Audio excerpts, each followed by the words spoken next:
Hey friends, hope you're all doing well. We're doing okay too, just really tired since we've been working non-stop. We wanted to answer a question many of you ask: how does our publishing process work? Most of our audiobooks are first posted on Patreon as paid content. They stay behind a paywall for a few months. After that, they become free to access on Patreon forever. Then, a few weeks later, we upload them to other platforms like YouTube, Facebook, and Twitter, X. Lately, our community hasn't been growing much, and we could really use your help. Please share our site in your Facebook groups, Discord servers, Reddit threads, Twitter, X, or with any friends who might be interested. Every little bit helps and we really appreciate it. Thanks a lot for being with us and supporting what we do. Turning on his heel, Yamato sprinted forward, his mind filled with a sense of urgency. I must return to Hidden Leaf Village and report without delay. I hope Hinata-chan and Kiba-kun survive the way back. As for the Aburame boy, it is not my place to decide. However, the information he divulged regarding Danzō must be promptly reported to the Go Dame. In the bustling corridors of the Hidden Leaf Village Hospital, just outside the surgical room, a matured female ninja stood with an air of concern. Her long brown hair was tied in a ponytail, with 2 locks framing her face, each adorned with a red fang-like tattoo. Leaning against a wall, she anxiously awaited the opening of the surgical room's door. As it finally swung open, her body straightened, and she offered a slight bow. "Tsunade-sama, how is Kiba?" Tsunade paused for a moment, her expression grave as she carefully chose her words. His life, much like that of the Hyuga princess, is no longer in immediate danger, but you should prepare yourself, Hana. Hana in Yuzuka's face grew solemn as she inquired, her voice filled with anticipation. "Is there no chance for a full recovery?" Shaking her head, Tsunade replied with a heavy sigh, "I did everything in my power, but I underestimated the skill of that Aburame brat in medical ninjutsu. He severed your brother's tendons with precision, shattering vital bones necessary for strength, and even caused extensive damage to his chakra pathways. Not only that, he also implanted a strange bug into your brother's brain, causing some neural damage which may affect his neural reflexes. I naturally resolved these issues, but although your brother may recover and have no trouble in a normal daily life, I don't want to say this, however, it would be best for you to persuade him to abandon the life of a ninja." Hana bowed her head, her fists clenched tightly as she responded resolutely, "Thank you, Tsunade-sama. I will heed your words. Indeed, that is for the best. I entrust him to you." Tsunade nodded before striding forward, where Shizune and Tuntun awaited her, leaving Hana alone in the hallway, her gaze fixed upon the unconscious form of Kiba being transported by other medical ninjas. As Tsunade made her way through the corridors, swiftly changing her attire with Shizune's assistance, she inquired about recent events. "Did anything occur while I was in the surgical room?" Shizune nodded, her tone filled with concern. "I closely monitored Hinata Hyuga, and there were no complications after Tsunade-sama stabilized her condition.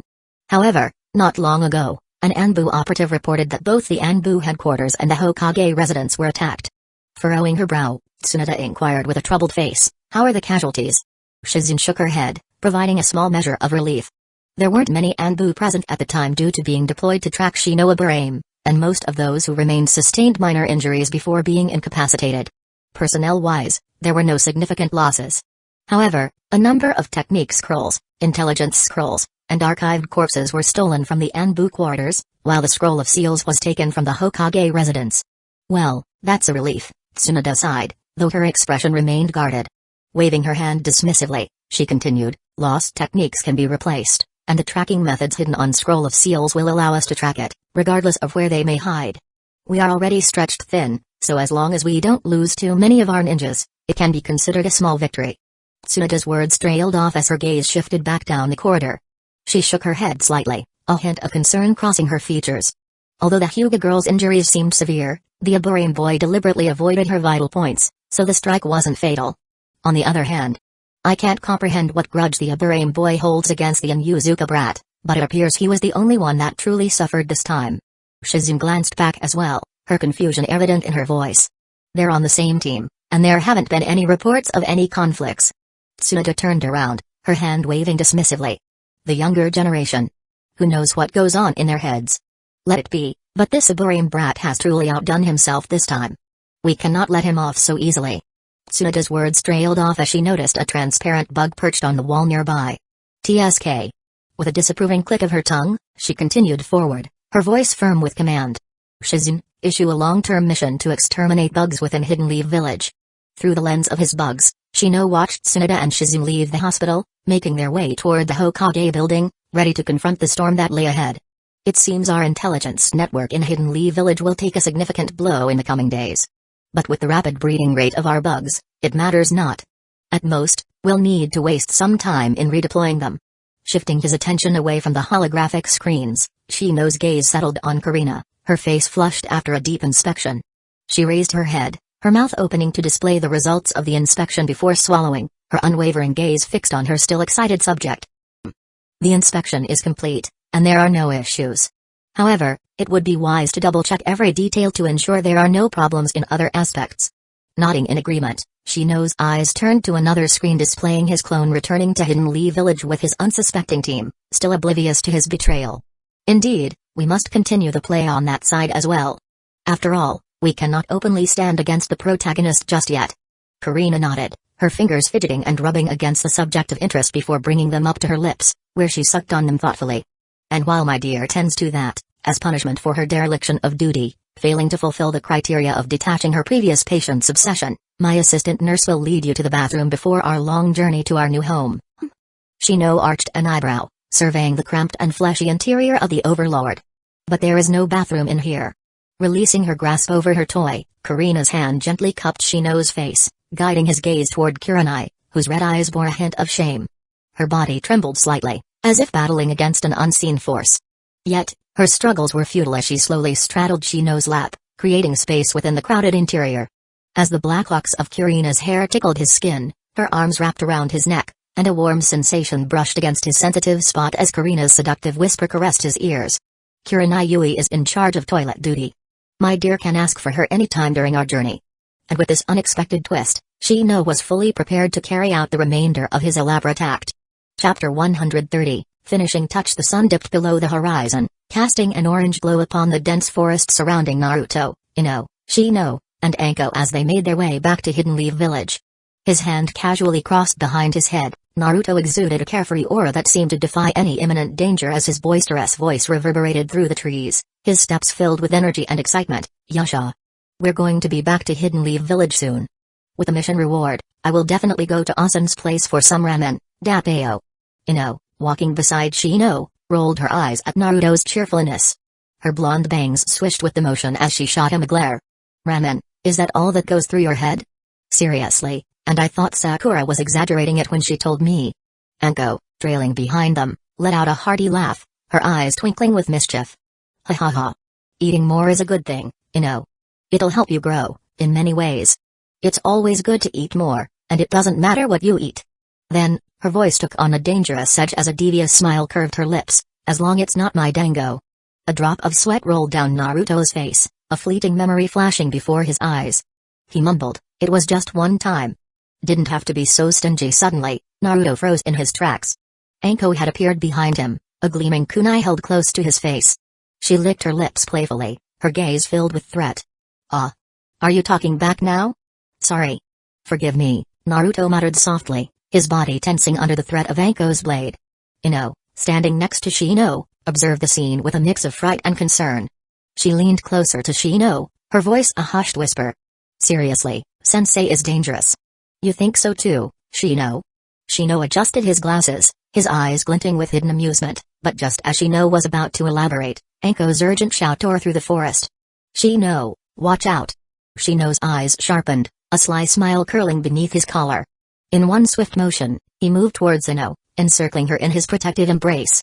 With a graceful leap, he evaded a barrage of shuriken and a kunai with an explosive tag that had been aimed at their previous location. Boom. Boom. Boom.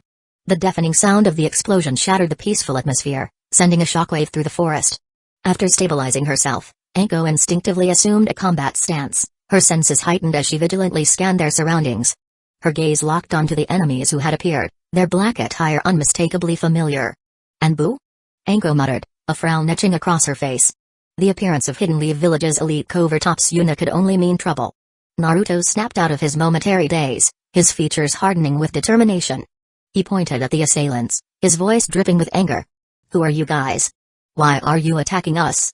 The enemy ninjas remained silent, their movements coordinated and precise. They divided into two groups, one engaging Anko and Naruto, while the other set their sights on Shino and Ino. Anko's brow furrowed in concentration as she skillfully blocked the onslaught of attacks coming from multiple enemies, kunai clutched tightly in each hand.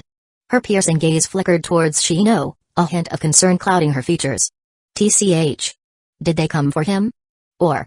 Her eyes shifted, scanning the chaotic battlefield, where Naruto's clones fought fiercely. A moment of hesitation gripped her heart. Should she abandon her position to support Shino? But if this was merely a diversion and her true aim was the powerful Night Tails within Naruto, the consequences for Hidden Leaf Village would be dire. Anko couldn't afford to let such a valuable asset fall into the wrong hands, at least. Not when she had to take the blame. Unsure of the enemy's true intentions, a whirlwind of thoughts swirled through Anko's mind. Could these assailants really be from within Hidden Leaf Village? And if so, what possible reason could there be to brazenly attack their own comrades? Or could they be imposters? Either way, since they are now enemy, she didn't have to hold back. This time, she wouldn't allow herself to conveniently lose consciousness, as she had during the mission. On the other side of the battlefield, Ino's heart raced as she clung tightly to Shino, her mind racing to make sense of the sudden attack. Shino, what's happening? Who are these people? Are they really from Hidden Leaf Village? Shino's gaze turned fierce, his eyes gleaming with resolve. I don't know, Ino, but we can't let our guard down. Stay close to me. Despite being outnumbered, Shino's calm demeanor belied the intensity of the situation. He deftly blocked another enemy's attack, his leg sweeping out to send him hurtling backward. Then, with a blur of motion, he shifted behind Ino, using his kunai to shield her from a subsequent strike. Clang! Ino let out a relieved sigh, her hand still cupped as she aimed at an enemy. Mind destruction jutsu. A brief moment of silence hung in the air before panic flashed across Ino's face. Her voice trembled with shock as she made a startling realization. They don't have consciousness?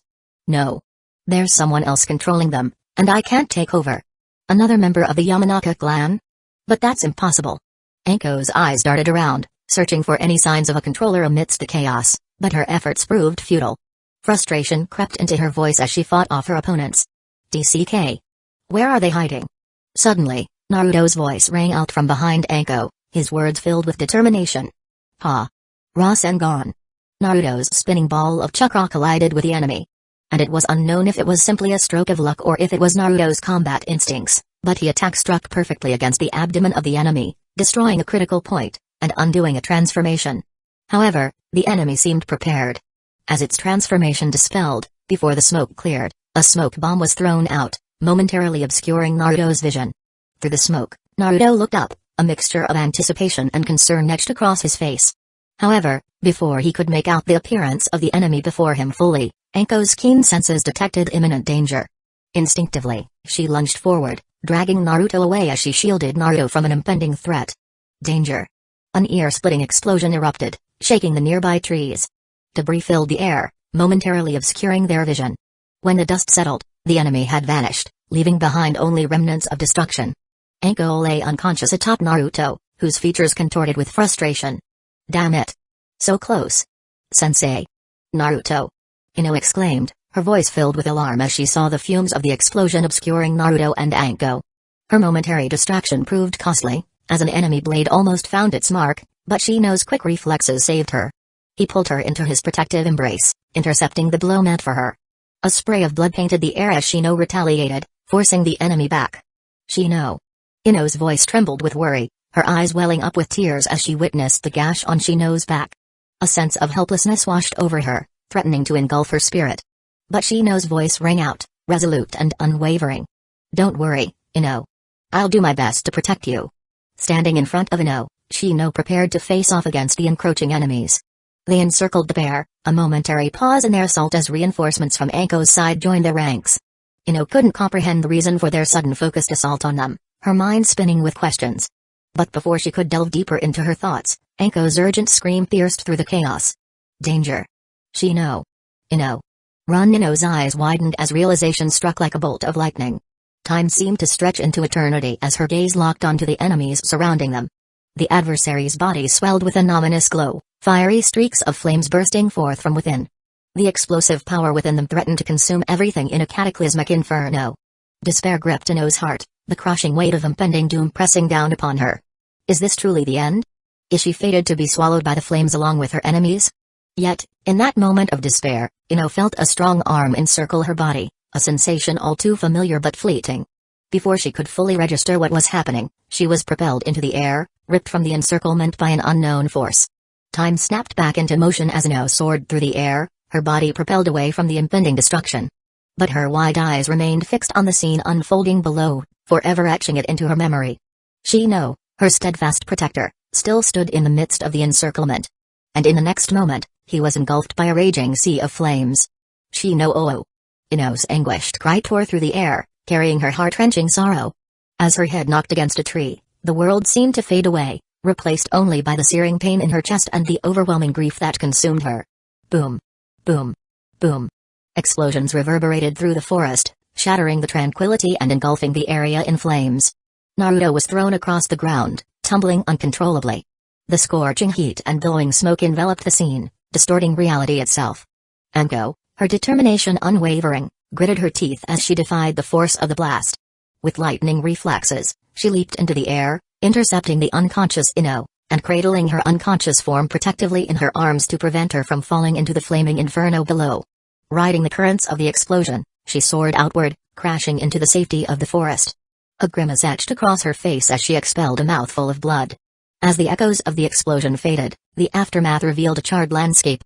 Lingering embers danced among the ruins, casting an eerie glow on the scene. Naruto, struggling to his feet, stared blankly at the devastation before him. Disbelief etched deeply onto his face. He muttered in disbelief, "No. It's impossible. Shino is strong, Dappeo. There's no way." Fiery red-orange chakra began to leak from Naruto's trembling body, an ominous aura seeping outwards. However, before his rage could consume him entirely, a hand settled upon his shoulder. Anko appeared in front of him, shielding his vision with Ino held in her arms. Her voice cut through the chaos, commanding him with a solemn face, "Naruto, calm down." Naruto's fierce gaze bore into Anko's, his whiskers elongating as he clenched his teeth. "Sensei. How can you tell me to calm down? Shino just right in front of me. I will kill them all. I will." Slap. Naruto's head snapped to the side, his face fixed in shock. Slowly, his gaze returned to Anko, his confusion apparent. Why had she struck him? "Get yourself together, brat."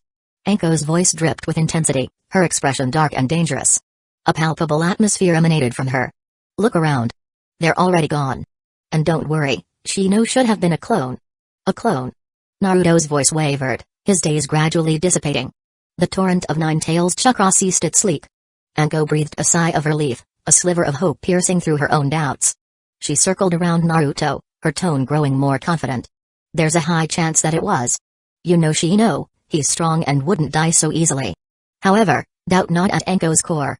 She couldn't entirely convince herself of her own conjecture.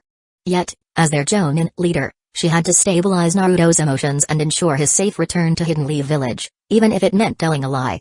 "The enemy is already gone, but we can't rule out the possibility of others lurking in the shadows," Anko declared, her voice laced with urgency. "We don't have time to linger here. Our priority is to return to Hidden Leaf Village, report what happened, and get prompt medical treatment for Ino. Everything else can wait until you've calmed down. Maybe Shino will be waiting for us at Hidden Leaf Village." Naruto bowed his head, his clenched fists trembling with a mixture of anger and sorrow. He struggled to fully accept Anko's reassurances. Nevertheless, with one final glance at the destruction surrounding them, he turned resolutely, determined to chase after Anko. The journey back to Hidden Leaf Village was cloaked in an eerie silence, each step carrying the weight of their unspoken fears. Their pace, however, remained resolute, driven by a sense of urgency. But just as they approached the forest of their beloved village, a squad of ninja clad in Anbu attire materialized before them, halting their progress. Swish. Swish. The sight of the Anbu triggered a primal ferocity within Naruto. His body surged forward, instinctively ready to confront the perceived threat. "Damn you!" A firm hand latched onto Naruto's collar, yanking him back forcefully. Naruto's furious gaze locked onto Anko, demanding an explanation. "Why stop me, sensei?" "There," he growled, accusatory finger pointing towards the Anbu. "Calm down, Naruto. They are from Hidden Leaf Village. You can't attack them," Anko replied in a soft yet commanding tone. "Let me handle this." She positioned herself protectively in front of Naruto, her eyes locked onto the Anbu with vigilance. Her voice carried a solemn weight as she questioned the Anbu. "What is the Anbu doing here?" Behind Anko, Naruto's fierce glare caused the Anbu to exchange uneasy glances, their cold demeanor failing to mask a flicker of discomfort. With a voice devoid of warmth, one of them responded, "We are here for Shino Ibrahim." Anko furrowed her brow, a mix of confusion and concern etched across her face. You's looking for Shino. But why? There was a brief pause, tension hanging heavily in the air, before the Anbu revealed their startling proclamation.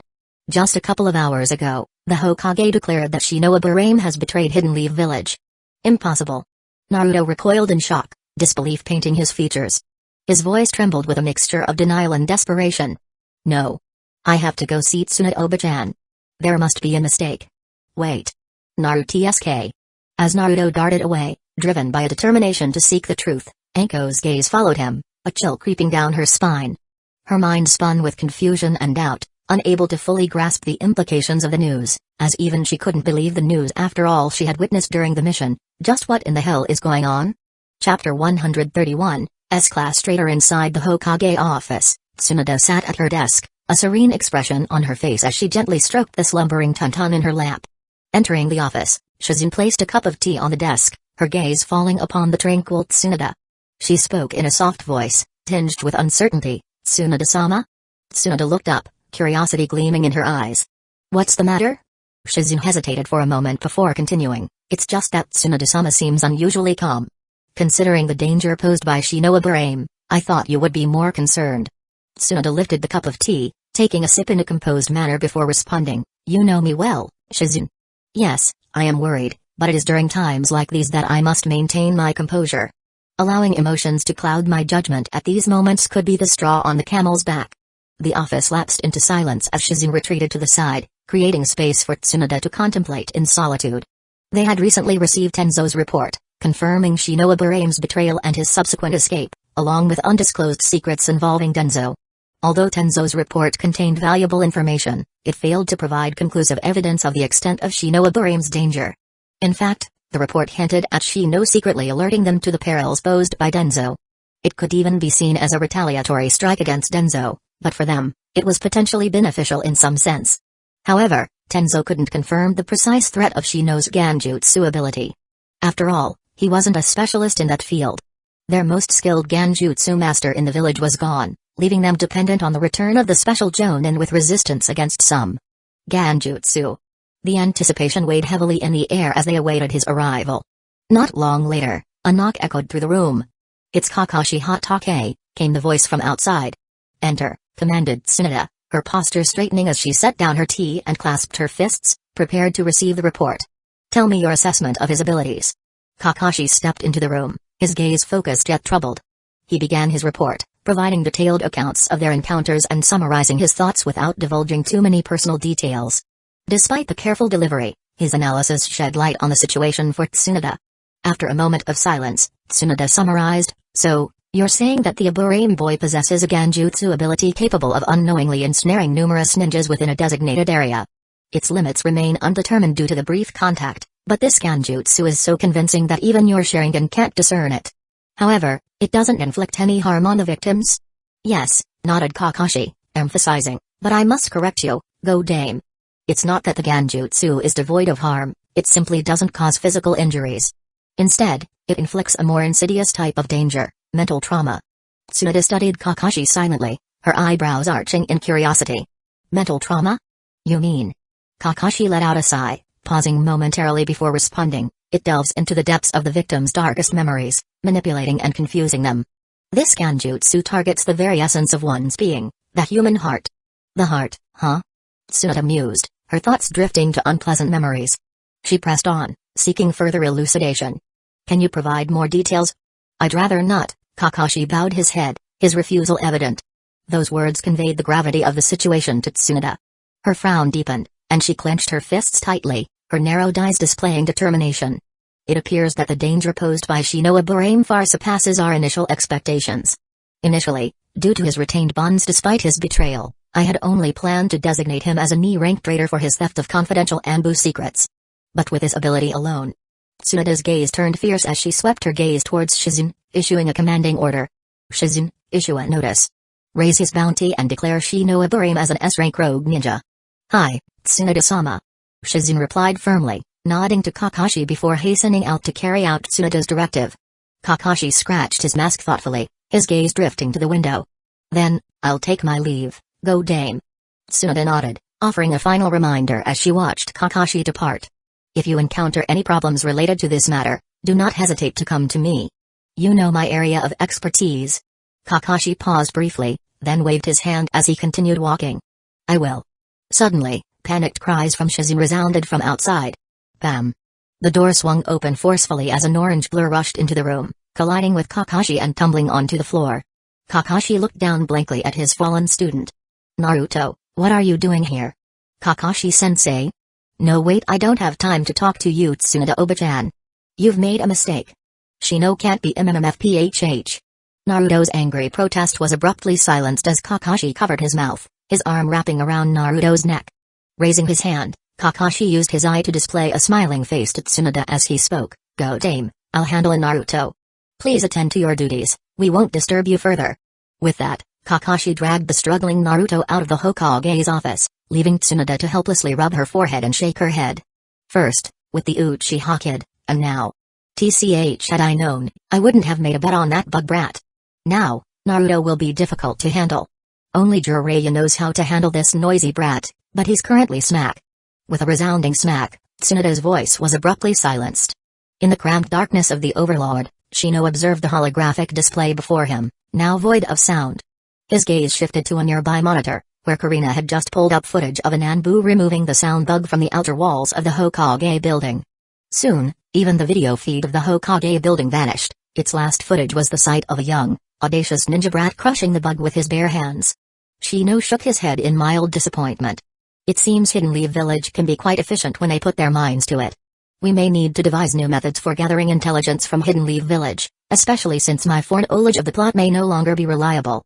Seated beside Shino, clinging to his arm, Karina surveyed the scene before her, exhaling softly before speaking. My dear, it's uncommon for you to go to such extremes.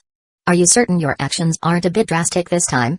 As Shino cast his eyes upon his meticulously crafted masterpiece, held captive in the air by his adamantine chains, he sneered. Not even close. This can only be considered a mere appetizer. The way I intend to play in the future will become even more drastic. If there truly is a world consciousness set on targeting me, then I want to ensure that it becomes so busy with repairing the world line due to my disruptive actions that it has no time to deal with me directly. In that case, Shino, wouldn't it be more effective to eliminate someone significant, like Hinata? Karina teased, a mischievous smile playing on her lips as she observed the disoriented Kurenai, hanging upside down, her movements momentarily halted by the weight of their conversation. Kurenai, awakened from her daze by the mention of Hinata's name and troubled by their discussion, paused her rhythmic motions, trembling slightly as she sought to interject. As his anger had reached its crescendo, Shino forcefully gripped Kurenai's head, guiding her towards him as he sought to comfort her through his actions and words. Yes, I originally intended to do so, but at that last moment, my instincts warned me of a lethal danger, as if the gaze of an entity capable of posing a deadly threat to my life was fixated on me. I knew I couldn't continue, so I altered the trajectory at the last moment, resorting to our backup plan. Once I made that decision, I felt the threatening sensation fade away, and even after all the information I divulged regarding the other villains afterwards, that sensation did not return. Karina clutched her own body, seeking solace and safety within herself, her tone laced with concern as she ventured to ask, so? It truly exists. But what could it be? The world itself? The Six-Path Sage? Or someone akin to an author of a story? Shino's response was curt and tinged with uncertainty. I don't know. But whatever it is, it's evident that this entity won't concern itself with the petty tricks I employ against others, as long as I refrain from eliminating crucial characters. Pressing onward, Shino continued to drive his point home, revealing his dissatisfaction and a sense of helplessness. Unless I am strong enough to confront this enemy head-on, I will remain bound by these conditions. However, even within these constraints, there is a lot of room to work with. So, unless I am pushed into a dead end, I don't want to cast caution aside and break the jar because that will be the true end game. But in the meantime, a deep, satisfied groan escaped Shino's lips as his eyes gleamed with pleasure, his declaration resounding with a sense of newfound sovereignty. I held back before because the knowledge of the future plot was an advantage, but since it is confirmed that I am being targeted regardless whether I forbear or not, then screw the future.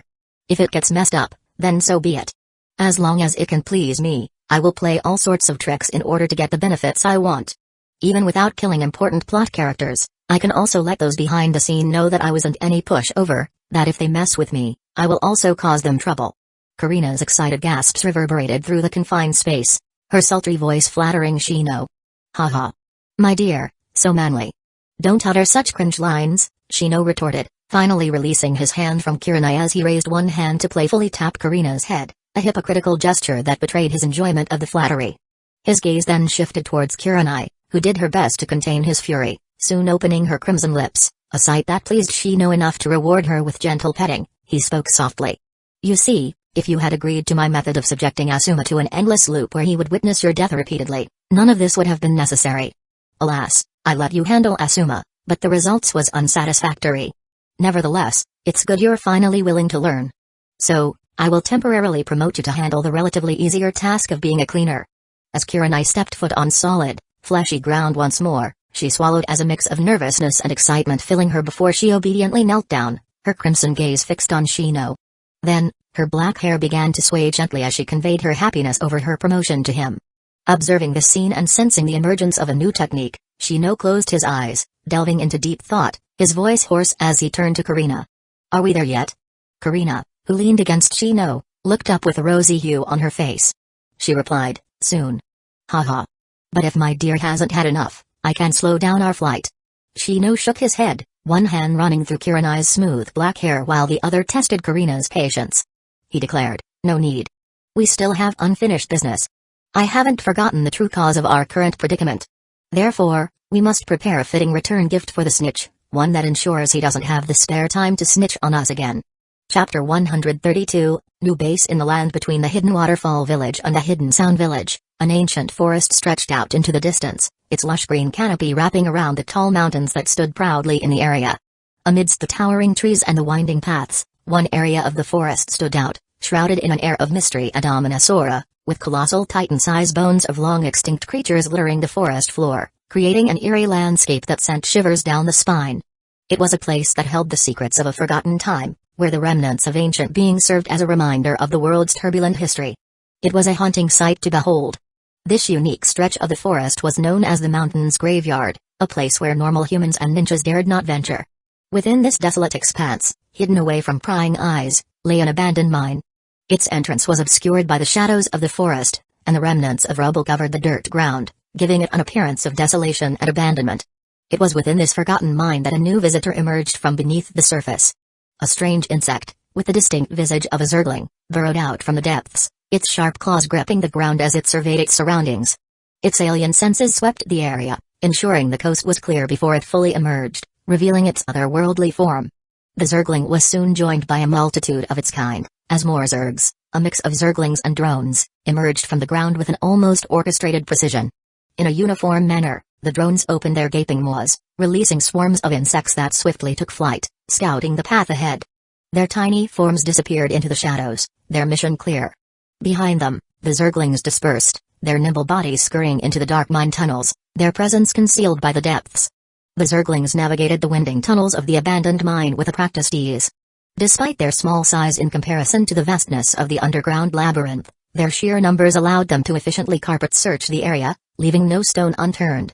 Their relentless pursuit of their goal led them deeper into the mine's depths. Finally, their diligent efforts bore fruit as they uncovered a secret hideout nestled within the mine. The hideout, though small, held an air of foreboding. At its center stood a towering wooden statue, a grotesque monstrosity with numerous limbs that sprawled in all directions. Despite its nightmarish appearance, the statue seemed to slumber, oblivious to the intruders in its midst. The zergs and bugs, recognizing that their quarry lay elsewhere, paid no attention to the statue or its potential occupants. A swift sweep of the hideout confirmed that it was devoid of life, at least on the surface. But even if someone had been present, it would have mattered little to the invaders. Their goals lay beyond the confines of this hideout. With their scouting at the hideout complete, the zergs burrowed into the earth once more, their movements synchronized and cautious. They followed the network of roots that spread out from the wooden statue above, leading them deeper into the subterranean world below. As the zergs made their way through the dark tunnels, they soon arrived at a cavern where the roots intertwined with each other, plunging into a body of water. The cavern was cloaked in darkness, but the zergs were undeterred. Their controller had carefully handpicked zergs that could adapt to the expected situations, and the darkness posed no obstacle to their senses. One by one, the zergs poked their heads into the cavern, their senses scanning the scene before them. Soon, a horrifying sight was pieced together through their combined gaze, a lake filled with pale white bodies, resembling corpses floating in a lifeless pool of water. The sight would have reminded fans of the Unfurry from a certain magical world, defense mechanisms set up by a certain evil Dark Lord. But this was the world of Naruto, and the owner of the Zergs recognized their target, White Zetsu. White Zetsu, the abominations that had brought destruction to Shino's home, were now the focus of his revenge. Shino lost his home, so now his mission was to steal the enemy's home in return. With their objective confirmed, the operation was set in motion. But Shino knew better than to disturb the water or the roots that connected to the demonic statue of Outer Path.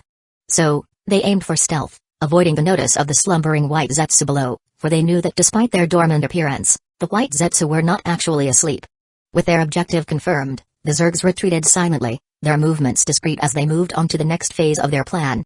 They burrowed through the earth, traversing the subterranean world below the underground cavern, digging deep below and began their diligent construction, laying the groundwork for Shino's nefarious scheme. At the outskirts of the Land of Fire, Shino stretched his arms as he planted his feet firmly on the ground, relishing the sensation of stability. He took in a deep breath of fresh air before wrapping his arms around Kurina and Kurenai, leading them towards the edge of the cliff, two captivating beauties in tow. His gaze paused, fixating on the massive crater sprawled out before him.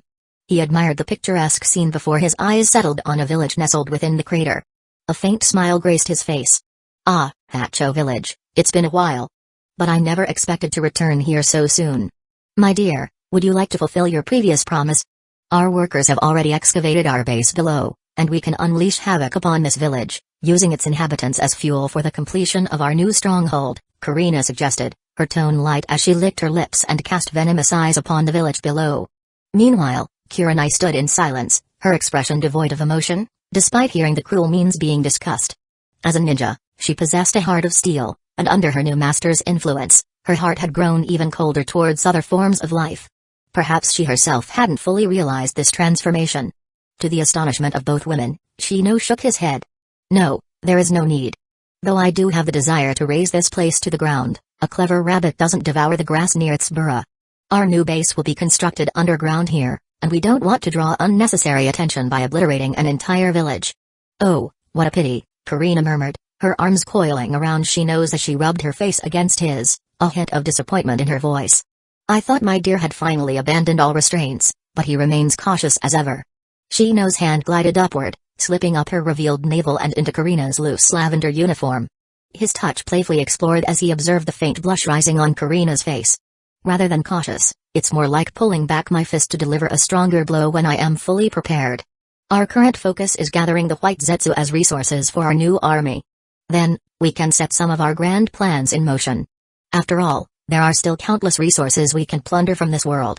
With a soft moan escaping her lips, Kurina's body trembled, but she suppressed her desires, whispering into Shino's ear, Shino, let's go and establish our new base first. Afterward, I will allow my dear to fully indulge himself.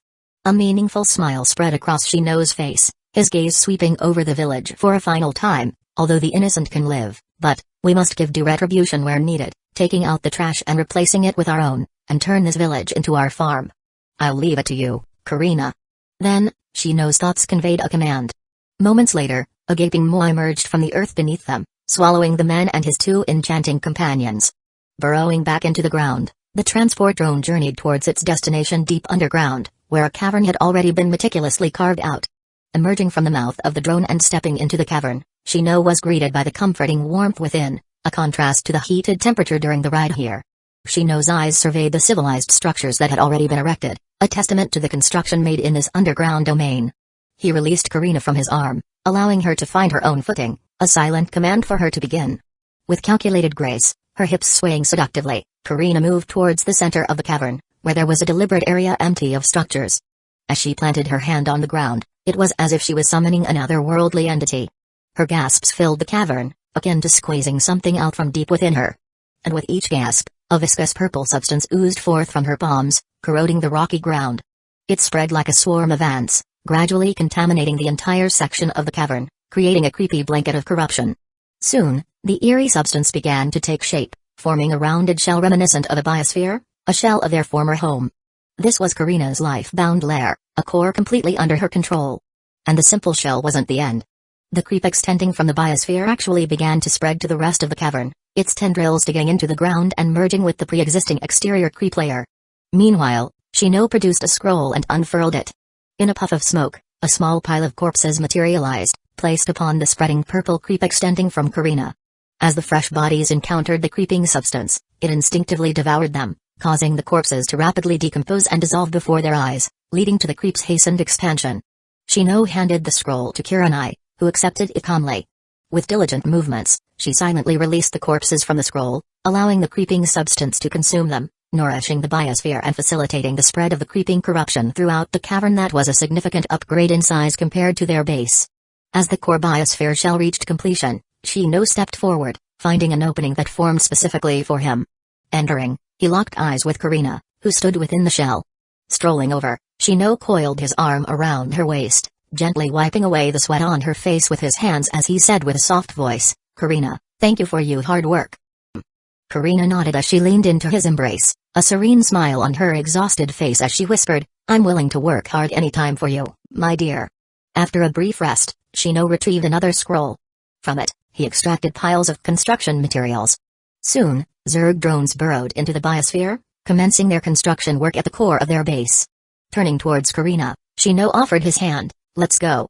Outside the biosphere, the creeping substance continued its relentless spread, encompassing the entire cavern and enveloping its structures. As the final corner was covered, Kurenai unloaded the last of the corpses, exhaling a sigh of relief. Her red eyes surveyed the squirming exterior of their outer base, then shifted to the constructed buildings. Temporary guest rooms, a small training ground, multi-story research labs, a garden, a pool, Zerg breeding areas, peculiar defense structures, and even a prison. The base was more comprehensive than ever, occupying a large area, confident in avoiding discovery. Deep underground, shielded from prying eyes, it existed amidst scorching temperatures that even prevented the creeping substance from spreading wantonly. Perhaps their life in this new sanctuary would be even more heated than before. "No. What am I thinking?" Kurenai muttered, shaking her head slightly as a faint blush tinted her face. Just as Kurenai attempted to banish those thoughts from her mind, Shino and Karina emerged from the central biosphere. Shino's gaze locked onto her, and his voice commanded, "Kurenai-sensei, let's go. Allow me to take you and Karina on a tour of our new home. We will thoroughly explore every aspect together while we await the completion of our main base." Understanding the hidden implications in Shino's words, Kurenai could already imagine the array of methods Shino would employ in the near future. A furious blush crept across her face as she bowed her head, squeezing her thighs together. Chapter 133, Caged Bird. Whoosh. Whoosh. Whoosh. The swift and silent figures of root ninjas sliced through the dense forest, their movements like fleeting specters as they closed in on their target destination. With synchronized precision, they arrived at a discreet location near a secluded villa, their formation fanning out to maximize their vantage points, concealing themselves within the obscurity of the trees. Amidst the tranquility, their vigilant eyes scanned the surroundings, meticulously assessing any signs of activity. The air crackled with an anticipatory energy as the small squad exchanged silent glances, communicating through unspoken words. Completing their reconnaissance, they swiftly flickered forward, their forms blurring into a maelstrom of calculated motion as they breached the walls of the villa, determined to carry out their mission. Inside the once peaceful abode, time seemed to warp as horrified screams pierced the air, shattering the fragile illusion of serenity. Explosions reverberated through the walls, each detonation echoing the grim symphony of destruction. Yet, as swiftly as the chaos erupted, it dissipated into a haunting silence, leaving only an eerie stillness in its wake. The forest and villa were now rendered desolate, the life within snuffed out once more. Unknown to the fallen ninjas, their every move had been meticulously documented, captured within the lens of tiny unassuming insects, blending seamlessly with the natural environment surrounding the ill-fated dwelling. Tap. Shino gracefully landed on a wooden stake in his training field within the confines of their new base. Balancing on one foot, he watched the video displayed in his vision, shaking his head with a chuckle as he brushed away the distraction Karina had employed to obscure his vision. As expected of Danzō, he always manages to find the root of the problem so quickly. But when will he learn that I will never leave a loophole for him to exploit? Perhaps once he loses enough pawns, Karina replied, her footsteps steady as she swiftly glided over the array of wooden stakes. Approaching Shino's position, she swept her leg towards him with fierce intensity. Well, it's not like that evil old geezer is kind enough to care about the loss of his pawns anyway. Thud. Shino raised his hand, blocking the heavy strike with his arm. His hand then clamped down over Karina's leg like a claw, sliding upwards over the black stocking wrapping her legs. A moan escaped Karina's lips as his other fist fiercely punched out towards her while she was momentarily distracted. Bam. A hard carapace formed on Karina's belly, blocking the strike. She swiftly retaliated with a straight kick, utilizing the force from the attack to disengage. Gracefully flipping through the air, she landed back on another wooden stake at a distance. Shino. You're not playing fair. Karina pouted, adjusting her glasses as she rubbed her silky smooth thighs together. Shino rolled his eyes, and with a twist, his body left behind phantoms as he traversed the field of wooden stakes. Rapidly closing in on Karina from multiple directions, his voice echoed from various points to disorient her. All is fair in ninja battles. Witnessing his technique, Karina quickly braced herself. A carapace armor swiftly materialized over her body as strikes came at her from all four directions simultaneously. Bam. Bam. Bam.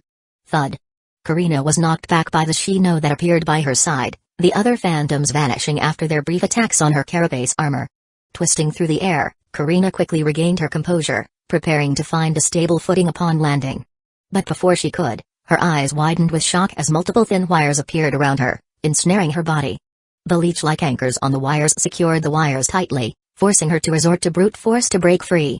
But she didn't have time, because in a matter of moments, the wires retracted, pulling Karina's trapped form rapidly toward Shino's approaching clenched fist. Shino's fist rapidly grew larger in Karina's vision as it came closer and closer. Just before his strike landed, Shino's fist unclenched into an open palm, snaking down and coiling around Karina's waist. Within moments, Karina found herself enveloped in Shino's embrace. His deep eyes stared down at her, a gentle smile playing on his lips. Why didn't you break free? Karina leaned in, giving him a quick peck on the lips before replying with a playful smile, because I know my dear can't bear to hit me. Hearing her words, Shino sighed helplessly as he unbound the wires that had restrained Karina. Well, I suppose that's enough training for today. Yeah. Let's go take a bath, my dear. I'll help you clean thoroughly. Karina's cheerful voice echoed across the training field as she wrapped her hands around Shino's neck. She then enticed him in a bewitching tone. You can also call for Kurenai if you desire, my dear. With his arm around Karina's waist, Shino leaped from wooden stake to wooden stake, swiftly reaching the edge before jumping down to solid ground. Letting his hand overlap Karina's, Shino led the way toward the pool. He responded to her offer in a light-hearted tone. I'm afraid it'll just be the two of us this time. After all, Kurenai is busy taking care of our new guest. Karina blinked playfully, her eyes scanning the area before landing on the prison. A profound smile graced her face as she followed Shino with a mischievous grin.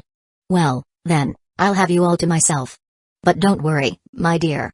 I'm sure Kurenai will agree to some special arrangements to provide our guest with better conditions. A sly smile appeared on Shino's lips as he unzipped his outfit, discarding it to the ground before stepping into the pool. Well, it seems Yakumo still has some use after all. Turning around, Shino's eyes gleamed as he watched Karina slowly slide down her short black shorts. Her bent body stood straight, revealing her beautiful form with only her long black stockings adorning her slender legs.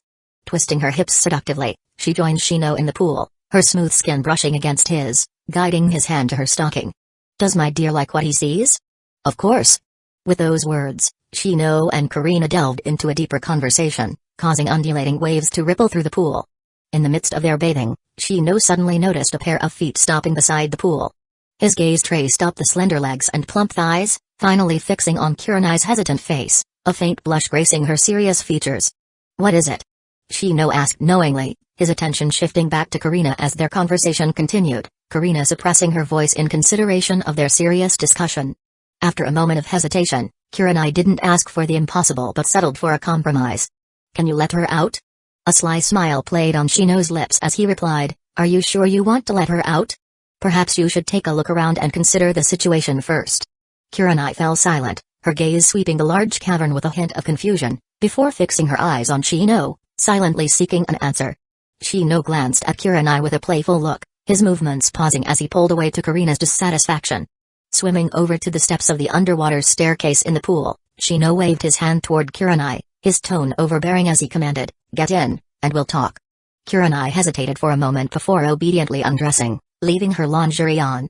Shino relished the sight, while Karina swam over to sit next to him, her arms wrapped around his arm as she secretly pinched his waist to express her displeasure. Chuckling to himself, Shino watched Kurenai's slender, fair legs step into the pool and descend the steps. The water enveloped her bountiful assets as she made her way over, and soon she stood before him, the water soaking her lingerie, faintly revealing the assets hidden underneath. With a subtle gesture, Shino implied what Kurenai should do. Understanding his silent instruction, Kurenai bent her knees, her head dipping into the shallow water as she fulfilled her duties, all while keeping her red gaze fixed upon Shino, silently seeking an answer. Running his hand through her soaked wet hair, Shino delivered on his promise. "Have you noticed the temperature in this cavern?" Kurenai's rhythmic bobbing of her head responded, affirming her acknowledgement. Shino continued, his voice carrying a tone of intrigue. "Do you truly believe this temperature is suitable for survival?" Once again, Kurenai's repeated motion served as her answer. Chuckling softly, Shino pressed his hand down, the water rippling around him. "Although it may only feel warm to us, don't be deceived. Our bodies have evolved through my abilities, allowing us to adapt to harsh conditions, including drastic temperatures. At most, this cavern may feel warm to us and ninjas with extremely powerful physiques, but for other ninjas, it would be like stepping into a searing hot desert. And for normal humans, it would be akin to an inferno hell." Kurenai's eyes widened slightly, a visible sign of her surprise as she absorbed the information. After all, she knew the details of Yakumo. After being deprived by Shino, Yakumo was now a normal human. Despite her slightly upgraded physique, a benefit of the special concoction Shino injected into her to assist in her recovery, it wasn't enough for her to adapt to the drastic temperatures. Outside of our creep-covered sanctuary, it's even worse. After all, to avoid discovery, our new base is constructed below a layer of magma. To filter the heat and offset some pressure, empty external layers were dug around the cavern and layers of heat-resistant bugs coat our creep-infested exterior. Despite this, the temperature and pressure is still strong, and we even need to constantly supply biomass to prevent our creep from withering over time. Even so, for us, the temperature within the cavern may become unbearable in the long run. Firmly pressing his hand against her head to signal her to continue listening, Shino delved deeper into the matter, releasing the rest of his information. "That's why most of the buildings here are equipped with regulators, a blend of technology and biology. Inside, we can get a brief respite from the heat and pressure. The prison also has this measure, which is why she can still live comfortably within its confines. But if she were to step outside, I'm sure you understand the consequences," Shino explained calmly as he watched Kurenai lift her head out of the water. After displaying her empty mouth, Kurenai pursed her red lips with concern and explained, "I was afraid the water would wash them out." Shino nodded, understanding her implication. "Good. A teacher who is always learning is always valuable." As Kurenai gracefully ascended the stairs, the currents of the water shifted, creating a subtle ripple. Her hand slipped down, coyly adjusting the veil of soaked bandages, allowing a tantalizing hint of her secret garden to peek through. It was a mesmerizing display of the ultimate form of her plant and flower illusion techniques. Soon, Shino's senses heightened as he felt the brush of her smooth, wet skin against his own, her thighs wrapping around his waist in a seductive embrace. Sensing her proximity, he asked, "Oh? Is there something you wish to ask for?" Biting her red lips, Kurenai leaned closer to Shino's ear, her voice alluring and whispered, "Can you provide her with a comfortable bed and a more refined room?" Shino's gaze swept across the vast cavern, taking in the large defense structures comprised of a fusion of mechanical and biological technology. His eyes then settled on the numerous serpent-like hydralisks, their presence instilling a sense of security as they nestled among the creep-covered walls and ceilings, defying gravity and hanging in place as their spiny weapons shifted from time to time. Feeling a sense of security, Shino confidently promised, "Don't worry. With the defenses in place, you don't have to worry that she will perish due to external attacks. As long as she obediently remains in her place, she will have a fulfilling life. Of course, that also depends on your performance." Receiving his promise, Kurenai's actions became more active, her gestures aimed at captivating Shino's attention as she pandered to his needs. As Kurenai prepared the fertilizer for her flower pot, Shino couldn't help but notice Karina's subtle discontent as she crossed her arms, grumbling to herself, "And you said it would just be the two of us." Sensing the jealousy emanating from her, he pulled her closer, his arm encircling her waist, and gently lifted her chin, turning her face towards him. With a confident demeanor, he assured her, "Still jealous after everything we've been through? But you know I won't forget about you, Karina."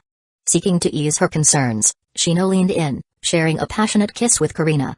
Meanwhile, his hand explored the contrasting sensations of two distinct individuals, reveling in their unique qualities. As their lips parted, Shino gently stroked her face as he promised, "I'll make it up to you later tonight." Karina, her breath ragged and her eyes filled with affection, replied in a sultry tone, "My dear, I know you won't forget about me. But before we continue having fun, we should focus on important things, such as the new system function." Curiosity piqued, Shino inquired, "A new system function?" His mind then immersed itself in the system's interface, navigating through various options until his gaze settled on a newly unlocked tab, a long-awaited event that sent a surge of anticipation pulsing through his body as he felt his limbs tremble and throb with fervor. The creation function has finally been unlocked. Chapter 134, Creation Mode Step. Step. Holding a metal briefcase in his hand, Kakazu's deliberate stride brought him to a halt before the bounty board, his seasoned eyes surveying the assortment of wanted posters. His gaze roamed from one face to another until it settled upon a fresh edition, a portrait depicting a young man with glasses and unruly brown hair, partially obscured by a high collar.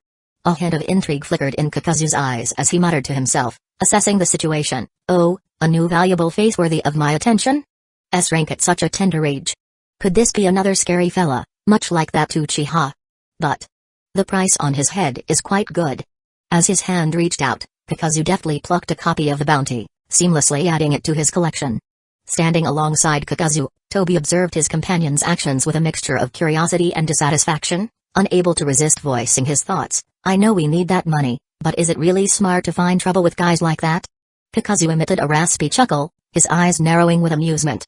He's just another rat skulking in the gutters, and to me, that's nothing more than potential money. If you're afraid. Kakazu's voice dripped with a veiled threat. Our leader has made it clear that he'll find a suitable replacement for you soon. Toby arrogantly tossed his hair, his tone brimming with confidence. But our leader still values my presence. After all, I now serve as the envoy for the hidden village of Marvel. As Kakazu's gaze shifted back to the bounty, updating the prices in his mind, he seized the opportunity to gather information. Ah, and when do you plan to invite your comrades from this hidden village of Marvel? With a scowl, Toby glared at the surrounding bounty hunters, provoking their anger as he defiantly thrust his hip towards them. The air crackled with tension, but none dared to confront the duo. Frustrated by the lack of response, Toby answered Kakazu in a displeased tone, if that damn faulty door is not fixed, more of them will emerge from the factory like Iron Maidens tin cans. Turning on his heel, Kakazu began to walk away, emitting a low, hoarse laugh tinged with disbelief. Toby seethed with annoyance, swiftly following in pursuit. However, unbeknownst to both pairs, their every move was secretly monitored by a third party, observing their actions through Toby's watchful eyes. Amidst the comforts of the temporary guest room's bathtub, Shino reclined, his gaze fixated on the retreating figure of Kakazu displayed in the broadcast in his vision, marking down this deep-seated grudge within his heart. Easy money, you say? Oh, what a greedy fellow you are. But you've chosen the wrong target this time. Then, Shino's attention shifted to Karina, submerged in the bathwater. Karina, had the decoys been deployed to confuse our pursuers? Ripples danced across the tranquil surface of the bathtub, and Karina emerged from her breath-holding activity with a flushed gaze. As the water gently splashed, with a subtle movement, her supple skin brushed against his, seamlessly sliding into place on his lap as she dutifully reported, yes, I've strategically staged brief appearances of Shino's clones throughout the Land of Fire and even some neighboring countries. This drove our pursuers around like headless flies, and after the Anbu retrieved the scroll of seals we buried, their numbers are now dwindling. Only the bounty hunters and those persistent members of Harut remain, but we shouldn't worry. None of them will coincidentally dig so deep below and stumble upon our new base. Satisfied with the update, Shino nodded before shifting his focus back to the creation interface projected in his vision. The creation interface beckoned with a promise of untapped potential, offering a deceptively simple mechanic, a research slot that awaited patiently for his input, running in the background of the system, diligently delving into uncharted territories to research new units or evolution and mutation routes for existing ones. Yet, the true essence of this function diverged from the originally unlocked modes of evolution and mutation. In the normal evolution and mutation, it required a delicate balance of biomass and certain environmental conditions to create the mutated units.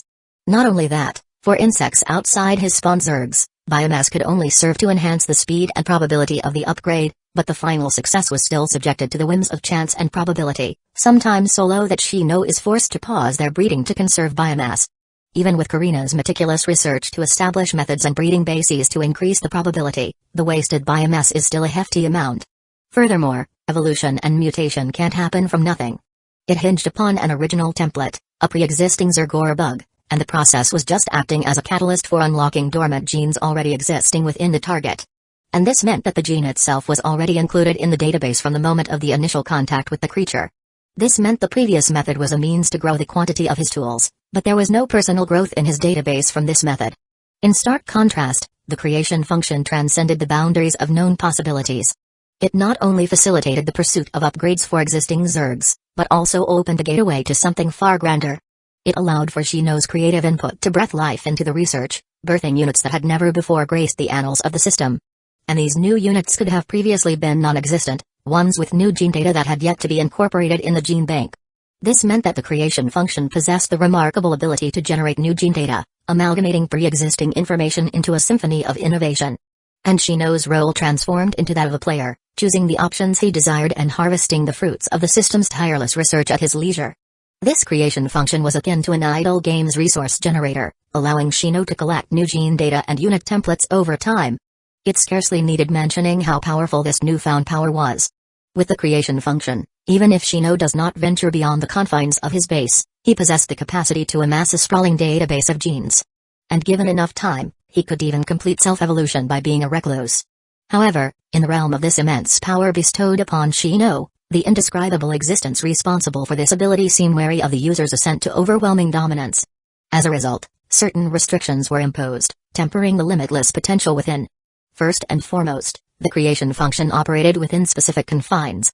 It could only manifest an array of creatures, and all research generated would be bound to the realm of Zerg, regardless of their outward appearance. This meant that Shino's aspirations to forge new ninjutsu or explore growth routes for his aborame insects were not possible with these restrictions. Technological research, be they mechanical marvels or non-organic wonders, also remained out of reach. Only, Zerg-related upgrades and units could be developed through this creation function. In addition, an obvious restriction would be computation power. As a universal constraint on all system functions, the creation function was no exception. Activating the function required one mere unit of computation power, a seemingly negligible cost.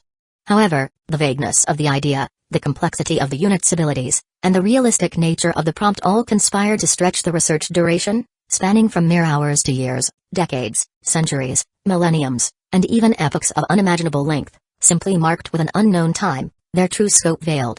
And unfortunately, these estimated duration remained unyielding, impervious to any attempts at reduction save for the allocation of additional computation power or the supplementation of the gene bank with genetic material relevant to the research subject. Although Karina could optimize research prompts to reduce the estimated duration at the beginning, once the creation function embarked on its research, Karina found herself bereft of any influence on the results and duration. The creation function functioned as an independent entity, unaffected by their personal research capabilities, and heedless of any attempts to guide it through conscious thought. A prompt was all it required before it invoked the allocated computation power to weave its unknown arcane magic and deliver a result. Not only that, regrettably, the present circumstances granted only one research slot, restricting Shino's explorations to a singular path at a time. And with their limited computation power, they were unable to entertain the pursuit of unrealistic ventures without clogging the research slot with fruitless endeavors, leaving it useless for a considerable period.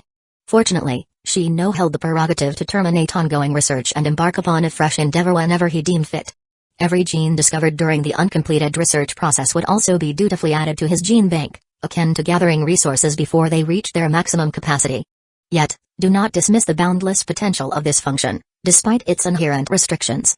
And do not think its research speed is slow, for in a mere matter of days, Shino had already unleashed his creative spirit, birthing a bunch of new units.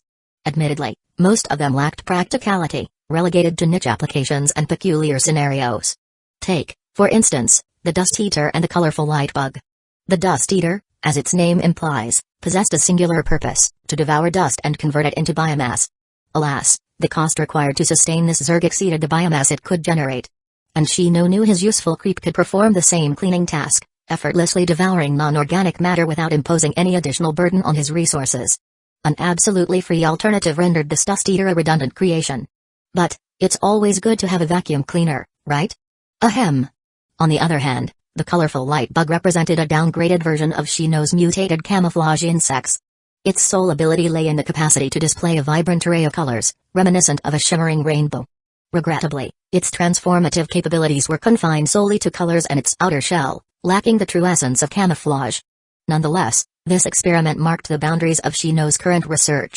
After all, the full-fledged Zerg version of his camouflage bugs demanded weeks of arduous exploration, despite the foundational template he already owned. But why devote his precious time to researching an alternative when superior means of breeding and utilization already existed? The researched unit through the creation function will generate a permanent Zerg template and allow the unit to be directly created raw through biomass.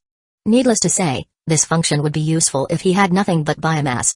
But now, he had plenty of resources at his disposal, allowing him to replace some of the biomass cost with other resources. So, researching this would just be the icing on a cake. Anyways, these units were indeed tasteless, But they were only something born from Shino's spur-of-the-moment inspirations during his testing of the new creation function. The true potential of the creation function remained a wellspring of immeasurable utility, and it was still very useful in Shino's eyes. After all, who could say no to an idle resource generator? Now, Shino can boast he personally has a research talent that could stand shoulder to shoulder with the diligent Karina. But this ability will be passively working in the background in his life's story, and will not be mentioned much until some results pop up, probably a ploy to give him plot armor by the indescribable existence behind his transmigration. Ahem. Anyways, after days of unraveling the intricacies of the new creation functions, Shino's anticipation reached its peak. The time had come to execute the plans that had lingered in his mind for far too long. Amidst the gasps reverberating from below, Shino's gaze fixed upon Karina, diligently engaging in her exercises on all fours upon the tiled bathroom floor. His voice was hoarse as he inquired, "Karina, is our Six Paths clone utilizing Miss Yumi, the flexible guy, as a template ready?" For a moment, only Karina's heavy panting echoed in the air, and Shino's impatience grew, compelling him to press further, his movements quickening to urge for an answer. "Karina? Pa. Pa." In the end, before Karina's reply came, unable to restrain himself any longer, Shino unleashed a torrent of unanswered questions. Observing the exhausted Karina with her face planted against the ground, he firmly wrapped his arm around her waist and pulled her towards him, allowing her to lean against her embrace. Then, his hand snaked up the wet stockings wrapping her slender legs, reaching under her fair thigh before lifting her up, allowing her to perch at the edge of his limb. His voice, soft and commanding, whispered into her ear, "Are you satisfied? If not, answer me, Karina." "Pa. Pa. Yes, my dear. The clone is ready." Finally, Karina's response satisfied Shino, prompting him to delve into a discussion regarding the ensuing plans. "Good. Deploy him to the hidden waterfall village.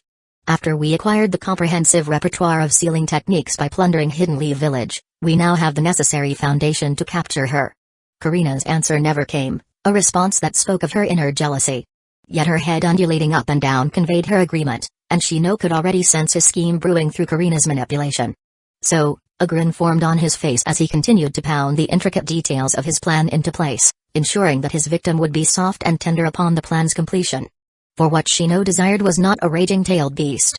No, what he sought was a living Jinchuriki. Chapter 135, Deployment Everywhere. Hidden Waterfall Village. The mysterious Hidden Waterfall Village, nestled in a small, unnamed country between the Land of Fire and the Land of Earth. Despite its tragic past, the village had forged a formidable reputation for frequently producing skilled jonin and, more recently, for being the only non-great village harboring a tailed beast, a distinction typically bestowed upon the 5 great ninja villages. But the village's secrets ran deeper still, for veiled beneath the surface of the village was an elusive, mysterious substance known as hero water, capable of multiplying a ninja's chakra tenfold, at the cost of a shortened lifespan. However, despite housing such powerful treasures, the village still managed to survive in its own way. Unlike the other villages out in the open, the entrance to Hidden Waterfall Village remained concealed behind a majestic waterfall. And even those who managed to breach this barrier faced the formidable challenge of navigating the labyrinthine underwater caves hidden beneath the cascade, a natural defense mechanism protecting the village and its treasures. Not only that, deadly traps decorated the meandering routes, ready to bury unsuspecting intruders in this underwater tomb. It was this hidden sanctuary that had safeguarded Hidden Waterfall Village, preserving its secrets from prying eyes. However, on this day, the village was unknowingly infiltrated by an unexpected visitor. Puff! A drenched head broke the water's surface, expelling a mixture of water and bugs from his mouth. With a face adorned with a thick black beard and graying temples, the man's keen eyes surveyed the vast lake before finally settling upon a towering tree sprouting from the center. His gaze then shifted to the nearby shore, where the village, imbued with Southeast Asian aesthetics, stood. Exhibiting an air of tranquility, the man stealthily approached the shoreline, his arms stretching out, wrapping around a tree and reeling him into the concealment of a tree's shadows, avoiding the watchful eyes of the few patrolling ninjas. Nestled within the tree's embrace, droplets of water cascaded from his tight-fitting, full-body blue suit, marked with a prominent number 4 emblazoned across his chest. As he observed the village below, a gentle heat dried the water stains as his lips curled into a self-assured smile, his musings escaping in a hushed tone, "This place might have a few hundreds years on me and mine, sure. But I'm Reed Richards. Nobody's smarter than me. Who's there?" A voice suddenly reverberated from the nearby forest, prompting a vigilant ninja on patrol to rush over. Oops. The village look peaceful, but nothing is ever what it appears. It's the mysteries and the unknown that make life interesting, Reed muttered, his body becoming a conduit for a blanket of bugs emerging from within his flesh. In an instant, he vanished into thin air. Tap. A ninja landed gracefully on a neighboring tree, scanning his surroundings with an air of suspicion. After a moment, he murmured, "Must have been my imagination. Just getting jumpy, I guess." Just as the ninja turned to depart, his body seized up, eyes widening in horror as he felt the stiffness spreading through his body. He attempted to cry out, but even his throat was paralyzed. As a minuscule mosquito floated away from the ninja's neck, Reed gradually materialized behind him, his hand resting upon the hapless ninja's head. A while later, the Reed's form stretched and contorted, mirroring the ninja's appearance. The four flames erupted in Reed's palm, reducing the NPC ninja to a heap of smoldering ashes. Reed scrutinized his hands, their transformed state prompting him to mutter, "Odd. I'm not sure if it's organic, but it doesn't appear to be entirely synthetic either. Fascinating." After a brief inspection, his gaze then turned toward the village, his expression growing somber. "To target a young lady? How else can I plead but guilty? But in order to protect my world from strange, I've become a trailblazer, and now I'll have to get in there and blaze that trail." With unwavering determination, Reed positioned himself within the village, relying on fragmented memories he had plundered to assume the guise of a ninja patrolling the streets. Patiently lurking, he awaited the opportune moment to fulfill his secret mission. Emerging from the confines of the prison compound within the cavern, Kurenai's crimson gaze fixated upon Shino, who leaned against the wall of the building, arms crossed, engrossed in the broadcast of Reed's audacious infiltration into the hidden waterfall village. After a brief pause, Kurenai mustered the courage to speak in a soft voice, "I've spoken to her." Shifting his attention away from the intriguing broadcast, Shino turned towards Kurenai, a meaningful smile playing on his lips. He inquired with a hint of intrigue, "Are you certain you want me to proceed with this?" Closing her eyes and averting her gaze, Kurenai's body trembled, betraying the conflict she felt, before she replied in a soft voice that seemed to drain her strength. "As Karina mentioned, it's for her own good." "Oh," Shino chuckled softly, a hint of darkness threading his words. He began to make his way towards the prison, his voice carrying a playful undertone, "Then, I shall help myself." Without casting a backward glance, Kurenai strode away in the opposite direction, her soft voice carried by the breeze, "Do as you wish. I'll go and check on the children at the orphanage." In a dilapidated section of Ujasama City, a weathered old granny, her face adorned with wrinkles and her hair bundled up in a gray bun, stood before a dilapidated building with a sense of purpose. With a keen crimson gaze, she surveyed the surroundings, ensuring the coast was clear before pushing open the creaking wooden door, granting her entry into a sparsely furnished room with worn-out wooden furniture. Inside, she made her way to the basement through a concealed trapdoor. Executing a series of precise hand signs, she unleashed a subtle surge of chakra, causing a previously ordinary section of the stone wall to warp and morph into a doorway. With a sigh of familiarity, the granny pushed the door open, revealing a dimly lit corridor that stretched ahead. As she ventured further down the corridor, the distant echoes of children's voices reached her ears. A gentle smile crept upon her aged face as she quickened her pace, soon arriving at a lavishly furnished underground cavern. There, a group of children sat attentively on the cold stone ground, their gazes fixed on a female teacher who was imparting knowledge to them. If any ninja happened upon this scene, they would be shocked because the knowledge being taught closely resembled that of great village ninja schools, and maybe even beyond.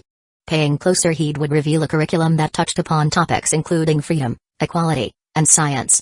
Upon the granny's arrival, the female teacher glanced over, adjusting her glasses and pouting slightly. "Ah, you're here. I'll leave the rest to you. I still need to handle matters over at the waterfall village while my dear is occupied." Nodding in understanding, the old granny acknowledged the departure of the teacher, who bid the children farewell, "Until next time, you brats." The children, undeterred by the teacher's disrespectful demeanor, responded with heartfelt gratitude.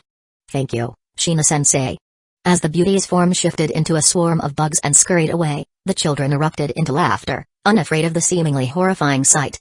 They promptly rose from their places, some scampering off to engage in play, while the older ones dedicated themselves to practicing ninjutsu. One child approached the old granny and bowed respectfully. "Hyoba-san, you're back." Her crimson gaze fixed upon the child, who exuded a maturity beyond his years. With a gentle touch, she ruffled his hair and replied, "Yes, I have returned, Harut. And I've brought more supplies." He presented a ninja scroll to the child, whose eyes sparkled with hope and happiness as he received it. Waving the scroll triumphantly toward the other children, he called out, "Everyone, Hyoba-san has brought us more delicious food. Form lines, and each of us will have our share. Yada. Harut-san, hurry up. Cheers of excitement filled the cavern as the children rushed to form orderly lines. Hana and Oda, watch over them. Make sure they feed our companion given to us by Lord Kano. We don't want it to starve to death before we actually become ninjas. Hana and Oda were appointed by Harut to oversee the distribution, ensuring that everyone received their portion of the provisions. With a contented smile, Granny Hu observed the joyful scene, yet inwardly, a hint of melancholy tugged at her heart. It was their fortune to be rescued from the clutches of the auction house and cared for by him, but it was also their misfortune. After all, their fates had been bound to that man due to the implantation of the Zerg. It was a cruel twist of fate. Alas, she was hopeless and unable to alter their destiny, but perhaps this may be a good thing for them. After all, they now had hope.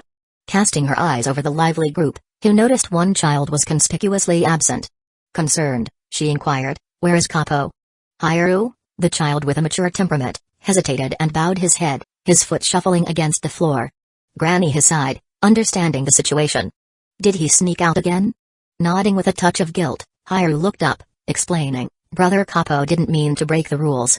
This time. You know, he admires Lord Kano the most and always wants to prove himself." When Shino-sensei mentioned the need to distribute books in the capital city, he rushed to offer his help. Sighing once more, he acknowledged the circumstances. "I understand. Go, Haru, and make sure you get your share." Haru nodded, joining Hana and Oda in the distribution of food. As he observed the children's bustling activities, she closed her eyes, extending her senses to reach the bugs scattered throughout the capital. With precision, she located the bug assigned to Capo and witnessed his predicament. Opening her eyes, a flicker of worry crossed her features as she muttered to herself, "It appears that Capo is in a bit of a pinch. However, the circumstances are a bit special and difficult to handle. I will report to Karina and see if she has a solution." Meanwhile, in the dimly lit alleyways of the slums of the city, where shadows danced like ghosts, a young teen with a dirty face navigated the labyrinth of broken dreams and desolation. The air was heavy with the scent of decay, desperation, and hidden secrets. The boy, barely in his teens, moved with the grace of a shadow, his every step cautious and deliberate. His eyes darted from side to side, scanning the murky corners for any signs of danger. His target was close by. As he sneaked deeper into the slums, his heart pounded with a mixture of fear and anticipation. The package he carried, concealed within the folds of his tattered jacket, held the promise of something valuable. A mission that would change his life, or so he had been led to believe. He couldn't afford to let his guard down. Finally, he arrived at the predetermined meeting spot, an alley so narrow it felt like a forgotten crack in the city's facade. He glanced around, confirming that he was alone. Moments later, a masked figure emerged from the darkness, his face obscured by shadows. The masked man exuded an air of mystery and danger, his presence fierce and ominous, entailing the arduous life he lived in. Without a word, the young teen pulled out the package and held it up for the masked man to inspect. The dim light lit the object, revealing its mysterious allure. Their eyes met briefly, an unspoken understanding passing between them. "Is it what I asked for?" the masked man questioned in a low, gravelly voice, his tone laced with caution. The young teen nodded, his eyes flickering with a mix of trepidation and determination. "It's exactly as promised, every ounce is worth its money," he murmured, his voice barely audible. The masked man reached into the folds of his cloak and produced a small pouch. He tossed it to the teen, who deftly caught it with practiced ease. The sound of clinking coins echoed through the desolate alley, marking the completion of their silent transaction. However, before they could part ways, a sudden gust of wind seemed to carry a whisper. A shadowy figure lurking with the masked man materialized on the ground and revealed the flattened form of Jiraiya. With swift precision, Jiraiya inflated as he arose from the ground and with lightning speed, he struck the masked man, rendering him unconscious. The package slipped from his hands, falling into Jiraiya's grasp. Hidden Sound Village. "It seems I've finally caught some fish after waiting for so long." The young teen, startled by the unexpected turn of events, attempted to escape, but Jiraiya was quicker. His grip tightened around the boy's arm, lifting him up into his arm and preventing any chance of evasion. "Let me go. Let me go, you old geezer." As the teen struggled in his grasp, Jiraiya's eyes bore into him with an intensity that sent a chill down his spine. "You think you can dabble in these dangerous games without consequence, brat?" Jiraiya's voice was stern, his words laced with disappointment. "These paths lead to destruction, and you would do well to learn from this encounter. Now, be obedient and tell me who is behind your contact with this member of the Lord of the Hive's cult." The teen's defiance wilted under Jiraiya's gaze. He realized the gravity of his actions, the risks he had taken in pursuit of a better life. Fear and regret washed over him, mingling with the dirt on his face. The package, Once his ticket to prove himself, now felt like a burden too heavy to bear. He wasn't afraid of dying, he was afraid to see that man's disappointment. The pouch of coins slipped from the boy's trembling hands, scattering its contents on the cold, unforgiving ground. After calming his emotions, he glared defiantly at Jiraiya, refusing to answer. Huh. A tough brat. But there are ways to make you answer. With a mixture of disappointment and sympathy in his eyes, Jiraiya muttered, for now, let's see what important items you two are exchanging. Is it the method to grant normal civilians the abilities of ninjas? Jiraiya's hand deftly unwrapped the package, and when he saw the book laying within, he tilted his head, confusion displayed on his face, the road of a sensei. What the heck is this? With a hint of curiosity, Jiraiya flipped open the book, but the moment his gaze grazed its forbidden contents, his eyes suddenly bulged as a trail of blood dripped down from his nose, his face flushing red as he panted, his other hand loosening, allowing the young teen to slump against the wall. Chance. The young teen's hand swiftly swept up the coins before he rushed off, leaving behind the Eero sage who was seemingly deeply engaged in the book, yet his eyes swept out towards the escaping child imperceptibly, a sly smile on his face before he turned his attention back to his book. Oh. This art style, this plot. I can feel the inspiration brewing within me. Chapter 136, One Arrow Two Birds Sensei, that is you, isn't it? Why don't you help us, too? Fear etched across her face, the female teacher gazed at the group of male students surrounding her, her voice trembling with desperation as it reverberated through the dimly lit classroom. No. Please. Don't. Yamat. Ha ha ha. The leader of the student group bellowed with malicious laughter, gripping his teacher's head tightly. No one can stop me. For I'm the man who will become the Peking. Now a creepy laugh filled the air as a man, engrossed in a book, panted heavily. He turned the page, eager to discover what would unfold next. But to his astonishment, his blushing face froze in disbelief as he stared down at the empty page before him. No. How can this be? A blank page? Impossible. There must be some hidden secret. Frantically, he licked his finger and hastily flipped back a page before flipping forward again, as if his actions could magically reveal hidden images. But the redness soon faded from his face, replaced by a tinge of panic. Jiraiya rapidly flipped through the remaining pages, only to find them all blank. No. How can the second half of the book be empty? Who on earth printed this? They should be fired for skimping on their duty. Yet, when Jiraiya reached the final page, he noticed a small, faint text inscribed on it. His eyes narrowed as he read the word silently to himself. The rest? It's yours if you want it. Find it. I left all sauce the world has there. One Piece, it's real. For a moment, Jiraiya fell into silence, contemplating the absurdity of the message. With a dismissive snort, he slammed the book shut and swiftly stashed it away in his pocket. What nonsense is this? As if anyone would believe it.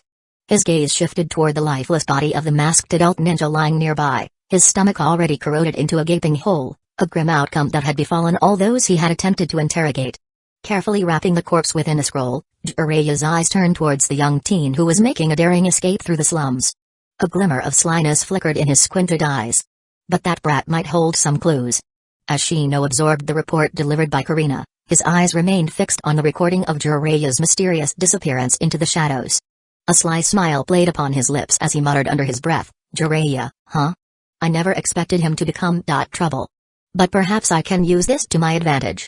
Lost in thought, Shino's scheming mind began to take shape. His gaze wandered across the meticulously furnished Japanese-style restaurant room, but his attention soon descended, fixating on the pair of young women clad in elegant kimonos. A peculiar sense of excitement coursed through him as he observed the nearly identical twins serving today's menu. Sensing that he was almost full, with a grin, Shino issued his command, his voice carrying an undeniable authority. Yakumo, it's your turn. In response to his instruction, the masked Yakumo's head tilted back slowly, her movements akin to that of a mechanical doll. Her gaze shifted towards the young woman beside her, whose fair complexion stood in stark contrast to her own pale skin. Sensing the intense stare from her twin sister, Yakumo opened her eyes, her serene gaze meeting the close-up visage of the guest for whom she provided cleaning services, aided by her sister. With an enticing flourish of her tongue, she traced a seductive trail as she moved towards the awaiting tip presented by her customer, her eyes slowly fluttering close at the moment of intimate contact, gracefully taking the tip before skillfully putting the tip into the tip jar, a familiar routine gradually being mastered. Oh. I've devised the perfect scheme, one that can strike two birds with a single arrow, Shino proclaimed with a sinister smile, his arm encircling the masked Yakumo who stood compliantly by his side, anticipation building as his hand ventured beneath her kimono, allowing her cold temperature to reach him, ready to cool off his fiery heat as the devious plan he was brewing awaited its moment to be unleashed. Meanwhile, in Ujasama City, navigating the twisting labyrinthine pathways with an air of familiarity, a young teen's dirt-smeared face betrayed a heightened sense of vigilance as his eyes darted around, scanning his surroundings, even glancing up at the rooftops to ensure he remained undetected. Satisfied that he had successfully eluded any potential pursuers with his intricate twists and turns, a momentary wave of relief washed over him. His hand gingerly reached into his tattered attire, fingers brushing against the concealed bag of coins nestled within. They'll all be happy when I bring them something delicious. And with this, Harut can finally get those cooking books he wanted. A light chuckle escaped the teen's lips as he prepared to forge ahead. However, his stride faltered as a faint yet familiar buzzing sound reverberated from his body. He sensed the presence of an insect crawling upon his body and his gaze scanned the surroundings, vigilantly confirming he was alone. With a glimmer of determination shining in his eyes, he continued forward normally, allowing the bug to stealthily find its way into his ear. Then, a familiar voice he revered whispered in his ear, "Capo, do not be afraid or shocked by what you hear next. Maintain your composure and act as if nothing has happened. You are being followed by a ninja." Capo's muscles tensed subtly, his gaze fixed straight ahead as he walked with unwavering purpose, concealing any trace of concern. "Fear not, your life is not at risk," the voice continued its instructions, whispered exclusively for Capo's ears. "However, I require you to perform a small role in a little theatrical production for this pursuing ninja. Don't worry, I will guide you every step of the way. Now, head towards." Nimbly navigating the convoluted alleys, Capo weaved his way through the squalor of the slums, mindful of the watchful eyes lurking in the shadows. Though a tinge of fear clung to his senses, his determination pushed him forward, for he had a mission propelling him onward, a mission from his lord. After reaching his destination, a modest shack, Capo cautiously surveyed his surroundings before slipping inside. Unbeknownst to him, Jiraiya, concealed within the shadows atop a nearby rooftop, observed the shack, his heightened senses extending outward, detecting the presence of two distinct chakra signals. One of them must be the brat, but who could the other one belong to? Jiraiya pondered silently, his gaze narrowing as he focused on the structure. Soon enough, Capo emerged from the shack, his vigilant gaze scanning the area before he hastened away. This time, Jiraiya chose not to tail the young teen, for a new target now demanded his attention. Stealthily, Jiraiya crept toward the shack, intent on capturing the ninja concealed within. However, as he drew closer, a furrow formed on his forehead, his brows knitting together in consternation. His eyes fixated on the stationary chakra signal within the small building. "Damn it! I've been had." With a swift motion, Jiraiya dashed into the building, arriving just in time to witness a ninja wearing a rebreather disintegrating into droplets of water, scattering like rain, leaving behind nothing but a puddle of water. Frustration etched upon his face, Jiraiya pondered the fleeting image he had captured, his mind connecting the dots with his memories from the past. A hidden rain ninja. I initially suspected it was only the Aberrane brat, but if Hanzo is involved as well. Things have certainly gotten more complicated. Inside the confines of the lab, Karina wore a pout upon her face as her eyes flickered toward a screen displaying Shino engaged in rigorous arrow shooting training with two birds. "Having all the fun by yourself and leaving me with all the work, huh? Humphrey. Well, I'll make sure to drain you later." Refocusing on her duties, Karina tapped on holographic interfaces, deftly manipulating the zergs and bugs under her control, ensuring that their secret orphanage remained concealed. Although these children won't reveal much information aside from our pseudonyms, even if they were to be captured, it's best to avoid unnecessary losses of these future loyal minions if possible. In a year or two, they could develop into budding ninjas, capable of being deployed as spies within the ninja villages. Karina mused to herself, exerting control over her bugs to discreetly track Jiraiya's movements until he vanished using an unknown method. As expected, tracking a Sannin proves to be quite challenging even with all our current methods. Even the newly bred Baikashu couldn't catch his scent.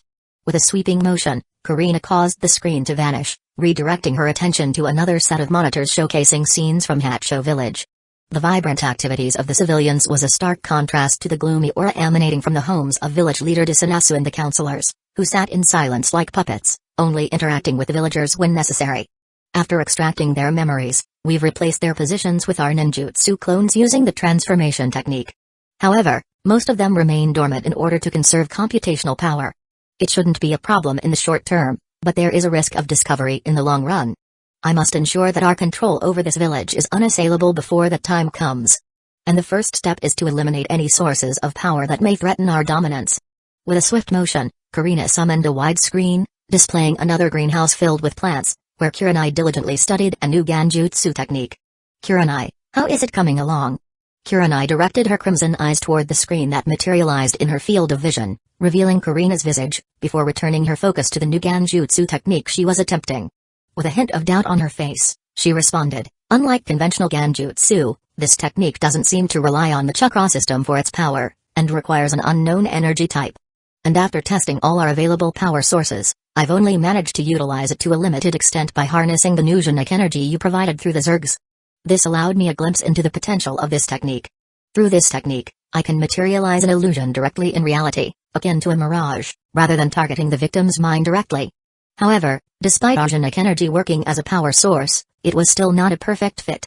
So, our current Genetic energy production isn't sufficient nor efficient enough to unleash the full potential of this technique, resulting in no current practical application for combat. In conclusion, this unusual Genjutsu method from Shino's mother can at most serve as a valuable reference material at the moment." Karina shook her head in response. Although it is unknown how Shino's mother got her hands on this, don't underestimate it. This represents a new power system. And according to Shino, a new power system holds the key to a new treasure trove. But let's set that aside for now. After all, Genetic powers is still a new field for us. We can delve into it further in the future. For now, put your clone in hibernation mode at the orphanage. Our next move will require all available clones, and perhaps even we must make a move if the situation calls for it. Prepare yourself. And after we complete the task." Karina waved her hand through the air, conveying an unspoken command. Kurenai, understanding her instructions, nodded silently before waving her hand, causing some of the small plants around her to vanish, revealing the fact that they were mere illusions. With interest in her eyes, Karina observed Kurenai's departure from the garden before disconnecting the call. Karina's gaze then shifted toward the monitor displaying another village located within the whole, a multitude of screens showcasing critical locations, including a mysterious black tower concealed beneath the ground. Tonica Village. With the data gathered by our bugs and the memories extracted from Desanasu's mind, it should be enough. It's about time we get our hands on that ancient super weapon and see what it really is. Chapter 137, Invasion. In the heart of the sprawling crater of the hole, an imposing village known as Tonica stood firm. Its inhabitants, both men and women, donned uniforms and brandished swords with pointy blades. It was a militarized stronghold, but behind its disciplined facade, the guards were nothing more than a local militia trained by their village leader. The rest of the villagers had long grown accustomed to the peace that enveloped them. They may not have been ninjas, but they prided themselves on being the most powerful village in the whole. On this particular day, the lax guards patrolled the borders of the village, their routine uninterrupted. Some stood watch at the entrance, prepared to welcome visitors from neighboring villages scattered across the fringes of the whole. But perplexity etched itself onto their faces as they witnessed a vague, misty fog spill forth, gradually engulfing their line of sight before drifting towards the village. Fog? Why is there fog here?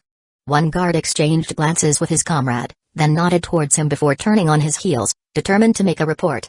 The other guard watched his patrol buddy disappear into the fog with a calm expression, but his body abruptly tensed when muffled cries echoed from within the ethereal haze. "Tatsuma?" The guard called out, his sword already gripped firmly in his hand. "Oi?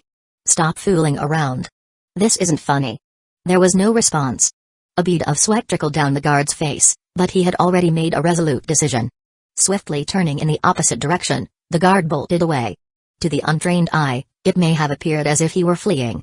After all, he was but a regular human, albeit a skilled fighter. In reality, all the trained militia knew better. Going against ninjas, who had an arsenal of peculiar methods, left him at a disadvantage. Alone, he couldn't hope to confront them, not with his limited skills. So, his best course of action was to flee, find an escape route, and report back. Only by rallying the masses, along with the village chief and guard commanders, would they stand a chance at fighting back. Naturally, the scream to alert his fellow villagers was not missing, and unfortunately, this tactic was only effective against a small band of invading ninjas. What loomed over them now was far worse. Just as the guard distanced himself from his post, his scream barely escaping his mouth, the ground beneath him shifted suddenly.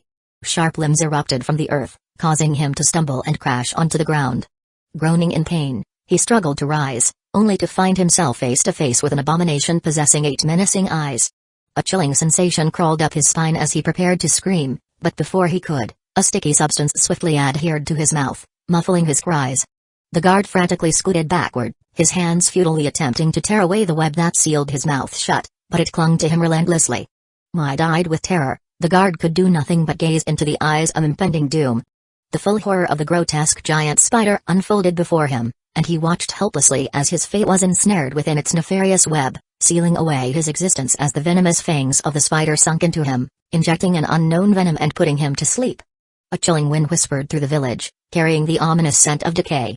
The fog grew thicker, obscuring the outlines of buildings and twisting the familiar paths into a labyrinth of uncertainty.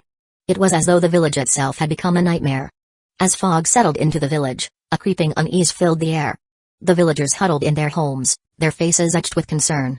Unbeknownst to them, a lurking horror awaited amidst the dense mist. Giant spiders, their legs as thick as tree trunks and fangs dripping with venom, hid in the murky shadows, patiently waiting to strike as they spun their webs. Meanwhile, among the villagers on patrol was the seasoned leader of the guards, who now stood at the forefront of the defense. His deep-set eyes scanned the fog with intensity, his grip tightening around his sword. "Remember the counter-ninja training and be on your guard," he warned his fellow guards. As the fog swallowed the village, screams pierced the silence. The spiders emerged from their hiding places, their 8 legs skittering across the ground. The militia of Tonica sprang into action, their swords slashing through the air with precision. The captain's voice rang out, cutting through the fog that obscured their sights. "Stand firm. Protect the village." In a different location, within the humble confines of his cottage, the Tonica village chief, a dignified elderly man with weathered features and a magnificent beard that nearly consumed his entire face, stood tall and prepared himself for the impending chaos. With a calm demeanor, he donned his simple plate armor and fastened the black headband, a symbol of his indomitable authority. Picking up his sword, he whispered to his worried grandson, Leo, who stood nearby. "Leo, take care of Mina." Observing his grandfather's departure, Leo scooped up little Mina, who was still trying to comprehend the world around her, and took refuge beneath the bed. Peering out from the darkness, his eyes sought solace in the perceived safety of his childish hiding spot. But as is customary in all horror stories, the lurking monster had already locked its gaze upon the vulnerable children. Stepping out of his house with purposeful strides, the old man's hand remained firmly clasped around the hilt of his sword. His sharp eyes pierced through the veil of fog, intently scanning his surroundings. Guided by memory, he counted his steps meticulously, determined to navigate the familiar terrain without losing his way. Suddenly, the old man's eyes narrowed, and in one fluid motion, his sword plunged into the ground, accompanied by a soft screech as the ambushing creature in the ground met its demise. Furrowing his brows at the unexpected enemy, the old man swiftly pivoted, deftly evading a web shot towards him. With an agile rush, he closed in on the giant spider that had entered his senses. His sword cleaved through the air, slicing the spider into 2 halves with a single precise strike. Despite his advanced age, this village chief stood as the mightiest combatant within the Tonica village. The local militia had been trained under his tutelage, and his skill certainly did not lose out to them at all. Unfortunately, his adversaries were not limited to simple spiders. Step. Step. Step. The old man remained vigilant, his sword held ready as his wise eyes swept the area in anticipation of approaching footsteps. Soon, the figures of his enemies appeared before him. There were 3 of them. On one side stood an unfamiliar mature woman with glasses and brown hair, her demeanor seemingly harmless, yet he sensed an underlying danger. Another figure was an elderly woman of his age, but her crimson gaze was unsettling. And finally, there stood an elderly man with a gray beard, donning a red hooded robe. The Tonica village chief recognized this man and his heart sank. "Disanasu, why?" Disanasu stared back at the village chief, a mischievous glimmer dancing in his eyes, as he replied in an emotionless tone, "Defeat us, and I'll tell you." Hearing these words, the Tonica village chief let out a weary sigh. Firmly raising his hands, clutching his sword to shoulder level, the blade pointed horizontally outwards toward his adversaries, the experienced old swordsman invited them with a firm resolve, "Koi." In the other corners of the village, the battle raged on, a swirling tempest of chaos. The guards fought valiantly, their blades gleaming amidst the swirling fog. They struck at the spiders, severing limbs and bodies, but their efforts seemed futile as for every spider they vanquished, 2 more emerged to take its place. To compound the danger, other grotesque insects joined the fray, each possessing unique and endless varieties of abilities. The guards fought on with unyielding determination, their spirits aflame, yet their strength waned under the relentless assault. As the insect army multiplied, even the courageous villagers emerged from their shelters to lend a hand, but their combined efforts proved inadequate in the face of the overwhelming onslaught. This was a war of attrition, with no end in sight. It was as if the enemy's sole objective was to drown them in sheer numbers. Adding to their despair, the enemy seemed to mock them, steadily ensnaring them one by one with intricate webs. "No Shizuru. Damn it. Why are there so many?" As the combatants watched their comrades being dragged away into the fog, a sense of despair overwhelmed them. Most of the militia had already vanished into the unknown, and their only beacon of hope, the village chief, had yet to make an appearance. The remaining fighters trembled with desperation, their will to resist slowly fading. But when they witnessed their own families being torn from their homes, consumed by a furious rage, they recklessly charged forward, intent on saving their loved ones. Tragically, they met the same fate as their fallen comrades, ensnared by the insidious webs. Amidst the chaos, the captain of the guard gasped for breath, standing amidst a mound of defeated spiders. Suddenly, his eyes dilated with resignation as he gazed upon the scene unfolding before him. A giant spider lugged its prey before him, before its limbs poised threateningly near them, its 8 eyes bearing an unsettling intelligence. What truly chilled the captain was the fact that the victims were his unconscious wife and children. The captain's sword slipped from his grasp, his voice a plea laced with desperation, "Please, don't hurt them." In the other battleground, the Tanaka village chief knelt upon one knee, his sword serving as a support as he fought for each labored breath. His once white facial hair now bore the marks of his injuries, tainted by blood. But he pushed aside his pain, for there was no time to dwell on his wounds. With a resolute expression etched upon his face, he focused his gaze upon the 3 adversaries before him. Their bodies remained seemingly untouched by any visible injuries, despite his repeated attempts to slay them. Yet he knew the truth, he had already killed them multiple times, only to witness his foes freshly emerge from the enveloping fog. Drawing from his knowledge and experience, the village chief recognized the enemy's tactic, draining his strength through clones.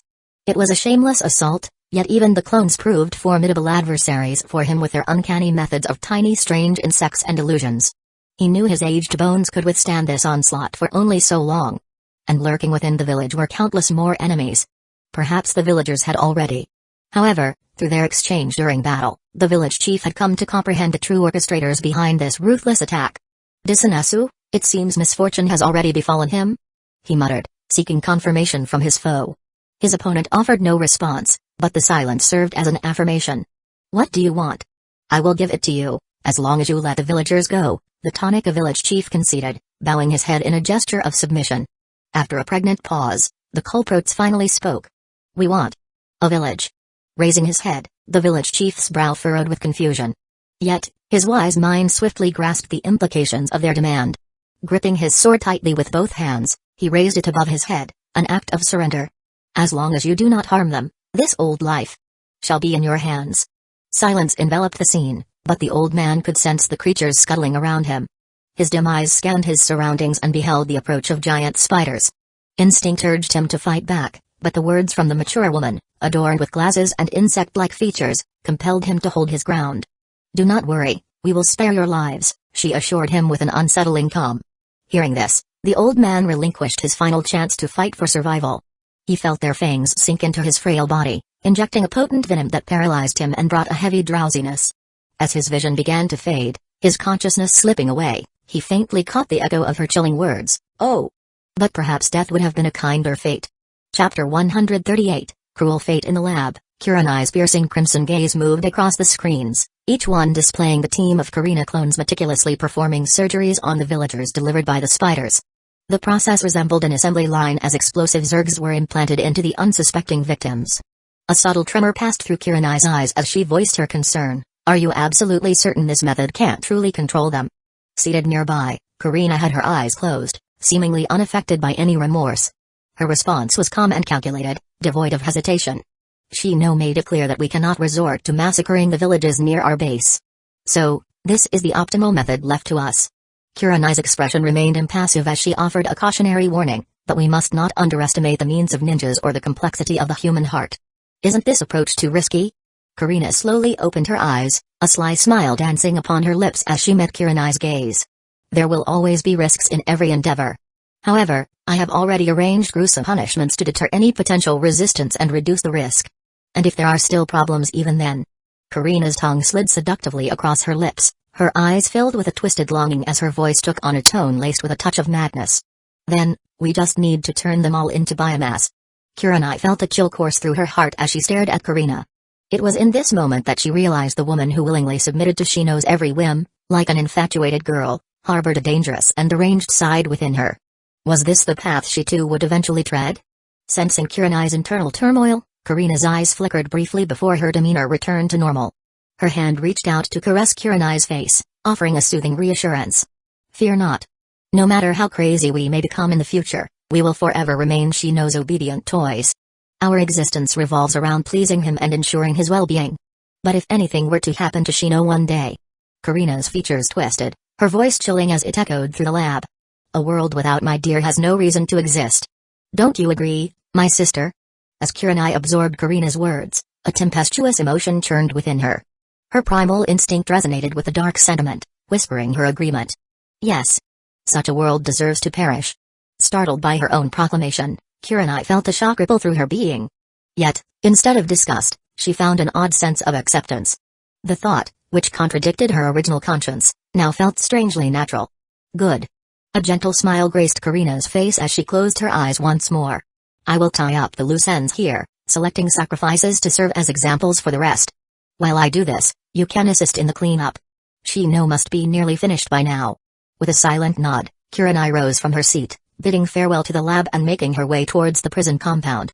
As she stepped into the dimly lit prison and approached Yakumo's cell, a strange sensation enveloped her. The confines of the nearby cell seemed to shift and warp, transforming into a bustling Japanese restaurant. Her crimson gaze flickered, taking in the intricate details of the illusory domain. Unlike Shino's previous domain, the coverage now was only a small pocket around a cell in reality, but it had expanded into a vast dining establishment for those ensnared within its grasp.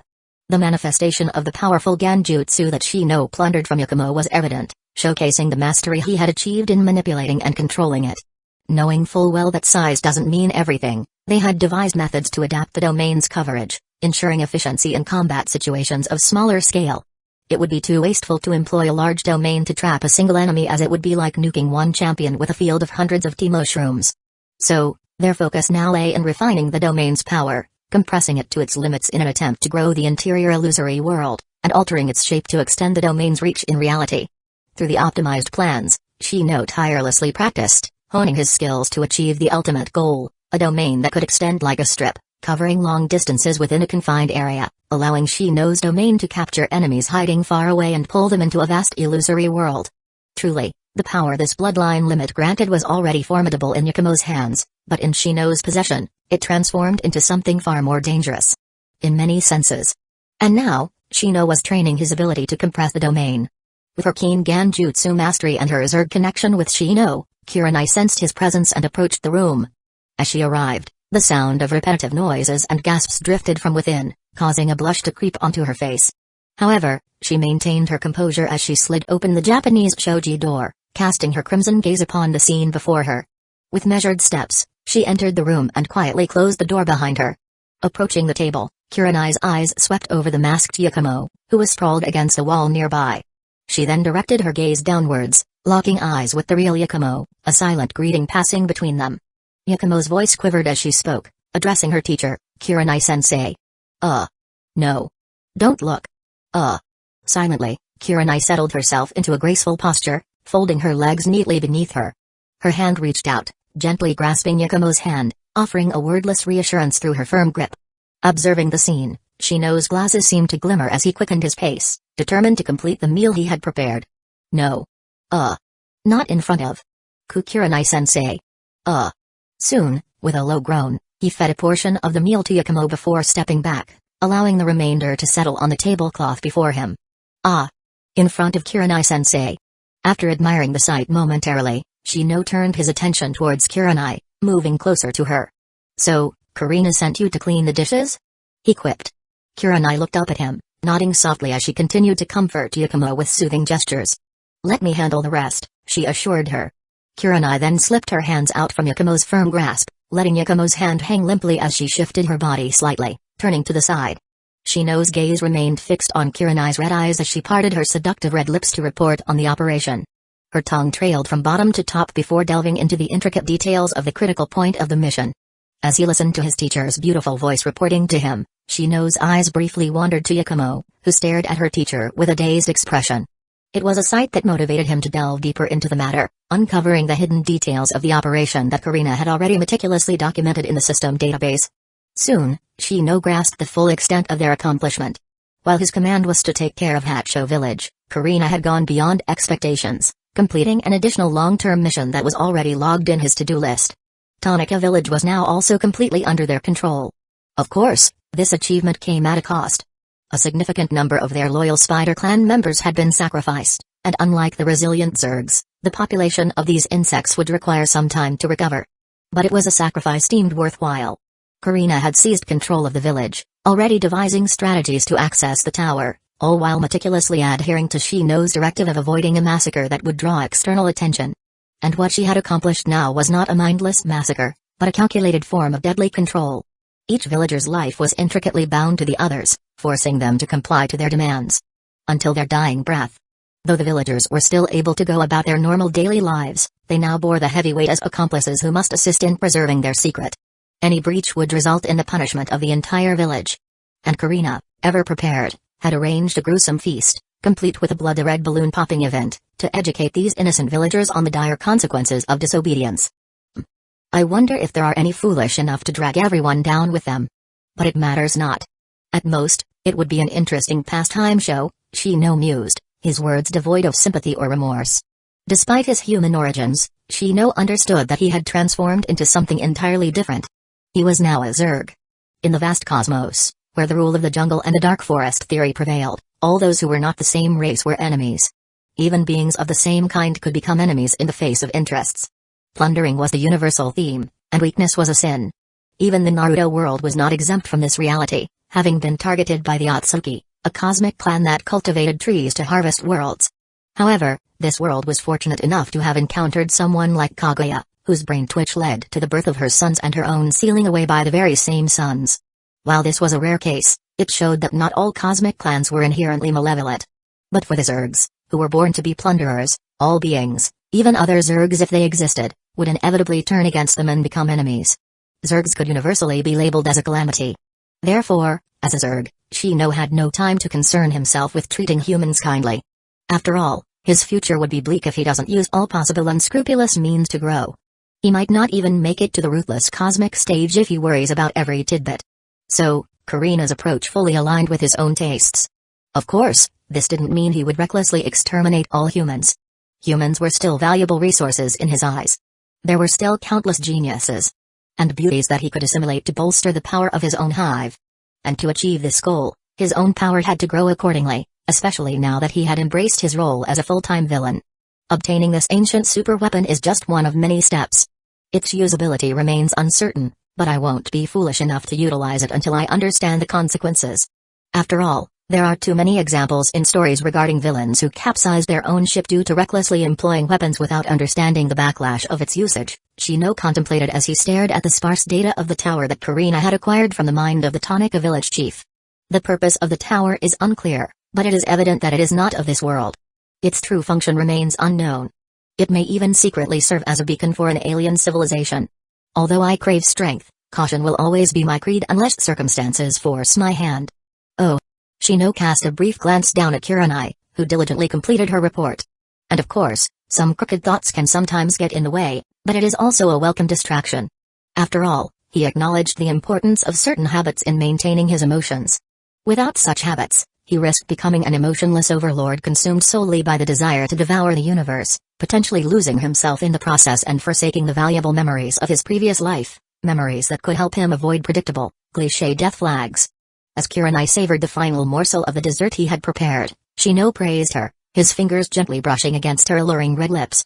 Good job, Kurenai-sensei, he commended, entrusting her with the ongoing tasks at hand. I'll leave it to you here.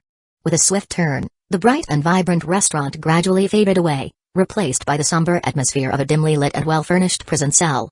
The figure of the masked Yakumo, once leaning against a wall, vanished as Shino departed. But, Yakumo lay sprawled on the cold table, only finding solace in Kurenai's comforting embrace. Her gaze remained fixated on her teacher, her voice laden with exhaustion as she inquired, Kurenai-sensei, how much longer must I continue doing this? Kurenai hesitated for a moment, her red lips quivering slightly as she brought the spilled remnants of the meal towards Yakumo's lips. With a touch of bitterness in her voice, she assured, Sensei would never harm you, Yakumo. Sensei can do it, so can you. Eat more, don't let it go to waste. It's good for you. A sensation of helplessness coursed through Yakumo, her body trembling slightly as a solitary tear trailed down her cheek. In silence, she obediently lapped up the leftovers. Strolling in the corridor outside, Shino's eyes were fixed on the captivating broadcast, purposefully displayed by Karina.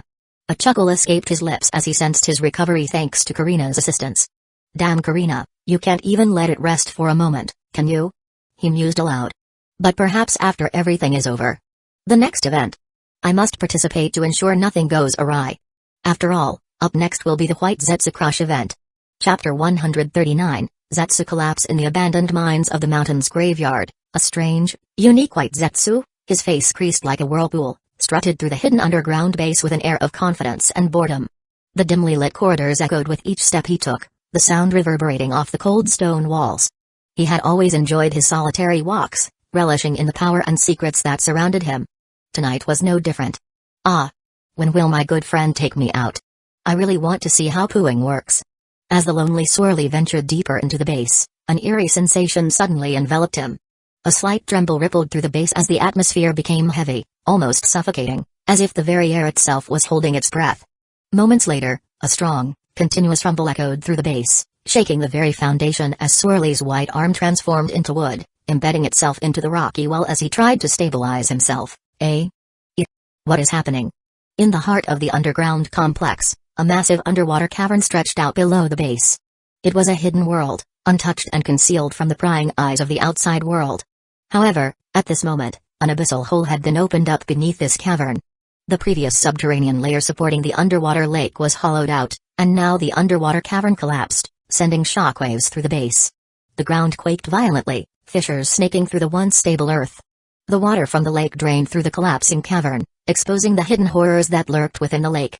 The White Zetsu, a strange and grotesque manifestation of twisted human flesh, emerged from the depths with their distorted faces and contorted limbs. Their awakening was but a dance of agony and despair. The Zetsu thrashed and flailed, their muffled cries lost amidst the chaos of rushing water.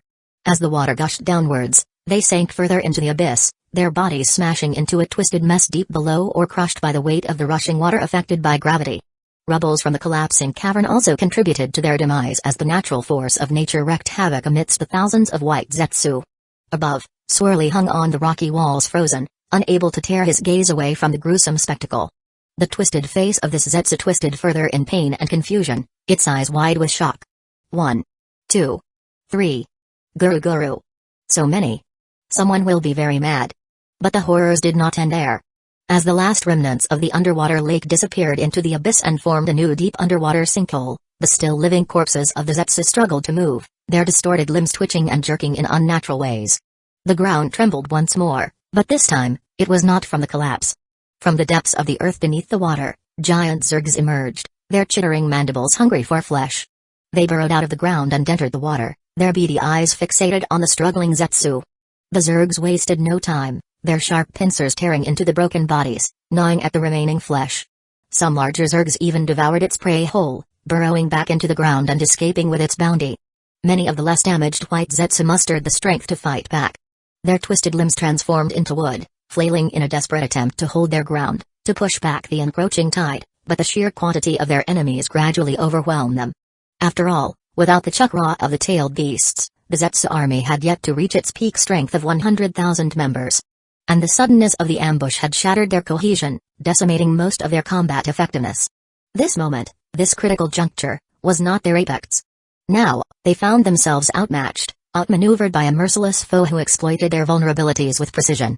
Amidst the tumultuous scene, Swirly, unable to witness the events unfolding beneath the water's surface, still received the signals transmitted by his fellow compatriots, the echoes of their distress reaching him, piercing through the haze of his trance, allowing realization to wash over him.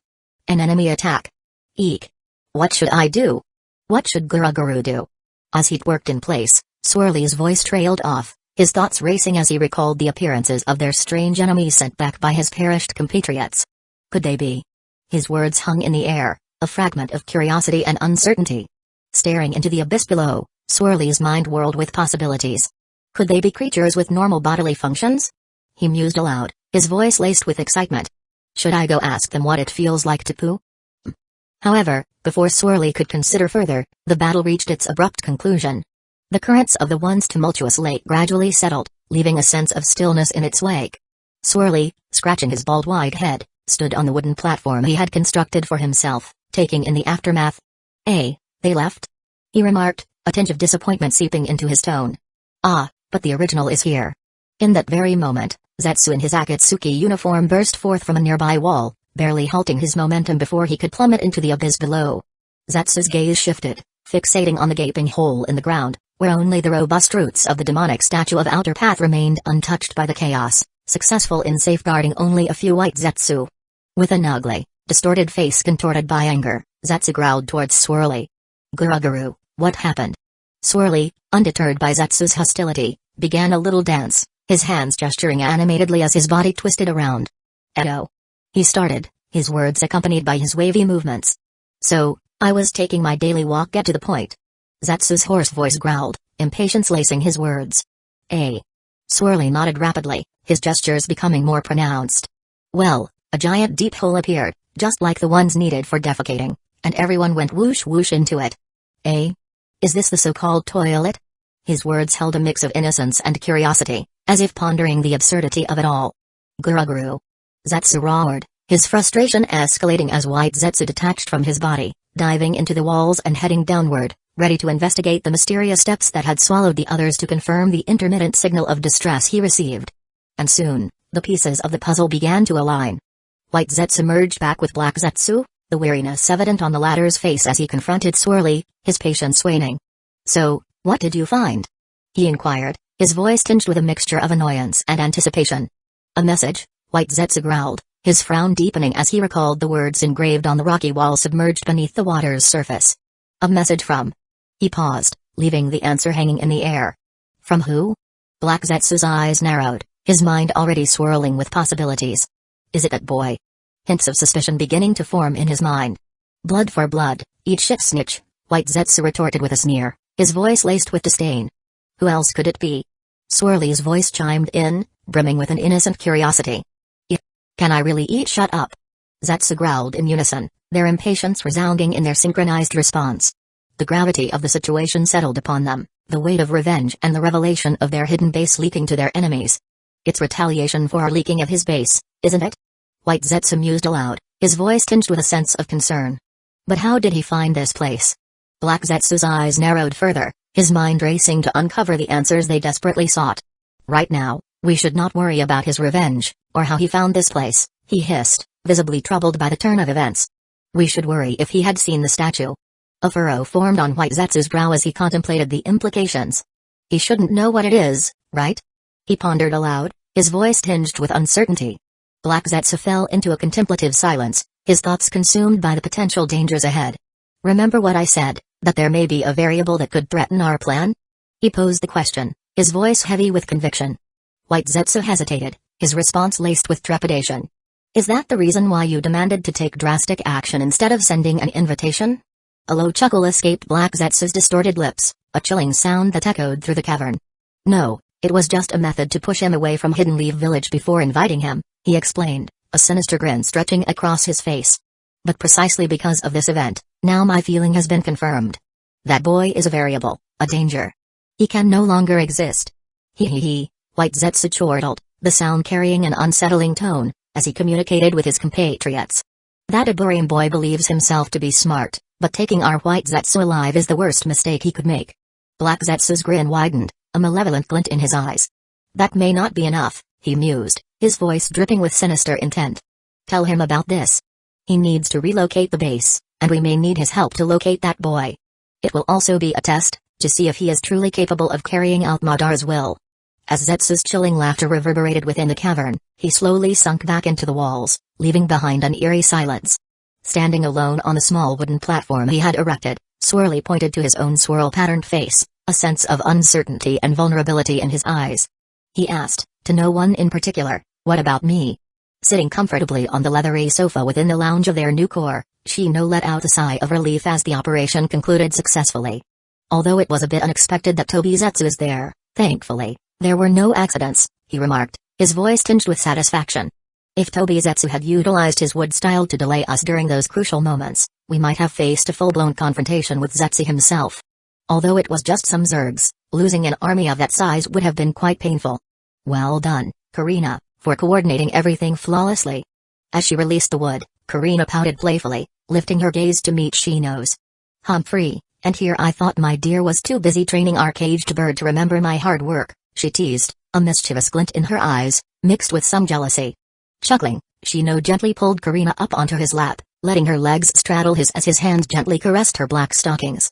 And despite her jealousy, Karina catered to him, discreetly slipping the wood she had prepared into its rightful place.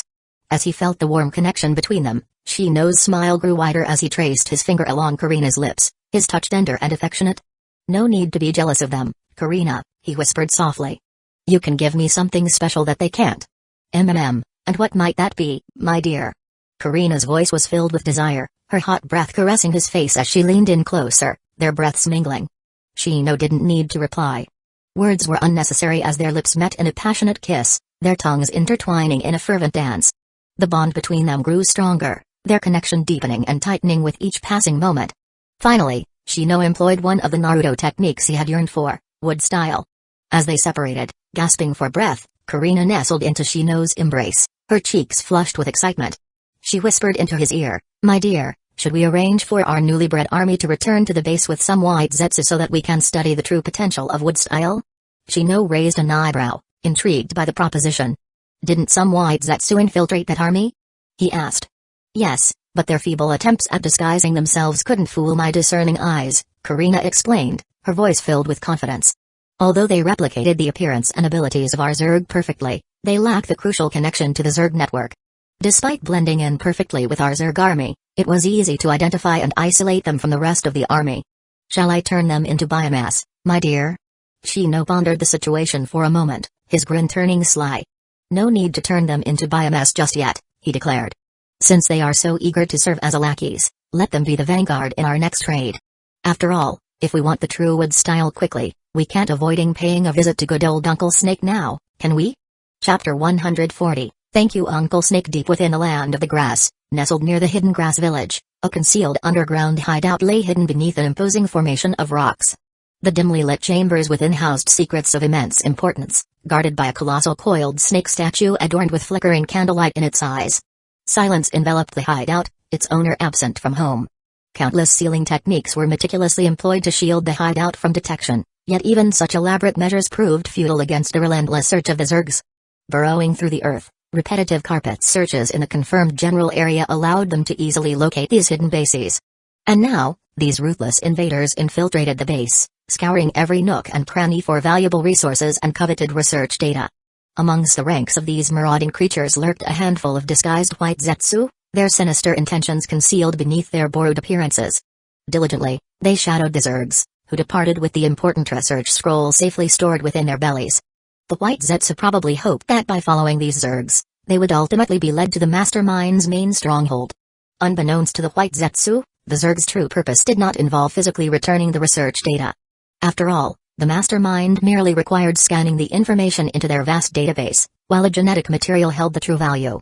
Yet, the Zergs had been skillfully manipulated into carrying the data away, creating a smokescreen that would inexorably guide the white zetsu towards predetermined destinations, a meticulously laid trap designed to ensnare the unsuspecting pawns in the Mastermind's sinister schemes. Within yet another secret underground hideout, an experimental laboratory brimmed with large glass cylinders containing mysterious liquids. Unlike the previous instance of infiltration, transport Zergs emerged, parting their gaping jaws to release their occupants. If a certain Black Hand was here, he would be surprised because the majority of these occupants bore an uncanny resemblance to white zetsu, while one stood out distinctly as zetsu donning his Akatsuki garb. However, to those with the wisdom beyond the fourth wall, the true culprits should be clear by now. These transformed clones stealthily infiltrated the base, diligently retrieving the invaluable research data. Meanwhile, inside one of the glass cylinders, a transparent humanoid composed of water opened its eyes. "Since you're here, would you mind releasing me?" he inquired. However, the squad of zetsu paid no heed to Suigetsu's plea, continuing their silent duties without acknowledgement. Regardless of Suigetsu's attempts to persuade them, his words fell on deaf ears. As for bringing Suigetsu back, while his liquid form ability possessed certain merits, it also bore evident weaknesses. The power to transform into water proved tasteless to those of substantial strength, and at most, his genetic material held some passing interest. However, obtaining his gene data directly from Suigetsu presented a challenge, as without sealing chains, the risk of his potential escape loomed. And the Masterminds deemed it wasn't worth risking their main bodies for his genes. Luckily, There were ready-made alternatives in the lab, courtesy of Uncle Snake's experiments. Since this was the case, releasing Suigetsu would achieve nothing more than causing some complications for Orochimaru, and it would not serve the interests of the mastermind orchestrating this Zerg invasion. Instead, allowing Suigetsu to report back might potentially yield favorable effects. After successfully archiving the vital data within the hidden research base, the clones discreetly departed the lab, leaving behind Suigetsu's furious shouts and empty threats of informing Orochimaru about their activities. "Well, please do." Naturally, the concealed scroll detailing the summoning of the Shinigami behind a false wall was not overlooked. Upon locating the secret chamber, a Zerg was dispatched to retrieve the scroll. As an experienced treasure hunter, the mastermind ensured no stone was left unturned. And this wasn't the end. The scouting prowess of the swarm should never be underestimated, for their favorite activity lay in the art of excavation and tunneling. After months of searching, many bases had been marked, awaiting their day of reckoning. And this day has arrived. So, simultaneously, a sweeping search unfolded across numerous countries, as hidden bases were scoured meticulously, some ruthlessly looted while others were left undisturbed after data extraction. Meanwhile, in the land of sound, a substantial portion of the Zerg army, birthed from the harvest of White Zetsu, embarked on a relentless campaign, raiding the multitude of Orochimaru's covert bases scattered throughout the region. Unlike the ones in other countries, these hidden research laboratories, teeming with experimental subjects and those bearing the cursed seal, stood as formidable fortresses, guarded with unwavering loyalty. Nevertheless, the Zergs fearlessly clashed head-on, their vanguard sacrificing themselves to gather the invaluable genetic material from these test subjects, simultaneously stalling for time to facilitate the acquisition of research data. Once their objectives were fulfilled, the Zergs swiftly retreated into the subterranean depths, vanishing from sight as they set their sights on the next destination. And during the ensuing chaos and destruction, some corpses of White Zetsus were left strewn in the raided bases, a gift and a pit. It may not fool Orochimaru, but implanting even the smallest suspicion may be enough. Despite the chaos that unfolded across Orochimaru's numerous bases, one particular stronghold remained eerily calm, untouched by the tumultuous events that engulfed the rest. This sanctuary surpassed the others in grandeur and size, and it was known as the Northern Hideout. Within the fortified walls of this hideout lay one of Orochimaru's most significant cursed seal human experiment sites, distinguished by the unique presence of Jugo, the origin of the cursed seal itself. Here, in the depths of this experimental facility, a delicate operation unfolded, orchestrated by the mastermind of the infiltrating Zergs with utmost discretion. The bugs stealthily infiltrated the base, silently neutralizing the personnel without alerting the dangerous Jugo. This wasn't a brutal onslaught, rather, it was a calculated display of lethal precision executed by tiny yet deadly Kashu insects. While Jugo remained the primary focus, the Kashu deliberately avoided targeting him as the masterminds wanted him alive. But, preventative measures still had to be taken. So, once the initial obstacles had been eliminated, the true power of the infestation pit, long left dormant, was unleashed. The unleashed swarm disseminated throughout the base, spreading a powerful plague, the very embodiment of horror. Though potent, the plague would likely not prove fatal to someone of Jugo's formidable physique. However, its purpose lay in weakening him, ensuring that escape would be an insurmountable challenge should negotiations take an unfavorable turn. Jugo, who was huddling within his comfort zone, a dark cell, clad in a plain pale blue shirt and green shorts, appeared oblivious to the events unfolding outside. Or perhaps he possessed a sense of the encroaching danger, yet he chose not to bother with the presence of the intruders. Even as the trail of insects slithered into his cell, he remained unmoved, his face concealed by his spiky orange hair, buried in his knees. Chained at his knee by a prison cuff attached with a weighty metal ball, Jugo sat in stoic silence, his tall, muscular frame exuding an aura of resignation. He awaited his day of reckoning, the day he would be cured. And on this fateful day, the devil himself appeared before Jugo, offering him a glimmer of hope. "Do you want to be cured?" The question piqued Jugo's interest, prompting him to slowly raise his head, his dull, red-orange eyes fixating on the young man donning a black trench coat before him. Seeing nothing particularly extraordinary about the man, Jugo calmly remarked, "You don't look like a doctor or a scientist." Chuckling softly, the man known as Kano replied, "Of course not. Because I am neither. Name's Kano, and I am merely a greedy individual hunting for power." "Power? There is none of that here," Jugo responded in a placid tone, his gaze now lowered, his interest waning. Kano's smile widened as he continued, undeterred. "Oh, we both know the truth of that answer. And allow me to inform you that your current physician will remain busy for an extended period, training his new body, and it is improbably that he would come to cure you any time soon. So, Perhaps you would be willing to hear me out? Hearing no reply, Kano continued, you see, my ability is a bit special. It allows me to do an interesting thing. I can deprive the power of others. After a moment of silence, a flicker of hope stirred within Jugo as he understood the implications, causing his body to tremble slightly. Slowly, he raised his head, fixing his gaze upon Kano, his eyes filled with a mix of hope and skepticism. Can your ability truly strip away any power? A sly smile danced upon Kano's lips as he replied, indeed, any power, including your unique capacity to absorb natural energy and the accompanying wrath it brings. After a protracted silence, Jugo's voice grew resolute, a hint of unease seeping through. And what is the price? With a snicker, Kano responded, the death of the victim. Jugo's interest waned, his head lowering as an ominous aura emanated from his body. So, you are after my power? Ha ha ha. A chilling laugh reverberated within the confines of the cell as Kano retorted, no need to grow angry just yet. I haven't finished speaking. Death is not the sole outcome if we take the necessary precautions. The disquieting aura surrounding Jugo seemed perturbed as he locked his fierce gaze onto Kano. What do you mean? Precisely as you suspect. Through extensive research, I have devised a set of safe procedures to strip individuals of their power. Once plundered, the victim may still live, but unfortunately, their existence will be reduced to that of a mere normal human. It's a pity, isn't it? In this day and age, nobody desires to live an ordinary life, Kano explained. Before he could finish his words, a powerful force gripped his shoulder, slamming him against the cell wall. I do, Jugo's hoarse voice resounded, his body trembling with restrained excitement as he stared at Kano, attempting to quell his emotions. Kano's smile remained sly as he adjusted his glasses. Would you believe a stranger so easily? What if I am lying? Jugo's hands trembled as he spoke with a mixture of uncertainty and determination, even though I don't know who you truly are, but if you wanted to kill me, I'm afraid I can't even leave this place alive. So, I'm sure you can keep my other side in check, and if your words are indeed genuine, I am willing to take the chance. I simply wish to live. To live a normal life. And I am willing to devote my life to the one who can cure me. Chuckling, Kano replied, it's good to hear that. However, I have no need for a mere ordinary person under my command, but I also have a method to grant you power after your treatment. If you so desire. And, you can also share the details of Uncle Snake's experiments with me later. I am interested in a first-person account. Let it be your payment. Uncle Snake? Jugo questioned, a hint of confusion crossing his face. Orochimaru. Think of it as my respect for him. But enough about that. Let's go. The sooner we complete the process, the sooner you can begin your new life. Oh, and you will also have a chance to meet someone else who is now leading a rather nourishing life after being deprived of her powers, Kano replied, waving his hand to summon a gaping mouth of a transport drone from the ground. It's a biological creature we bred through our research, used for transportation. Kano then gestured politely towards the entrance, after you. A flicker of curiosity danced in Jugo's eyes, accompanied by a glimmer of hope. Perhaps, just perhaps, he might finally be cured this time.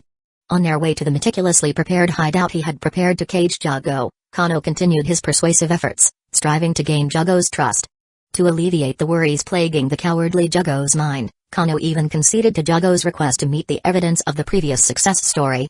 Soon, led by Kano, Jugo found himself entering a strange facility, where Yakumo was already awaiting, accompanied by a clone of Kurenai. Kano gestured towards Yakumo, introducing her to Jugo. This is the survivor of our previous success.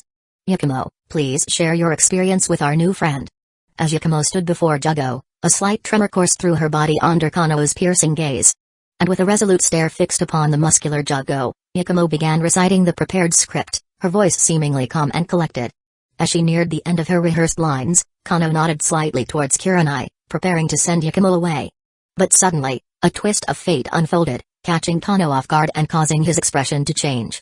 Yakumo's voice trembled with desperation as she deviated from the script, her desperate plea echoing through the biosphere, "Save me." Chapter 141, Sage Mode acquired in an external biosphere. Shino slowly released his clenched jaws, allowing Jugo's tall, fragile form to crumple to the ground.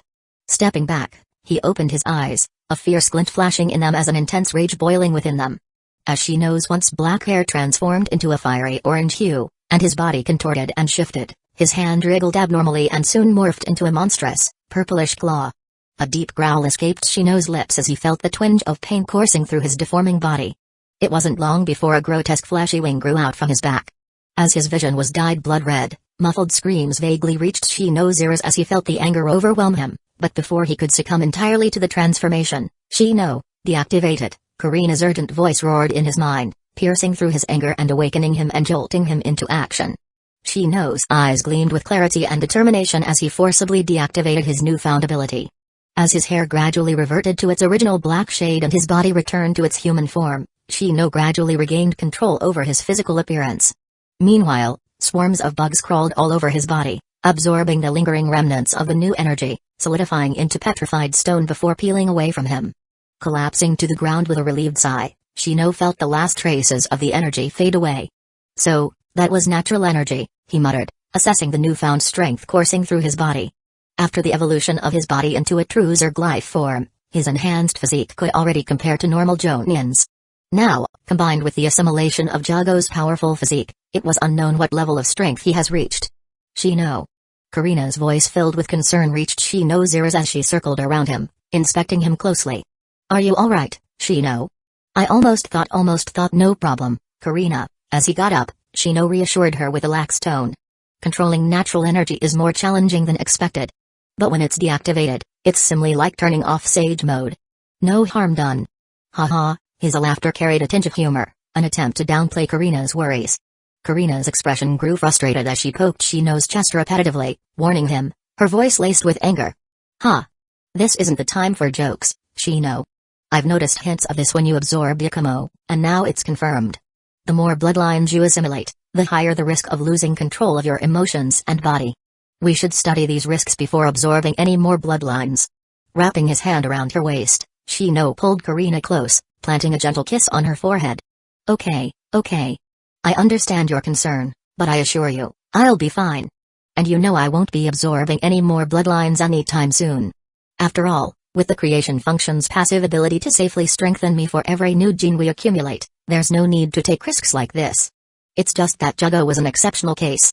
It was a necessary boost for both my physique and abilities. After all, his powers perfectly complements my Zerg mutation from absorbing your Uzumaki bloodline. The power of devouring is a perfect match for a Zerg Dominator, so the more, the merrier. Don't you agree? Humphrey, Karina pouted with exasperation as she cast a glance at the unconscious Jago, his life sustained by the appendages attached to him. Shino, are you really going to let him live? He poses a risk and may leak some of our secrets. Stroking Karina's head affectionately, Shino nodded in affirmation. Indeed, it is a promise I made.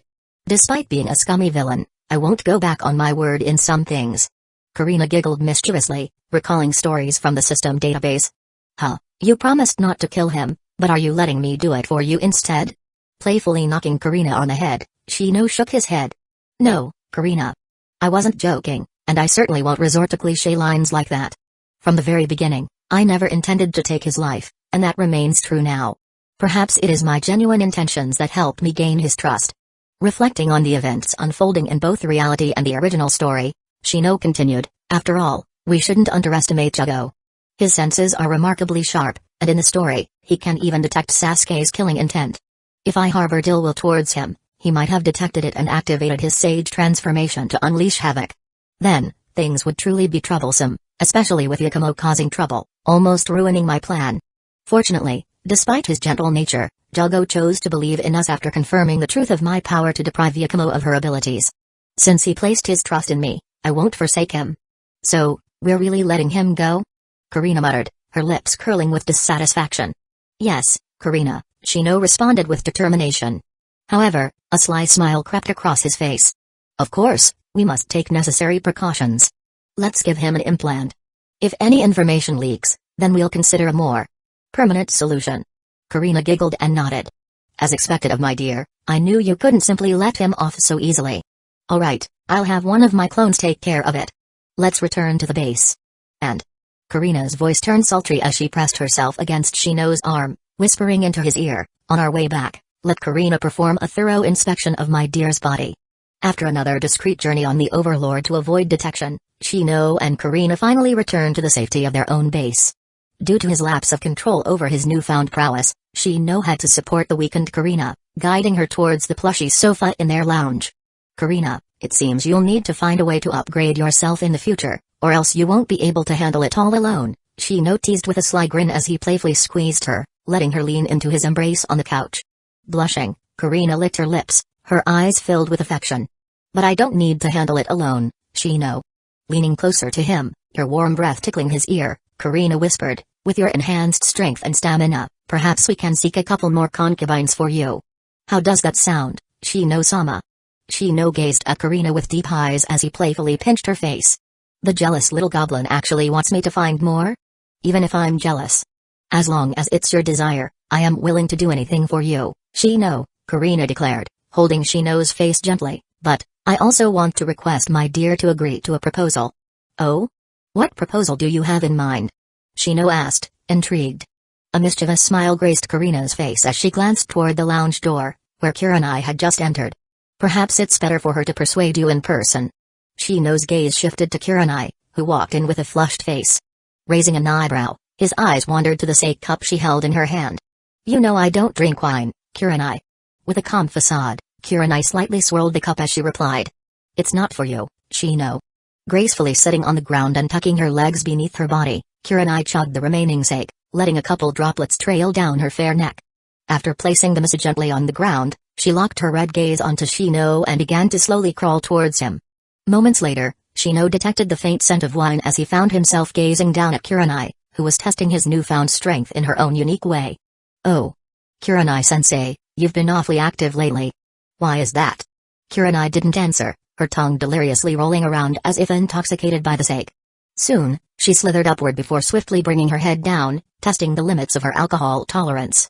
Shino's eyes narrowed slightly as he glanced at Karina, silently seeking an explanation. Karina giggled and leaned back to watch the spectacle unfold. "My dear, we can discuss everything once you've enjoyed this special service." "So," Shino shifted his gaze back to Kurenai, his curiosity brewing within him. What are these two hiding from him? After a long lecture, Shino observed his tired teacher as she languidly wrapped her bandages around her legs and secret garden, where his fertilizer overflowed. His voice filled with contentment due to his newly gained sage mode, Shino playfully remarked, "Ah, as expected of Kurenai-sensei. No wonder you can keep the man from the Sarutobi clan from attracting all sorts of bees and butterflies.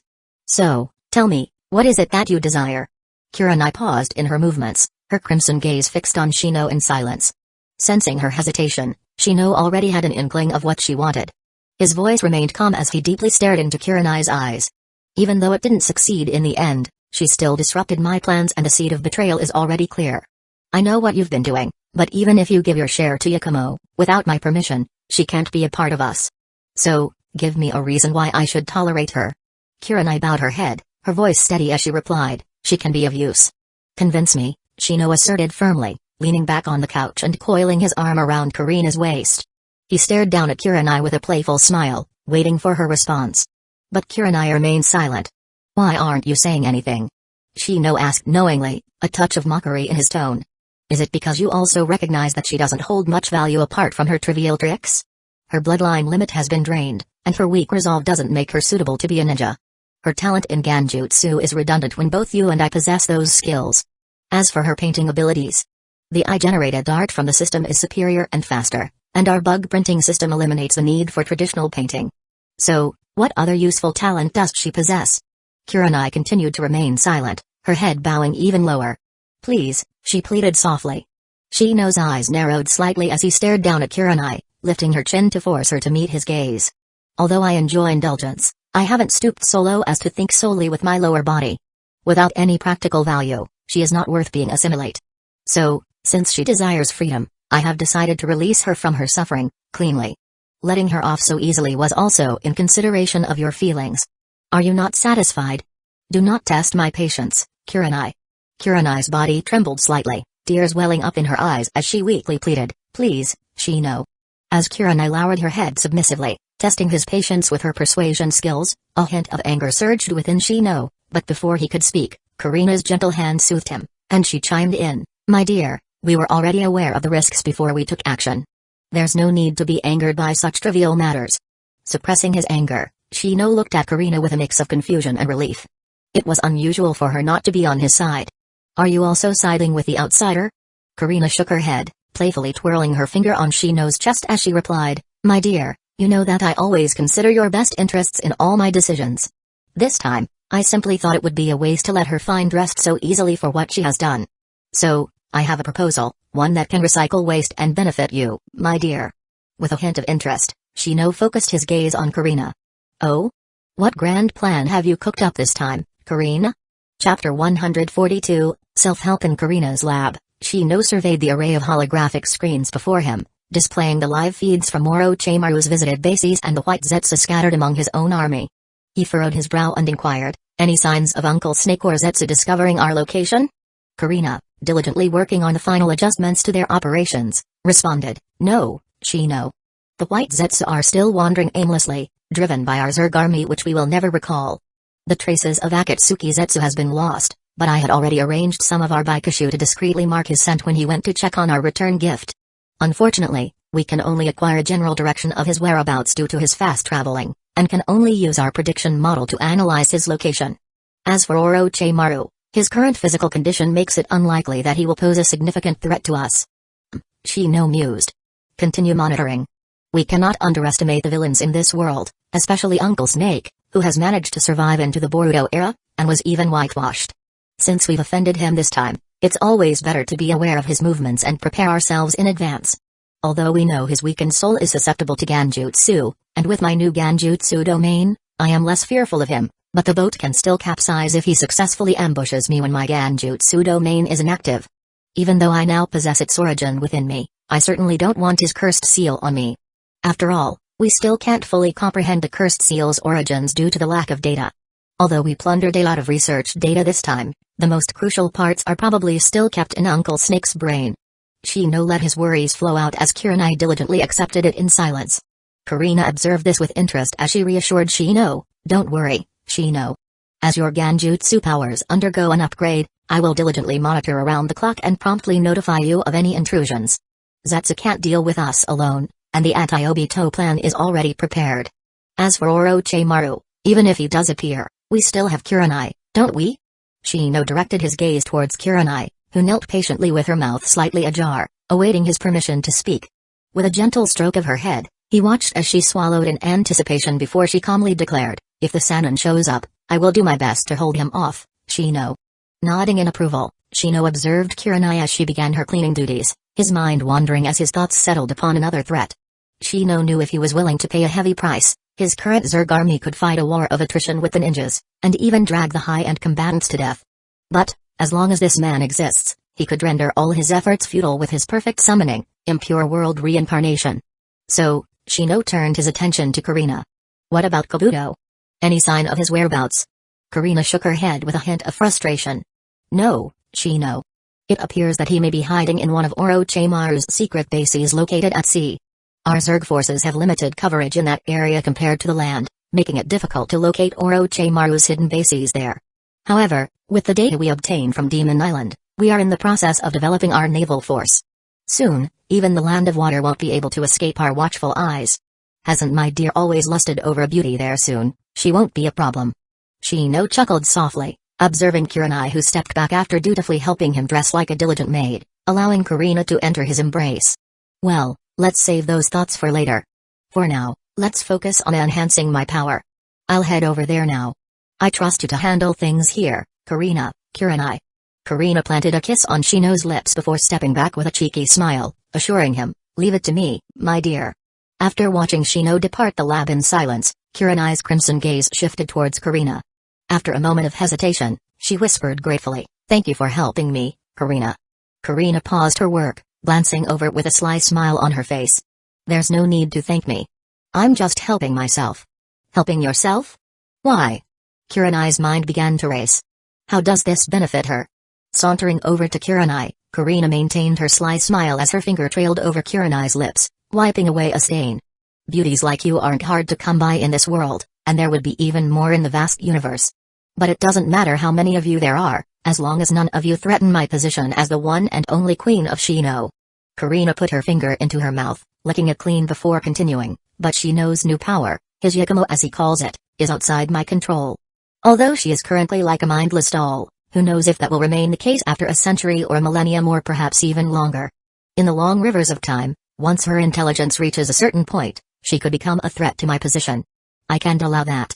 I didn't have any methods before, But after analyzing all the fragments of soul research data we gathered from the snake farm operation, I finally devised a countermeasure. So this time, I also hope the plan succeeds. If it fails, your student will cease to exist, and Shino's personal doll will still be beyond my control. However, if it succeeds, it will implant a backhand into her core, making her a factor I can control. Kurenai took a deep breath, realizing the truth. No wonder Karina was so willing to help her. As expected, she was just like Shino, hiding the hidden costs within their actions. But by doing this, aren't you afraid of revealing your strong desire for control? Won't it cross his boundaries? Karina's smile remained playful as she turned around and headed back to her lab table. Who says he doesn't know? Our very existence belongs to him, and if he desires, he can always be aware of everything we do. I have no intention of hiding it because a transparent relationship is what sustains our bond. He knows that I am willing to give everything for him, and in turn, he indulges me in these trivial matters. But even so, we both understand that I will never overstep his boundaries, and every action of mine will always cater to him. Kurenai fell silent, bowing her head in deep thought. Karina's gaze shifted towards her, and she admonished Kurenai in a gentle tone, "Kurenai, I also hope you learn from this. I don't want to see you end up in the cold palace one day." Hearing the advice, Kurenai nodded slightly. "Thank you for the reminder, Karina. Go. You still have a lot of Genjutsu research on your plate, especially with our access to natural energy and your discoveries regarding the Mirage technique," Karina said, nodding slightly before returning to her work, grumbling in an unhappy tone, "Seriously, Shino keeps increasing the workload and leaves it all in our hands while he has fun. My goodness. I also want to spend time with my dear." Kurenai's lips curved slightly as she exited the lab. Making her way to her own workspace, her eyes subtly scanned the prison area, a hint of worry showing in her gaze. "Yakumo-sensei can only do so much for you. The rest will be up to fate." In the dim and gloomy prison room, Shino stood silently, sweeping his gaze over the myriad of symbols forming sealing marks all over the walls, ground, and ceiling before his gaze fixed upon the obedient Yakumo who stood stiffly before him, dully staring into space. Despite her vacant expression, Shino knew that her consciousness still lingered, forcefully placed into dormant mode by Karina's control over their assimilated queens. Not only that, Yakumo's soul and body had been meticulously prepared by Karina, primed for the upcoming operation. Such a wonderful body. Alas, it's not enough if you want to be mine's. Extending his hand, Shino gently trailed his fingers over Yakumo's warm skin, a dark grin spreading across his face as he ensured there was truly no reaction, regardless of his actions. After his confirmation of Yakumo's dormant state, Shino tossed the stained kimono away, letting the cleaning rag settle to the ground. "It's a pity. I'll miss enjoying this, so if you can hear me in there, I hope you give me some surprises." Then, with a firm conviction, Shino's black hair transitioned to a shade of brown, and his Genjutsu domain enveloped the surroundings. Within moments, the masked Yakumo materialized beside him, standing motionless like a doll, her chilling aura brushing against his skin. Grinning, Shino drew the masked Yakumo into his embrace, his hand roaming as he positioned her to face her sister who stood nearby. "Yakumo, do you see your sister right there? Do you understand what you have to do?" Shino's question lingered in the air, but received no response from the masked Yakumo, as if she lacked understanding. So, Shino could only seek his own response that would satisfy himself. Not long later, satisfied, Shino released his grip, pushing the masked Yakumo towards the real Yakumo. His voice, cold and devoid of emotions, resonated through the Genjutsu domain. "Now, devour her," he commanded. At last, a flicker of life seemed to emerge within the masked Yakumo. An ominous aura emanated from her as she fixed her chilling gaze upon the real Yakumo. The mouthpiece of her mask clacked with anticipation, as if she had long awaited this moment.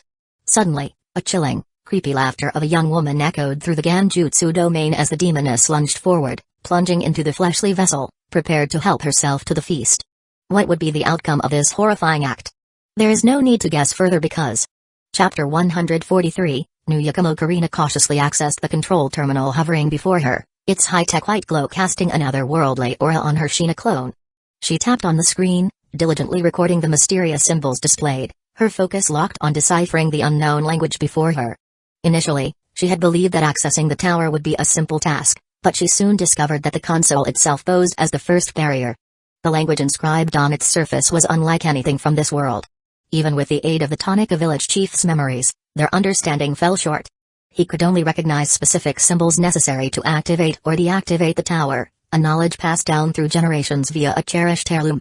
And amongst them were the peculiar tubes and a melody that served as the key to the console. Clearly, This tower was either an alien technology or a relic from a different era, and normal means will only achieve the results the previous tower owner desires. However, this was not what Shino wants. Fortunately, with Karina's ingenuity and the system models that she had developed to reduce her workload, she had the capability to go beyond their limited comprehension. The old man's memories provided a foundation for Karina to build upon, and given enough time, she believed she could decrypt the rest of the language. Once she achieves the basics, she can begin to crack down on the functions of the tower, slowly transforming it into their own. Nearby, Granny Kurenai's disguise, stood before the colossal cylindrical tower, its surface adorned with pulsating red runes, decorating the surface of the tower akin to circuitry. She siphoned another surge of the strange and unknown energy that emanated from the tower, channeling it to cast the Mirage Genjutsu. As a mystical glowing pattern hovering before her activated and dispersed, the small area around her transformed into a flourishing garden.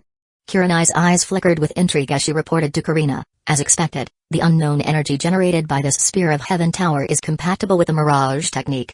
It's as if they share a common origin. Interesting, Karina mused, her gaze drawn to the pulsating energy coursing through the tower. Initially, they had assumed it was a geothermal energy source derived from the magma below. However, their later inspection revealed that the unleashed energy possessed an entirely distinct force, coming from an unknown source, a mystery that excited Karina, for it represented a potential new power source. Chakra, spiritual force, natural energy, genetic energy, and now this new unknown energy. They have much to master, but having more is always a good thing. Yet, despite their ability to siphon the energy from the tower, they had yet to find a method to generate it themselves. The tower was an inanimate structure, not a living creature. It was devoid of the necessary genetic components Zerg life forms like them could manipulate. So, Karina could only personally conduct arduous research. Nevertheless, they now possessed a clue, a path to a breakthrough. It appears our mother holds more secrets than we initially believed. Or perhaps it is the Aburame clan itself? Karina murmured, her confusion momentarily clouding her thoughts. She swiftly dismissed the notion. Well, matters of family can wait until Shino completes his upgrade. After all, I can't go and kidnap my own mother-in-law for interrogation, can I? Kurenai shook her head, amused by Karina's wandering thoughts, as she refocused on mastering the new Mirage technique. Illusionary techniques were treasures to her, and this one challenged her original perception of Genjutsu. After all, it harnessed the very forces of nature to conjure illusions immune to conventional methods of dispelling. Suddenly, Karina clapped her hands, diverting Kurenai's attention. Kurenai, Shino should be nearing completion. Let us be prepared and monitor the process in case that demoness loses control. With a few swift taps on the console, the tower's first layer rumbled, gradually sinking back into the ground. Tremors reverberated through the earth, causing the villagers of Tonica village to momentarily glance in the direction of the tower before returning to their daily lives, seemingly unfazed by the event. Yet if anyone looked closely, they may discover the hint of fear lingering in their eyes. As the tower deactivated completely, the Tonica village chief approached the duo. His form was slightly hunched. 2 officers are departing? Yes, we leave the village in your hands, Karina commanded, her gaze sweeping over the villagers. As long as they don't step out of line, we shall not interfere in their daily lives. I understand, the old man responded, his back bowing further as a tremor coursed through his body. Very well. I really don't want to get my hands all bloody again. He. Karina's chilling laughter echoed through the area as her body deformed into a swarm of bugs, dispersing throughout the village, assuming the form of monitors. The old man remained silently bowed in place. After a while, a sigh of regret escaped his lips, laden with helplessness. He turned and walked away, his back hunched and his footsteps heavy with the weight of his burdens. In the gloomy prison, an eerie aura permeated from one particular cell, as strange distortions danced in the air, creating a separate space within the confines. Within this peculiar area, a projection materialized, depicting a grotesque world filled with slimy, purple creep and pulsating biomass. What made it truly horrifying was the gradual expansion of this confined space, growing ominously with each passing moment. Standing amidst this nightmarish realm, a bead of sweat rolled down Shino's face as he exerted himself to compress his domain, preventing it from engulfing the entire base. His exhaustive efforts to maintain the status quo were a testament to the growing power of his Genjutsu. As he focused on his task, his gaze fixated on Yakumo, who stood obediently before him. Her fair visage now adorned a new version of her demonic mask, now concealing only the upper half of her face and leaving her lower half exposed, revealing her fair skin, her pointed chin, and alluring pink lips in a neutral expression. Despite the chilling aura emanating from her, her visage displayed no previous signs of the demoness, except for the mask. Even her horns had vanished, leaving Shino uncertain if this fusion was an improvement or a downgrade. Yet, there was no turning back at this point. The climax had arrived, signaled by the dissipating ominous aura, easing the strain on Shino as the Genjutsu domain gradually faded away. Then, he found himself standing within the prison cell, observing Yakumo with her fair skin and masked upper face, obediently waiting before him, even without the presence of the Genjutsu. Success? Shino mumbled, his hand rising to caress Yakumo's smooth and warm lips. His gesture seemed to have triggered a command as Yakumo slowly knelt before him, her movements slightly mechanical, a clear indication of the entity controlling her actions. Shino felt a familiar warmth greet him through her simplistic yet mechanical gestures, a technique reminiscent of the masked Yakumo, albeit lacking the chilling atmosphere.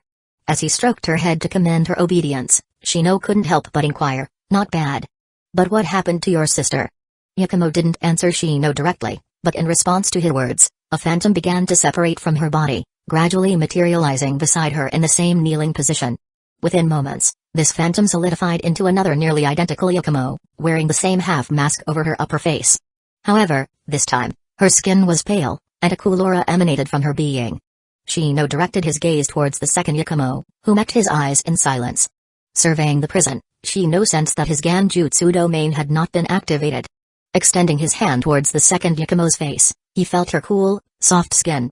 "Oh, it's real? This is an interesting development. Are you the original?" he inquired. The second Yakumo lowered her head respectfully. "Yes, master." "Oh? I quite like the sound of that. It's good that you've come to accept reality. So, was the merging a success?" Shino asked, his curiosity piqued. "Yes, master. After our merging, she has taken control of the physical body. Now, she can manifest in reality even without Master's Genjutsu ability being activated, and her physical form can also remain concealed within Master's Genjutsu domain, as she is an existence bound to Master," the second Yakumo explained. "Ah, and what about you then?" Shino's interest grew, eager to learn more about this new development. Once again, the second Yakumo bowed her head. "This slave has become a part of her, a shadow of her existence. Wherever she goes, this slave can appear. As long as she exists, this slave can exist. And we both will serve as your personal dolls, eternally guarding your side. Very good. It appears your cunning mind have learned to please me after your rebirth. Since that's the case, you deserve a new name to commemorate." Shino contemplated, lifting Yakumo's chin to gaze into her eyes. "Since you will be like my shadow guards from now on, how about Ying?" "Thank you for the name, master. Ying is willing to serve you for all eternity," Ying replied calmly. "Good." Shino expressed his satisfaction with the development, sensing the truth through their connection and harboring minimal suspicion. However, his demands did not end there. "But Ying, you know that alone won't satisfy me. I'm certain that the twin ability gained through the upgrade isn't the only thing." "She may not be able to tell me, but you can," Shino asserted in a demanding tone, his fingers brushing against Ying's cold lips. Ying's cold lips wrapped around Shino's finger briefly before sliding off, her tongue delicately giving it a teasing lick before she responded calmly, her hand undoing the sash on her kimono. "As you command, master. But it's best if this slave demonstrate to master through actions." Chapter 144, Demoness Powers. Grasping the soft locks of hair, Shino allowed his warmth to gush into the cold container, an attempt to repair the temperature issue. But the chill persisted, radiating from the container and through his fingertips and limbs. Releasing his hold, Shino's gaze fixed upon the soft lips that expertly slipped away, parting to reveal the contents of their discussion. "I thought she was teaching you Genjutsu, but it seems Kurenai-sensei has also imparted many other crooked methods to you." Gulp. After Ying cleared her throat, she replied in a calm tone, "Don't blame Kurenai-sensei, master. It was Ying who asked to learn from her, all in an effort to please master." "Master, are you satisfied?" Hearing Ying's question, Shino responded by gently petting her head before he shifted his focus, surveying the room.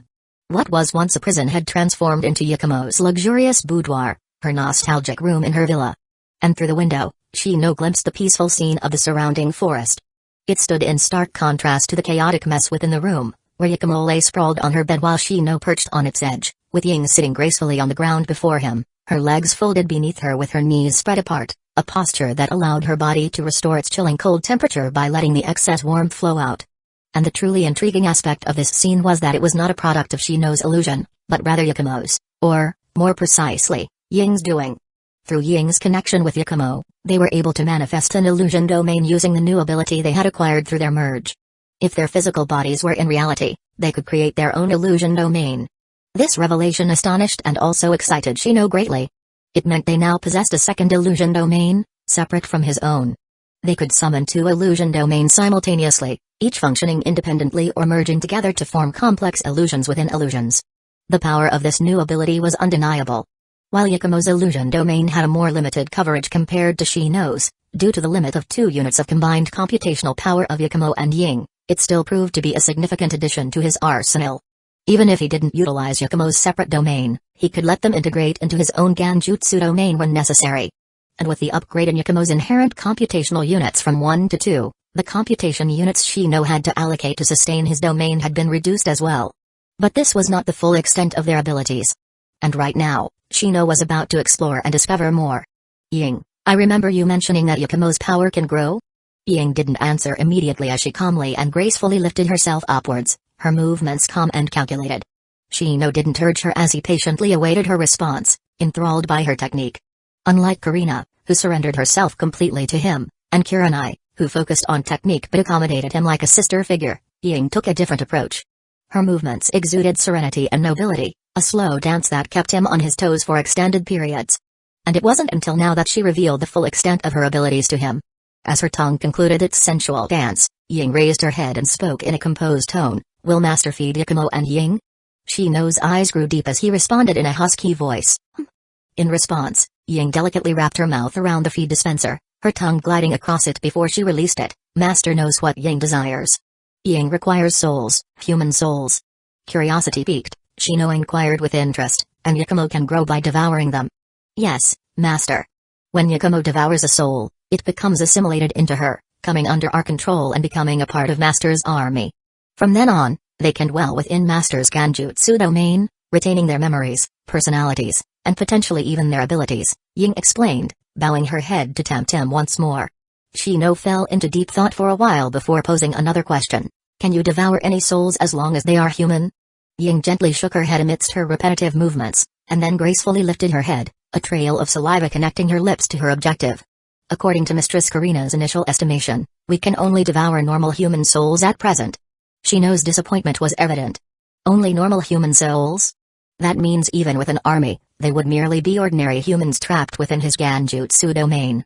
Meanwhile, his enemies are likely powerful ninjas who would pose a challenge even to his Zergs, let alone normal humans who would easily be crushed by his Zergs, especially since they don't have the high-tech Sophi equipment.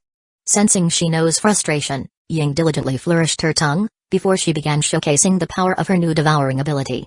To display the deep extents of her ability, she slowly and gradually allowed her head to descend, stopping at her limits and holding it there as she performed a slow, tantalizing dance with her tongue.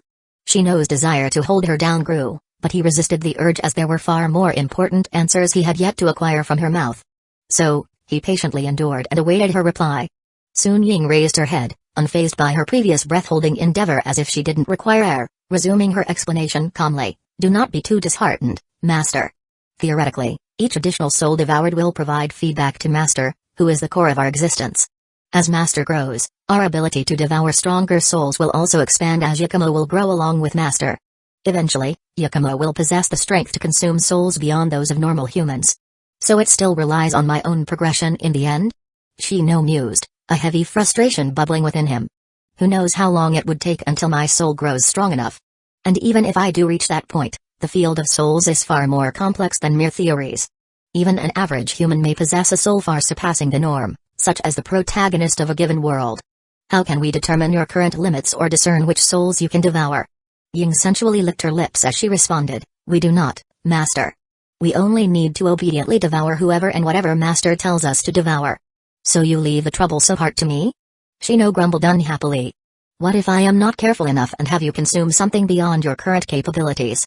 Ying's lips curved into a slight smile as she replied, Then it is simple. Yakumo and Ying will be obliterated.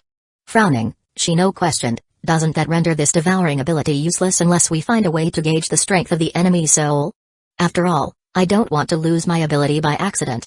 Ying shook her head slightly, her fingers gracefully maintaining the flow of conversation. No. In fact, it matters not if we are obliterated. Because. Ying then planted a kiss to emphasize his dominance before locking her gaze with Shino.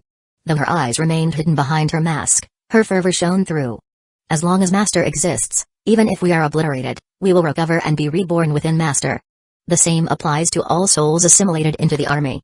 We are not afraid of being broken, not afraid of sacrificing ourselves, for we are Master's eternal army, forever bound to Master, loyally guarding Master's side for all eternity.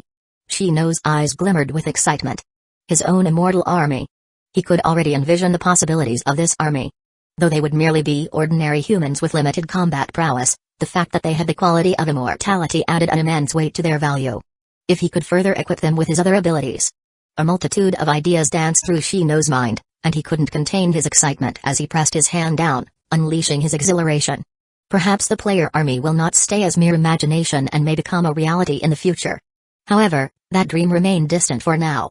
After all, Yakumo had yet to consume her first human soul outside of Ying.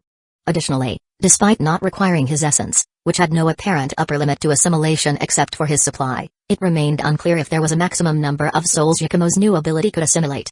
So, careful selection was crucial as the chosen humans would retain their personalities and memories. Shino didn't want a rabble that couldn't even understand his instructions, lest they be counterproductive. After all, he could force intelligent ones to comply to his demands, but his instructions might not get through to the airheads. Not only that, if Yakumo devoured the wrong soul and was obliterated, the growth of the army would stall until she recovered. So, procedures must be established for stable development. Furthermore, were there any risks associated with bringing souls under Shino's control through Yakumo? Is there a possibility for the masses to rebel? Can the souls leak his intel to enemies? And, are the souls truly immortal and to what extent? Can they be sealed away? All of these questions must be resolved before he could use this ability without worrying about repercussions. And to solve this requires time, lots of time, both to understand the intricacies and risks of this newfound ability and to accumulate souls to nurture its growth. So, the rise of the immortal army would be a long-term business. As Shino's excitement gradually subsided, he was suddenly struck by another intriguing piece of news that rekindled his attention. Shino, are you finished there? You may want to join me so I can discuss my new discovery with you. What is it, Karina? Curious, Shino inquired calmly while petting Ying's head in praise, gesturing towards the mess she had inadvertently caused. Understanding his command, like a demoness catering to his dark thoughts, Ying silently licked her lips before relinquishing her dignity, getting on all fours to wipe away the mess. Observing this, Shino's excitement surged further as he took the plunge from behind as he awaited Karina's revelation. Shino, I believe I have found the key to the system space. Chapter 145, System Space Discovery. As Shino made his way into Karina's lab, she cast a quick glance at him before turning her head away, a slight pout forming on her lips. Chuckling softly, Shino approached her with purposeful steps, wrapping his arm around her waist and pulling her close. Resting his chin on her shoulder, he whispered in a soft voice, "My little goblin is feeling jealous again? I thought you were so satisfied with your new doll that you forgot all about me," Karina grumbled as she pinched his waist. Shino chuckled, his hand snaking upwards towards Karina's chin, tilting her head gently towards him. He planted a warm, inviting kiss on her lips before pulling back slightly.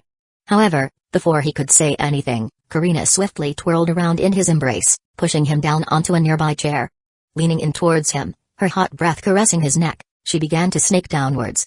In a hoarse yet composed voice, Shino reminded her, "Karina, we still have important matters to discuss." Karina glanced up at him, her eyes filled with desire, and declared, "We can always discuss them the old-fashioned way. In the meantime, I'll make sure my dear understands that Karina is far superior to that little demoness." As Karina's words resonated in his mind, Shino's body trembled slightly, succumbing to the enchanting allure of the beauty that had led him into the depths of the wild as she flourished her tongue to communicate with him in a graceful language. At this moment, Shino noticed that her words conveyed her dominance more effectively than ever before. It seemed that even Karina had honed her skills through her accumulation of data. As expected of a self-improving guy. No wonder humans fear them so much. Ahem. As Shino endured the passionate process, he didn't allow himself to be fully distracted as he brought his focus back to the matters at hand. "So, what did you want to tell me about the system space? My dear, do you believe in coincidences?" Hearing Karina's question, Shino harbored some doubts, but he shook his head subtly, his tone firm. "No, there are no coincidences. Coincidences are merely a feeble attempt by the weak to explain phenomena they cannot comprehend. Every event has a cause, whether it is man-made, natural, or even the result of an indescribable existence or laws." "Exactly. Just like my dear, Karina also rejects the notion of coincidences. We couldn't believe that White Zetsu stumbled upon our base in such an unexpected manner. We were certain that there must have been a leak from our side. So, I ran a system diff to analyze our activities in our previous base and this one. And after a lot of data crunching, so far, I have locked onto one discrepancy. Shino's interest was piqued. Oh? And what cause did you uncover? There is only one thing we have not done in our new base, the usage of shadow clones. Perhaps the shadow clones may have leaked our location, acting as a beacon or a locator. Shino's eyes narrowed slightly. As expected. There must be more to the shadow clones than meets the eye. How could such a convenient clone exist without a catch? There are no free lunches in this world. No wonder the system filtered them out. Perhaps it is the system's way of evading the detection of powerful beings or even the world itself. If the world itself was behind the existence of shadow clones, it would offer a plausible explanation for several plot holes in the original Naruto series.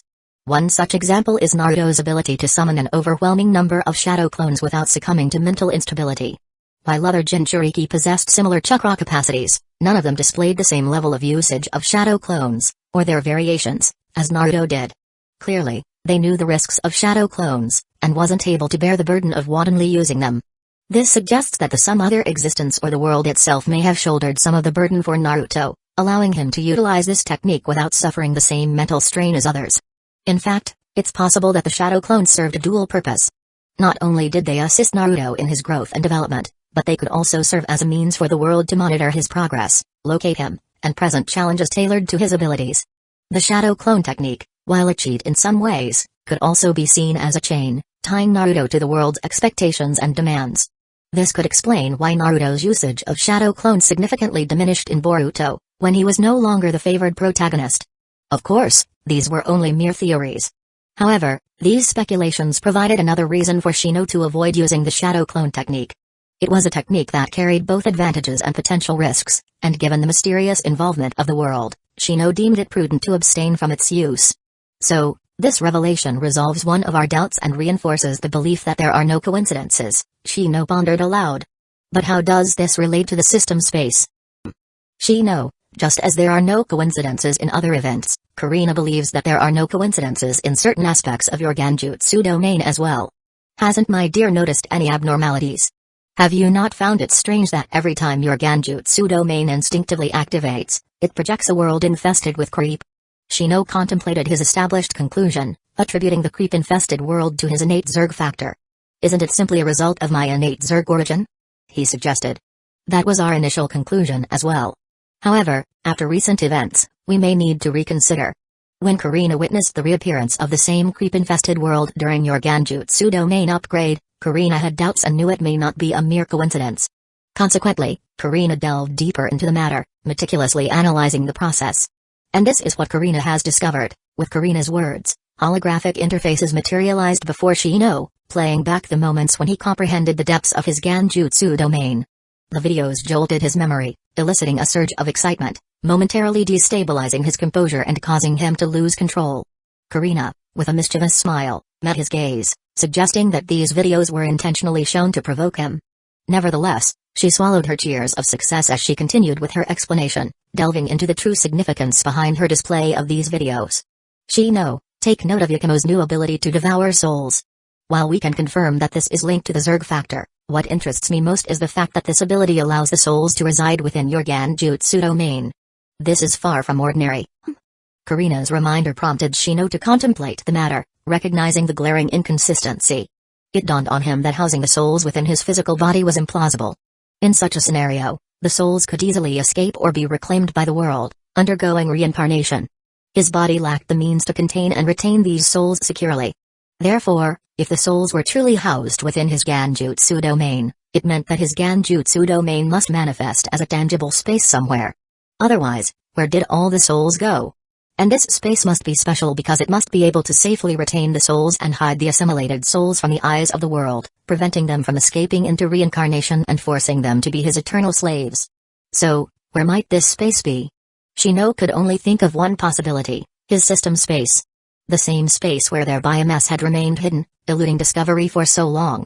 If his hidden space could conceal biomass, it was conceivable that it could also safely harbor souls, shielding them from the world's gaze and preventing their escape into the cycle of reincarnation. This implied that the space in question must be deeply concealed, serving as a sanctuary for the assimilated souls who would become his eternal slaves. Of course, While this discovery suggests that the souls may be stored within the system's storage, it doesn't help us locate the system's space itself. However, Karina has observed another key factor that might prove to be our breakthrough. What is it? Shino's eyes gleamed with renewed interest, his excitement and vigor rekindled as he stood up, ready to explore this newfound lead. Yakumo. Her new ability to freely dwell within your Genjutsu domain is interesting, isn't it? With Karina's subtle hint, Shino immediately understood. How had he overlooked such a glaring loophole until now? If the physical body of Yakumo could seamlessly enter and exit his Genjutsu domain, which was most likely located within his system space, it meant that she was essentially entering and exiting his system space itself. It all makes sense, Shino muttered, his thoughts aligning seamlessly. Her physical body must be stored somewhere, and it certainly can't be within my own body. When she disappeared, I didn't sense her body and the distinct essence she had accumulated merging back into me. Instead, it felt similar to absorbing biomass, vanishing into thin air after being assimilated into my being. Shino couldn't help but feel a sense of pleasure coursing through him. Of course, this was because he found solace in the fact that he was now closer to uncovering the entrance to the system space. It wasn't because he was glad that the essence he had given away didn't go back into his own body. Ahem, let's stop thinking in this direction. Yes, my dear. So, Yakumo is the key to assisting us in discovering the entrance of the system space. By closely monitoring her ability, we may be able to discover the connection we seek. Upon hearing this, Shino's movements came to a halt, his eyes burning with desire as he called out in a husky voice, Yakumo. In response to his summons, a phantom emerged from Shino's body, swiftly materializing into the masked Yakumo with her fair complexion, kneeling obediently beside him. Shortly after, another phantom separated from Yakumo's form, solidifying into Ying, who knelt before them with her melodic voice reverberating in the room. Yakumo and Ying greet the master and mistress. How may we be of service? Shino, his touch gentle upon Karina's fair face, traced his fingers around her full lips as he addressed Karina, his voice laced with anticipation. Karina, is everything prepared? Affirmative, Shino. Karina has made all the necessary preparations before my dear's arrival. With Karina's assurance, an array of bugs and sensors delicately drilled themselves into Yakumo's body. Good. Ying, have Yakumo enter and exit my domain, Shino commanded. As you wish, master, Ying responded before merging back into Yakumo's being. Gradually, Yakumo faded away as she drew closer to Shino's form. Moments later, Yakumo reappeared. Receiving no further instruction, she vanished once more, the cycle of entry and exit commencing. Shino, too, put forth his own effort, going in and out, urging Karina to fulfill her duties, his anticipation mounting with each passing moment. And then, Shino's fervent anticipation reached its crescendo as Karina's enticing voice reached his ears. Shino, I've locked onto the entrance umph. Karina's eyes widened, a clear sign of her astonishment over her discovery. Jugo's abilities and natural energy. Yakumo's enhanced Genjutsu domain and soul-devouring capability. And now, his newly acquired system space had been added to the equation. As Shino observed Karina present her discovery to him, his gaze shifted to Ying, who gracefully sat beside him, her legs neatly tucked beneath her body, awaiting further orders.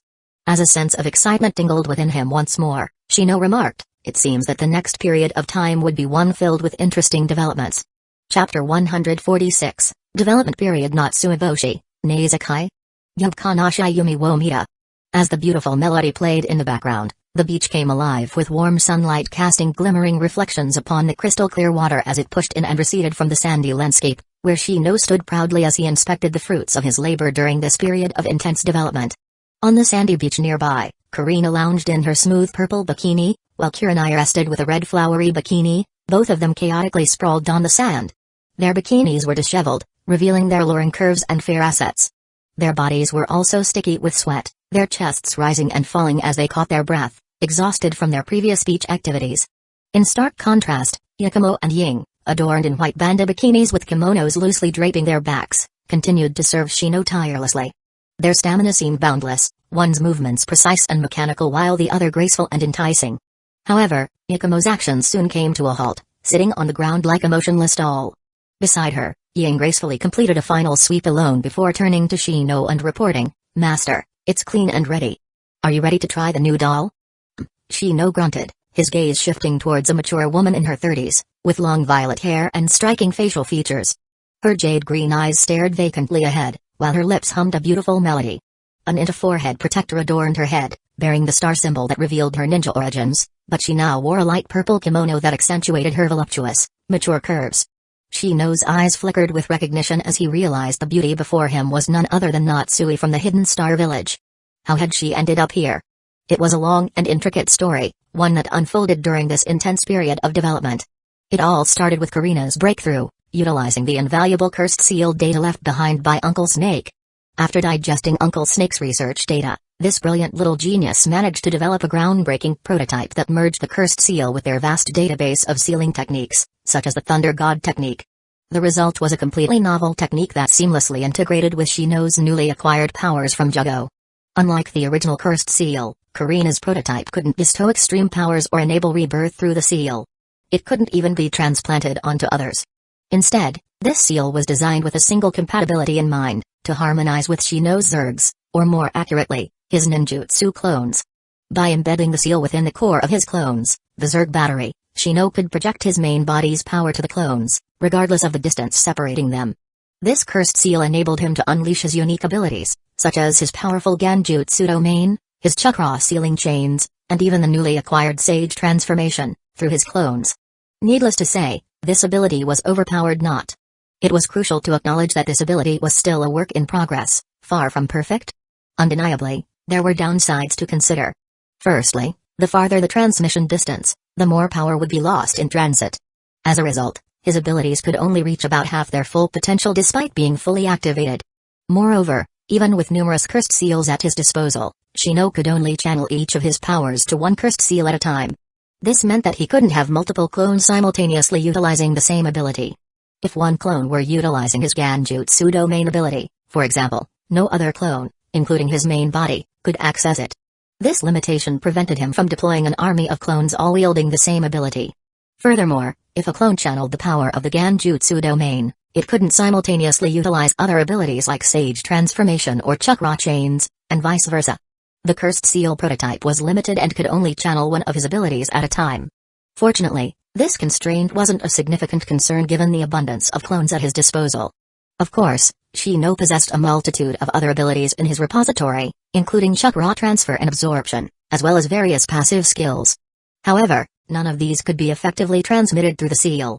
Even if they could, the power reduction incurred during the transfer rendered them largely ineffective. As it stood, the prototype demonstrated its greatest efficacy when using spiritual power-related abilities. Even the Sage transformation proved suboptimal without the presence of natural energy on the clone's body. Nonetheless, this achievement held significant value in Shino's eyes, and Karina rightfully earned praise for her remarkable contributions.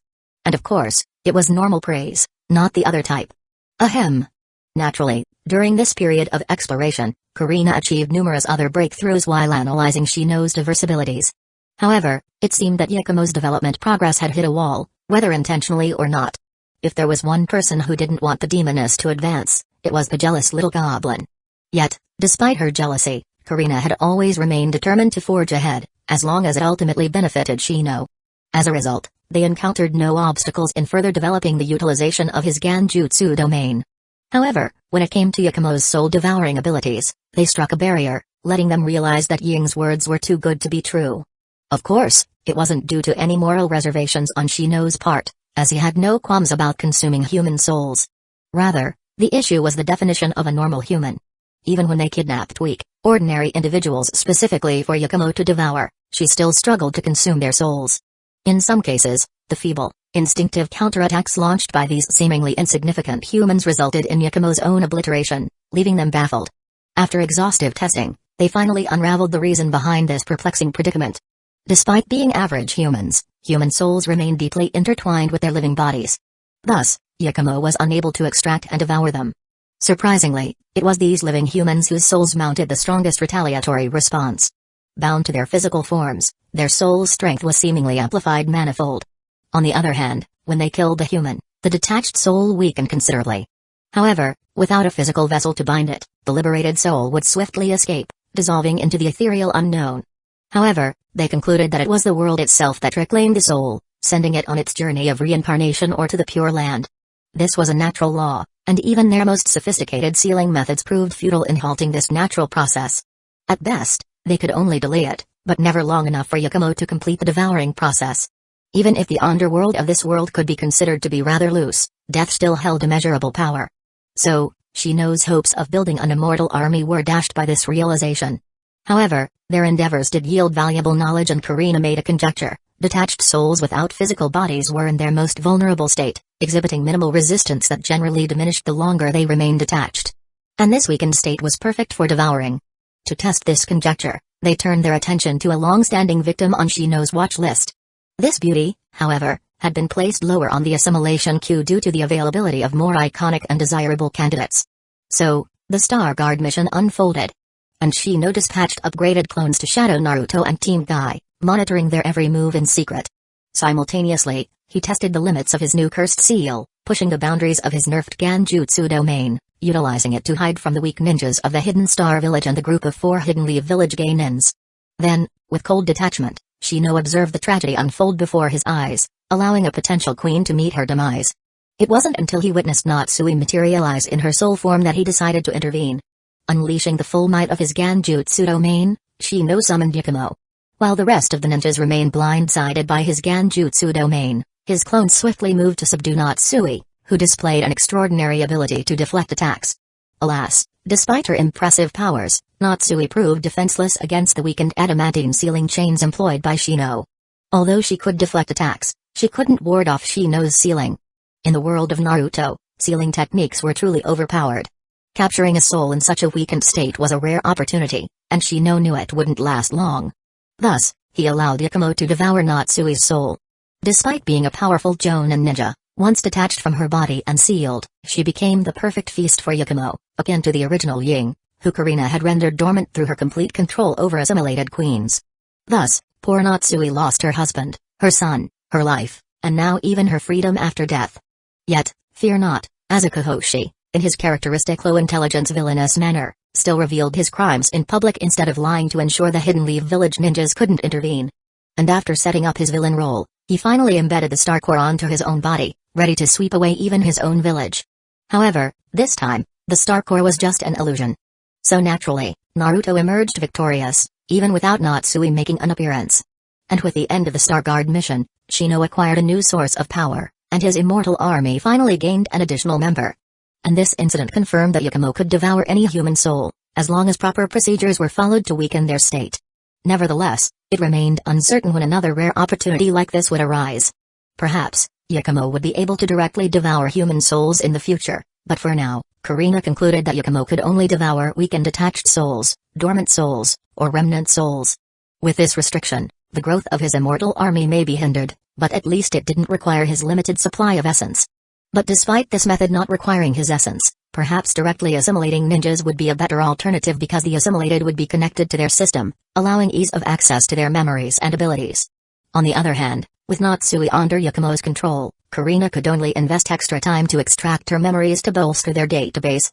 Karina also needed to explore the potential applications of Natsui's unique reincarnation Fuinjutsu, a soul detachment technique which allowed Natsui's departed soul to temporarily return after being activated through the bodily fluid of her kin. Leaving Natsui aside, Karina diligently delved into researching the strange star power and natural energy. Immersed in her research, burdened by heavy workloads, and focused on Shino's growth, she even left Shino to dry. However, Shino couldn't blame her, as they were truly severely understaffed. Yakumo and Ying tirelessly transported resources, zergs, and bugs into the safety of Shino's system space, barely taking a moment's rest. Ying also assumed the responsibility of manipulating Natsui, cooperating with Karina in her research on the new power source and integrating her abilities into their system. Kurenai was entrusted with studying the energy sources of the Spear of Heaven Tower and the Mirage technique. She also explored potential applications for Shino's Genjutsu domain, establishing counter-Genjutsu and defenses for their system. In her spare time, she also mentored Ying in Genjutsu and sought methods for Shino to store objects without relying solely on Yakumo's abilities. And the list goes on. Like Karina, the list of her tasks seemed never-ending. So, for once, even Shino himself dedicated his time to rigorous training, honing his skills and integrating his newfound abilities into actual combat. Additionally, he had to master the control of his natural energy, as he couldn't always rely on his bugs to extract it. It was akin to returning to his old days, with Alina supervising his workout, now by Karina. And this craze had been set in motion by Karina, the one who usually indulges Shino, just because she had discovered a worrying fact.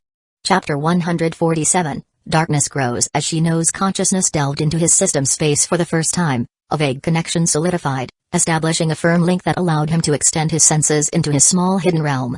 Though referred to as small, the dimensions of his system space were vast relative to a human size, stretching approximately 3 by 2 by 2 acres, with a total storage volume of around 14 acres, a volume that was representative of Shino's maximum spiritual power capacity, including the units of power not calculated within his normally available computation units, such as those reserved for system functionality, their main bodies, and other necessities. Nevertheless, number crunching wasn't too important in the long run. Instead, the intriguing part was that this storage space was not empty. When he first permeated his senses into this small world, a focal point drew Shino's attention, an imposing golden orb with stakes of bioluminescent green sheen, occupying a significant portion at the core of the world, boasting a spherical volume equivalent to 2 acres. A mesmerizing rainbow-colored fog permeated the core's interior, a mystical haze that congealed into mysterious objects with iridescent hues that scattered within. And within the fog, Shino also discovered the dormant phantoms of his beauties, their souls preserved within this ethereal realm, with the exception of Karen. Soon, it became evident that these phantoms represented the souls of those he assimilated, while the objects embodied the data, modules, and Zerg strains integrated into the system. And a glaring truth revealed itself: the core represented Karina herself, the origin of his system, an existence intricately interwoven with his world. Zooming out, wrapped around the core, a floating landmass occupied the space. Composed entirely of Shino's collected biomass, the surface was coated with a layer of creep, while the interior brimmed with densely packed biomass surrounding the golden core. The landmass appeared vast, stretching towards the horizon from the center point, but it only occupied less than 7 acres of the storage's volume. However, Shino knew his available biomass points far exceeds this amount, but after a brief calculation, it was determined that this landmass only represented the biomass points stored on his body, not the biomass he had kept stored in the many external storage around the world. Despite the biomass occupying a large volume, the remaining space within the cuboid remained largely empty, save for an ominous black mist that congregated into a sphere, hovering and occupying approximately 1 acre in the skies of the space. Within the depths of this black fog, Shino discovered the wandering souls of Natsui and Ying, seemingly forever trapped within the black fog's ethereal grasp. And at its core resided the physical body of the masked demoness, Yakumo, and this location also marked the entrance they had discovered. Through numerous tests, Shino realized that with Yakumo's aid, he could bring objects and creatures under his dominion into the system space. These entities would manifest within the black fog, hovering within and awaiting entry into Shino's realm. However, Shino possessed the choice to retain these stored subjects within Yakumo's ethereal fog, resulting in an intriguing effect. When he activated his Ganjutsu domain in reality, he could project these stored objects into existence. These projections served as mere reflections, connected to their counterparts within the black fog through a link formed by Shino's ability. Dispelling his domain in reality would cause these projections to vanish. Furthermore, any damage inflicted on them in reality would not be applied when transferred through the link into their cores, but will only result in a spiritual burden to the soul, similar to the application of the shadow clone of the Naruto world. And as long as they don't perish, they can stay dormant within the black fog, where they can recover. This understanding illuminated the true nature of their semblance of immortality in reality. However, if these souls or Yakumo herself was damaged within his system space, they will truly be hurt. So, if any existence breaks into his system space, Shino risks losing the souls he collected. Fortunately, Shino possessed the ability to expel or evict any entity from within, except for the cores of Karina and Yakumo. And through the system module devised by Karina, Shino was able to permanently permeate his senses within his space with the investment of a single clone unit of computation power. This system module generated a 3D model within the system interface, allowing them to observe the world from various perspectives, from bird's eye view to first-person view. Shino could also interact with the model, performing actions through the authority he already possessed, but now in a more intuitive manner. This simulation granted Shino a godlike sense of control, akin to playing a game, where he could manipulate his units, give commands for constructions, drop objects and creatures from the sky, summoning items and creatures to his side in reality, and indulge in the exhilarating sensation of accumulating items, knowing they were securely stored and protected. And through this system module, Karina was also granted the role of moderator, wielding the same authority as Shino himself, whereas beforehand, she couldn't even sense the system space beyond her core. This newfound power certainly enthralled Shino for a while. Alas, a disheartening truth soon emerged, one that doused some of Shino's enthusiasm. Despite his connection with the space, with the exception of biomass, they concluded that Shino could not store other things within this space on his own, requiring Yakumo as the freighter. Even worse, Unlike his other creatures, Shino could not enter it with his main body, the most probable reason behind this phenomenon being the fact that the space was a part of Shino himself. Thus, the system space could provide protection for everyone else, but it couldn't shield Shino himself. However, this fact didn't bother him much. It doesn't matter because the real world was better anyways. At least, that is what Shino wanted to get across to Karina, but Karina was having none of it. She insisted that the very purpose of their existences was to protect Shino, not the other way around.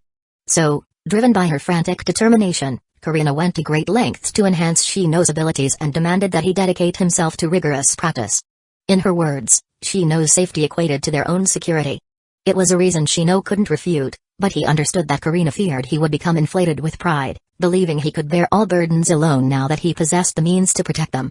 Indeed, with the assurance of his system space safeguarding his beloved partners, Shino did entertain the notion of venturing into the vast world beyond, no longer confined to their base. After all, who doesn't want to explore the world freely? However, Shino still remained level-headed, aware that his strength alone still fell short of what was necessary to avoid all danger. Thus, he obediently agreed to Karina's terms. And perhaps, he also vaguely noticed another reason that led him to make this decision. So, time passed, and they reached a steady point of development after a period of rapid growth, coinciding with Naruto's departure from Hidden Leaf Village. Their comprehensive achievements finally brought them a sense of satisfaction, marking a milestone in their journey and finally granting them a chance to relax. And with the beauties returning to his embrace, Shino finally found himself rewarded, succumbing to his desires and unleashing the hungry beast, resulting in the captivating scene on the beach. As the others lay exhausted, Shino's gaze fell upon Natsui, the mother who had yet to be welcomed by him. Her kimono clung tightly to her well-defined curves, enticing him to unwrap the hidden treasures within. Before, despite being under Ying's control, Natsui retained her original personality and memories, causing Shino to hold back out of fear of breaking her.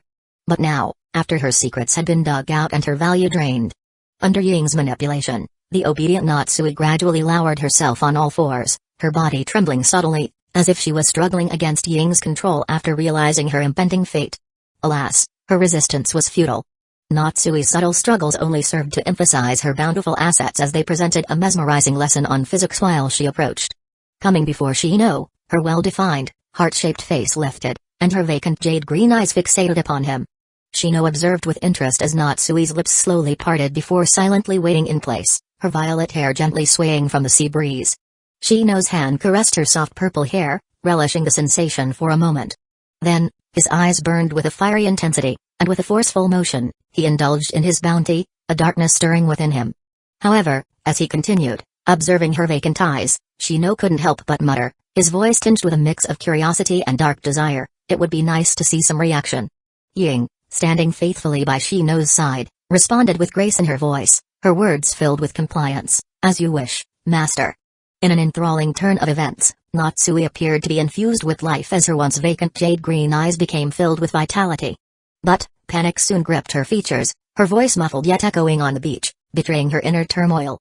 NGGH yet, despite her distress, her body remained firmly in place, seemingly beyond her control, while Shino could still sense the dance of her tongue as he observed the two bangs framing her face swaying in a mesmerizing motion.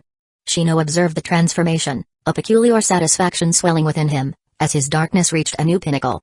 He muttered under his breath, a mixture of intrigue and pleasure lacing his words, "Oh, what a good reaction." Soon after, Shino's gaze narrowed as he witnessed Natsui's eyes growing wider in shock, tears cascading down her face as the symbol of her status as a ninja, the forehead protector, slipped from her head and fell to the sand below. The depth of her anguish was laid bare before him.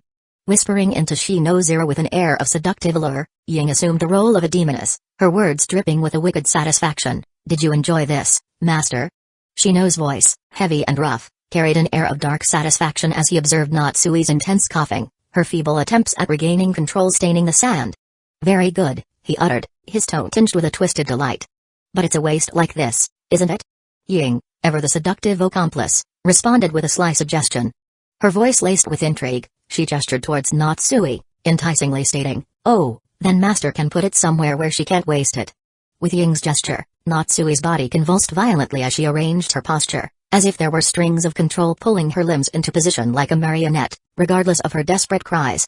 The tremors running through her body were in stark contrast to the pleading in her voice, her frantic pleas echoed across the beach, Yet, they were quickly drowned out by the devilish whisper that escaped Ying's lips, taking away any trace of compassion or mercy. "Master, ravage her." Nearby, the cries stirred the sleeping beauties from their slumbers as Karina cast a disapproving gaze towards the scene, pouting unhappily as she muttered, "This demon fox is leading my dear astray." Kurenai's red eyes also surveyed the scene, a hint of hesitation lacing her voice as she whispered, "Should we intervene and stop them?"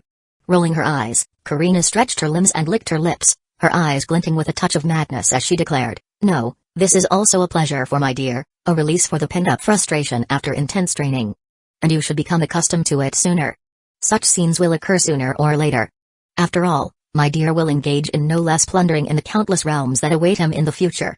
Kurenai's eyes flickered briefly before she closed them, allowing her body to rest in the warm embrace of the sand. Turning her attention to the resting Kurenai, Karina inquired, "So, how is the research on the tower progressing?" "Good. Once you developed the Zergs to harvest its energy and store it, I was able to unlock the full potential of the Mirage technique. Through extensive testing and using the Mirage technique as a reference, I created models in the system database to facilitate the deployment of Shino's Genjutsu domain. You can utilize these preset models to decorate the scene, ensuring that it renders while conserving at least 25% of the previous computation power," Kurenai responded in a soft voice. As expected of a Genjutsu genius, Karina praised, raising her hand to summon two Betrocliners, causing them to rise from the sandy ground beneath herself and Kurenai. "Not bad at all. Now we can exert some control over Shino's Genjutsu domain and assist him in dynamically altering the scene." Kurenai adjusted her position, settling into a more comfortable stance before she inquired, "And what about you? Have you unraveled the secrets of the tower?" Karina fell into a momentary silence, her voice soft as she replied, "Perhaps. But it's not confirmed. If the short excerpt in the console is accurate, then..." Opening her eyes, Kurenai cast a glance in Karina's direction. "Is it truly something shocking?" "Yes. It signifies an entirely different civilization. If it aligns with the novels in the database, we will undoubtedly have a handful to deal with. The Six Paths and Otsutsuki will be the least of our concerns." Karina let out a sigh, her gaze shifting to Shino. "But this is all in the future, and it remains unconfirmed for now. There's no need to worry Shino. We simply need to ensure that he is strong enough and happy." Kurenai's gaze also shifted to Shino, and the sound of another man's name being called seemed to trigger memories, causing her to release a sigh as a cup of sake materialized in her hand. "Still unable to forget him?" Karina teased playfully. "It hasn't even been a year, but it feels like a lifetime ago. I'm afraid that soon, I won't even care about the agreement with Shino," Kurenai murmured with a tinge of melancholy in her voice. "Do not worry, Shino will fulfill the deal eventually. After all, he even allowed that Jugo fellow to go free. Speaking of him, he is still camping in the woods near the biosphere. Stubborn as a bull, he claims to be waiting for Lord Kano to use him," Karina said in an exasperated tone, conjuring a holographic screen to display Jugo chopping wood next to a wooden cabin. Kurenai's eyes flickered, her mind processing the information.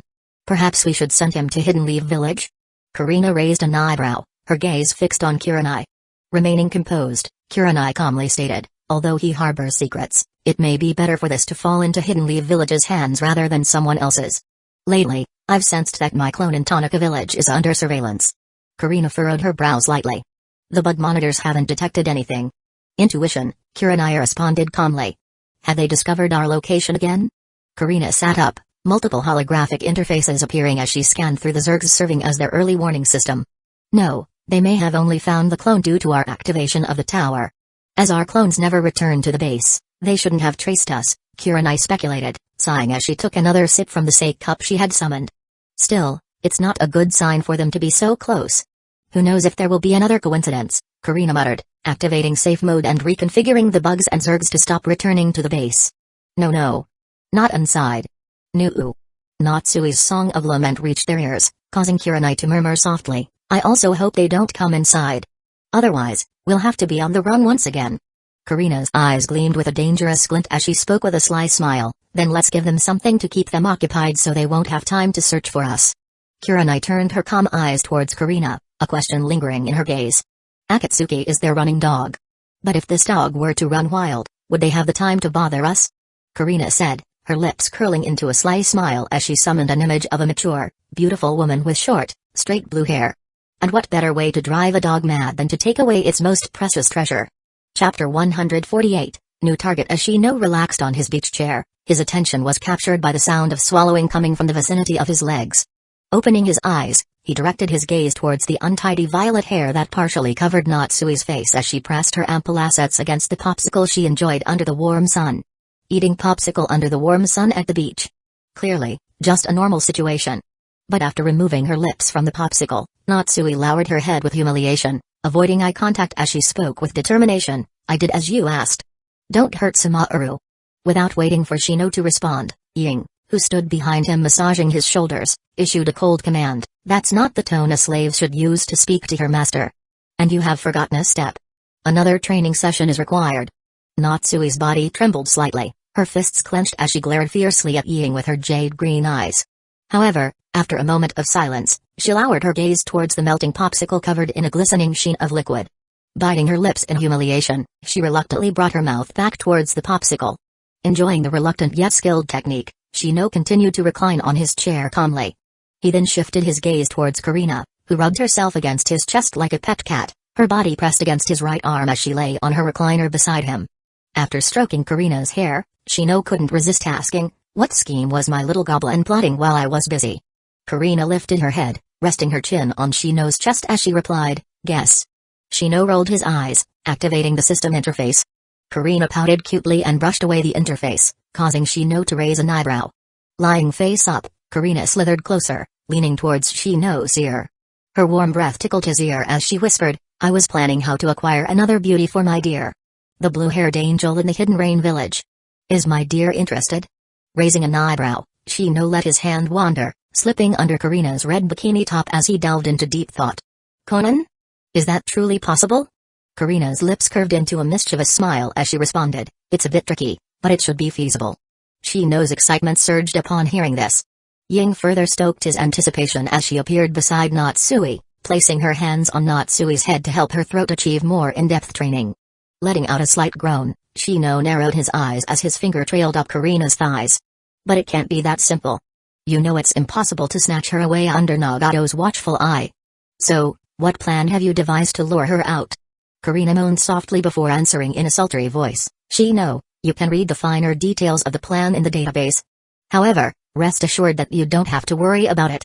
Just consider me the author who will push the plot forward with vague descriptions, and enjoy the outcome when it is achieved through plot armor." Ha. Ha. "But, there is one aspect that requires my dear's assistance." "Oh?" Curiosity sparked within Shino as he dug deeper into the details. "Which part?" "Ha. Ha. I'll need my dear to store us in your system space. Then, we'll require my dear to summon us using your clone," Karina responded amidst her gasps, and evident in her voice was her enthusiasm regarding one of her accomplishments during the development period. It was a mystery whether it was due to the plot or Karina's innate genius, or perhaps a combination of both, but the growth spurt they experienced resulted in the development of a myriad of new abilities, with some that even went beyond personal combat power, supplementing the fields of auxiliary and life. One such ability was the summoning technique. For a long time, contracting and summoning had been on their research list, but they couldn't find a way around the fact that the contractor had to be Shino himself. However, with the unlocking of the system space, Karina had a whimsical idea. She wanted to see if she could establish a contract with the system space itself. Shino was initially skeptical, but the results astounded him as Karina brought him a pleasurable surprise. Now, in addition to evicting any creature from his system space to his side, Shino's clones could use the summoning technique to bring any Zerg from the system space to their sides.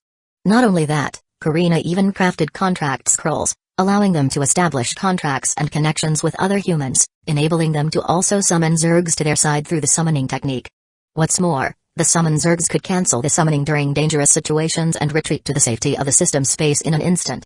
This significantly reduced the risk of death, making Shino more willing to deploy his queen's main bodies in battle, as long as it was safe to do so. The most remarkable aspect was that the blood sacrificed for the summoning technique would be transferred directly to the system space. The creep within the space would then devour the blood, adding its genes to the Zerg's gene pool while also storing some for research purposes. Essentially, Shino's clones could now become one-man armies. And by distributing the contract scrolls, he also had a stable method of collecting human blood by sending his Zergs out as employees. At the same time, he could infiltrate great villages, scouting and gathering their intel while providing services, akin to unscrupulous modern-day social media companies. However, there were other restrictions.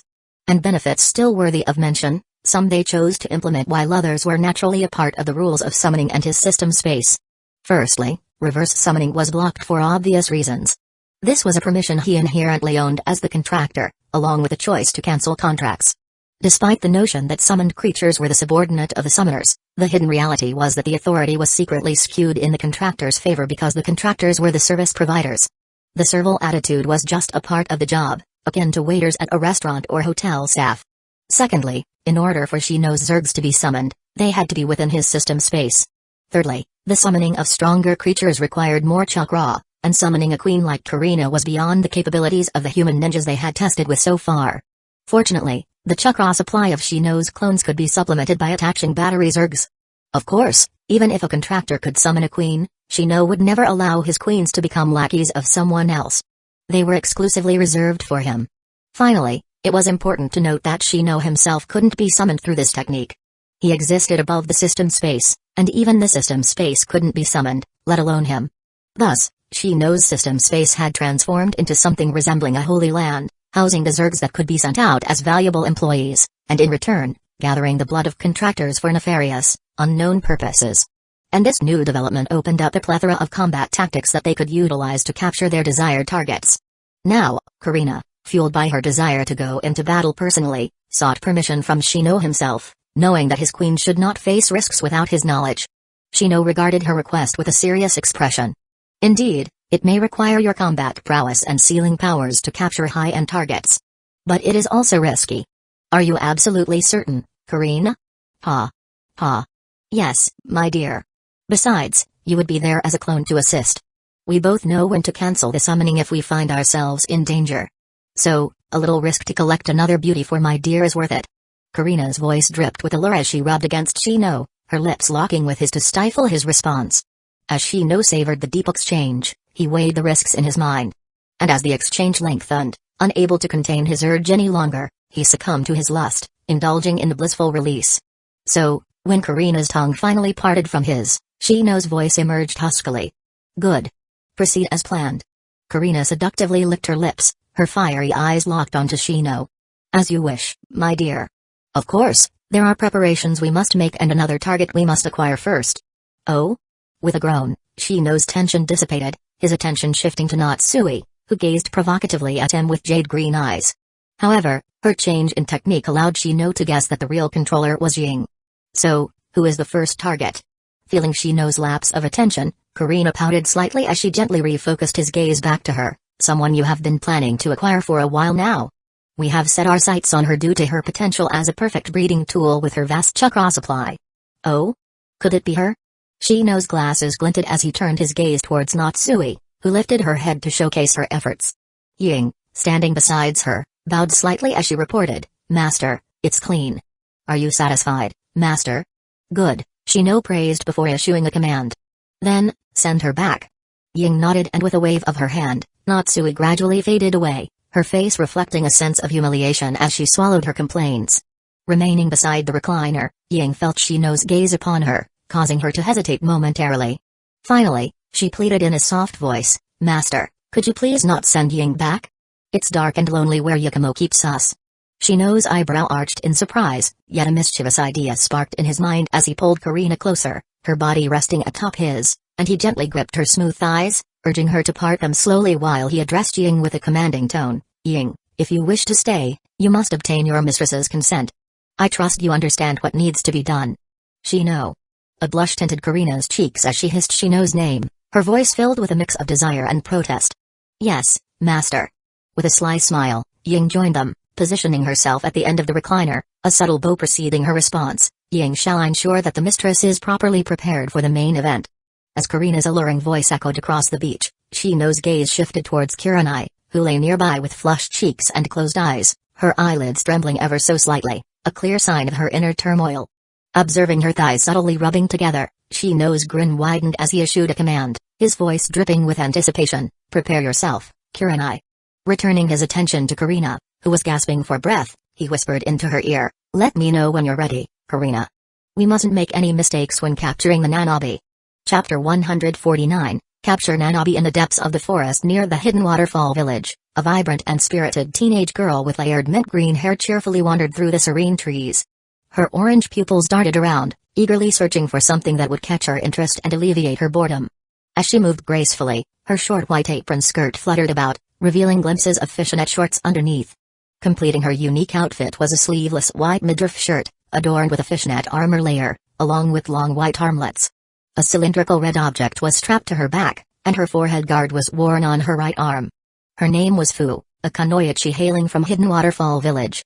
Despite her village's emphasis on caution and secrecy, Fu's carefree nature led her to disregard the warnings of her fellow villagers, often sneaking out whenever she grew bored. Even for ordinary ninjas, venturing outside the village presented risks, but for Fu, the stakes were higher. For she was the Jinchuriki of the Seven Tails, Nanabi, a power coveted by many ninjas. Though she should have been kept well protected and hidden, it seemed that Hidden Waterfall Village's leader did not adopt a strict approach to confining a young girl. Thus, Fu roamed freely, her happy-go-lucky outlook on life often leading her into trouble. And this time was no exception. Sporting a mischievous grin, Fu cast her eyes towards the shadows of the trees, her excitement evident as she called out, "You've been following me for days, haven't you? Don't be scared and come out, Su." Emerging from the shadows was a ninja with an average, unfamiliar face, yet his forehead guard signifying his affiliation with Hidden Waterfall Village. Fu tilted her head, observing her fellow ninja, but confusion lingered in her eyes. "I don't recall seeing you around the village. Miss Fu, it is dangerous out here. Shibuki-sama has ordered me to watch over you and bring you back to the village," the ninja stated, retrieving a scroll and presenting it to Fu. Upon hearing this, Fu pouted, her hand reaching out to accept the scroll without a hint of caution. "Is this your order? Or could it be a mission, Su?" However, as Fu unfurled the scroll, a cloud of smoke billowed forth, causing her to instinctively toss the scroll aside and cough. "What is this, Su?" As the smoke dissipated, Fu fixed her gaze upon a man donning a black trench coat with peculiar giant insects clinging to his body, his hand swiftly completing a seal, summoning jutsu. With a poof, a thick cloud of smoke engulfed the forest. Yet, Fu's eyes sparkled with curiosity as she remained rooted in place. "Nani? Nani? What game is this, Su?" Step. Step. Step. With each deliberate step, the dissipating smoke revealed the arrival of two alluring figures. Their petite frames were adorned in tight, black leather bikini armor, accentuating their curves. Demonic masks concealed the top half of their faces, while a flowing black cloak draped over their backs, completing their assassin outfit, a style much less conservative than those of normal ninjas. Fu tilted her head, her eyes alight with a glimmer of happiness as she addressed the twins before her. "Did you come to be my friend, Su?" However, in an instant, Fu seemed to have been warned of danger looming, causing insect wings to sprout from her back. Flapping rapidly, she swiftly shifted her body sideways, narrowly evading a set of chains that burst forth from the ground. Twirling around as she rushed into the air, Fu swept her gaze towards another figure, a clone of the man clad in a trench coat, who had arrived at an unknown time, clearly responsible for the attack. "Who are all of you, Su?" With a grin on her face, Fu's voice carried a tinge of defiance as she hovered in the air, her gaze fixed upon the assailants. It seemed the realization finally dawned upon her that they were not here with friendly intentions. But it was too late. A female voice came from behind her, responding with cold determination. "There's no need for you to know." As the words echoed in Fu's ears, an overwhelming force ensnared her body, akin to a binding rope. Her chakra abruptly stagnated, causing the wings on her back to fade away. Falling to the ground, Fu's vision distorted, and soon she found herself immobilized by strange chains encircling her body. Despite her futile struggles, she couldn't break free. She pouted unhappily as her eyes followed the chains, ultimately fixing upon a striking woman with long red hair who had seemingly appeared out of nowhere like a ghost. "Where did you come from?"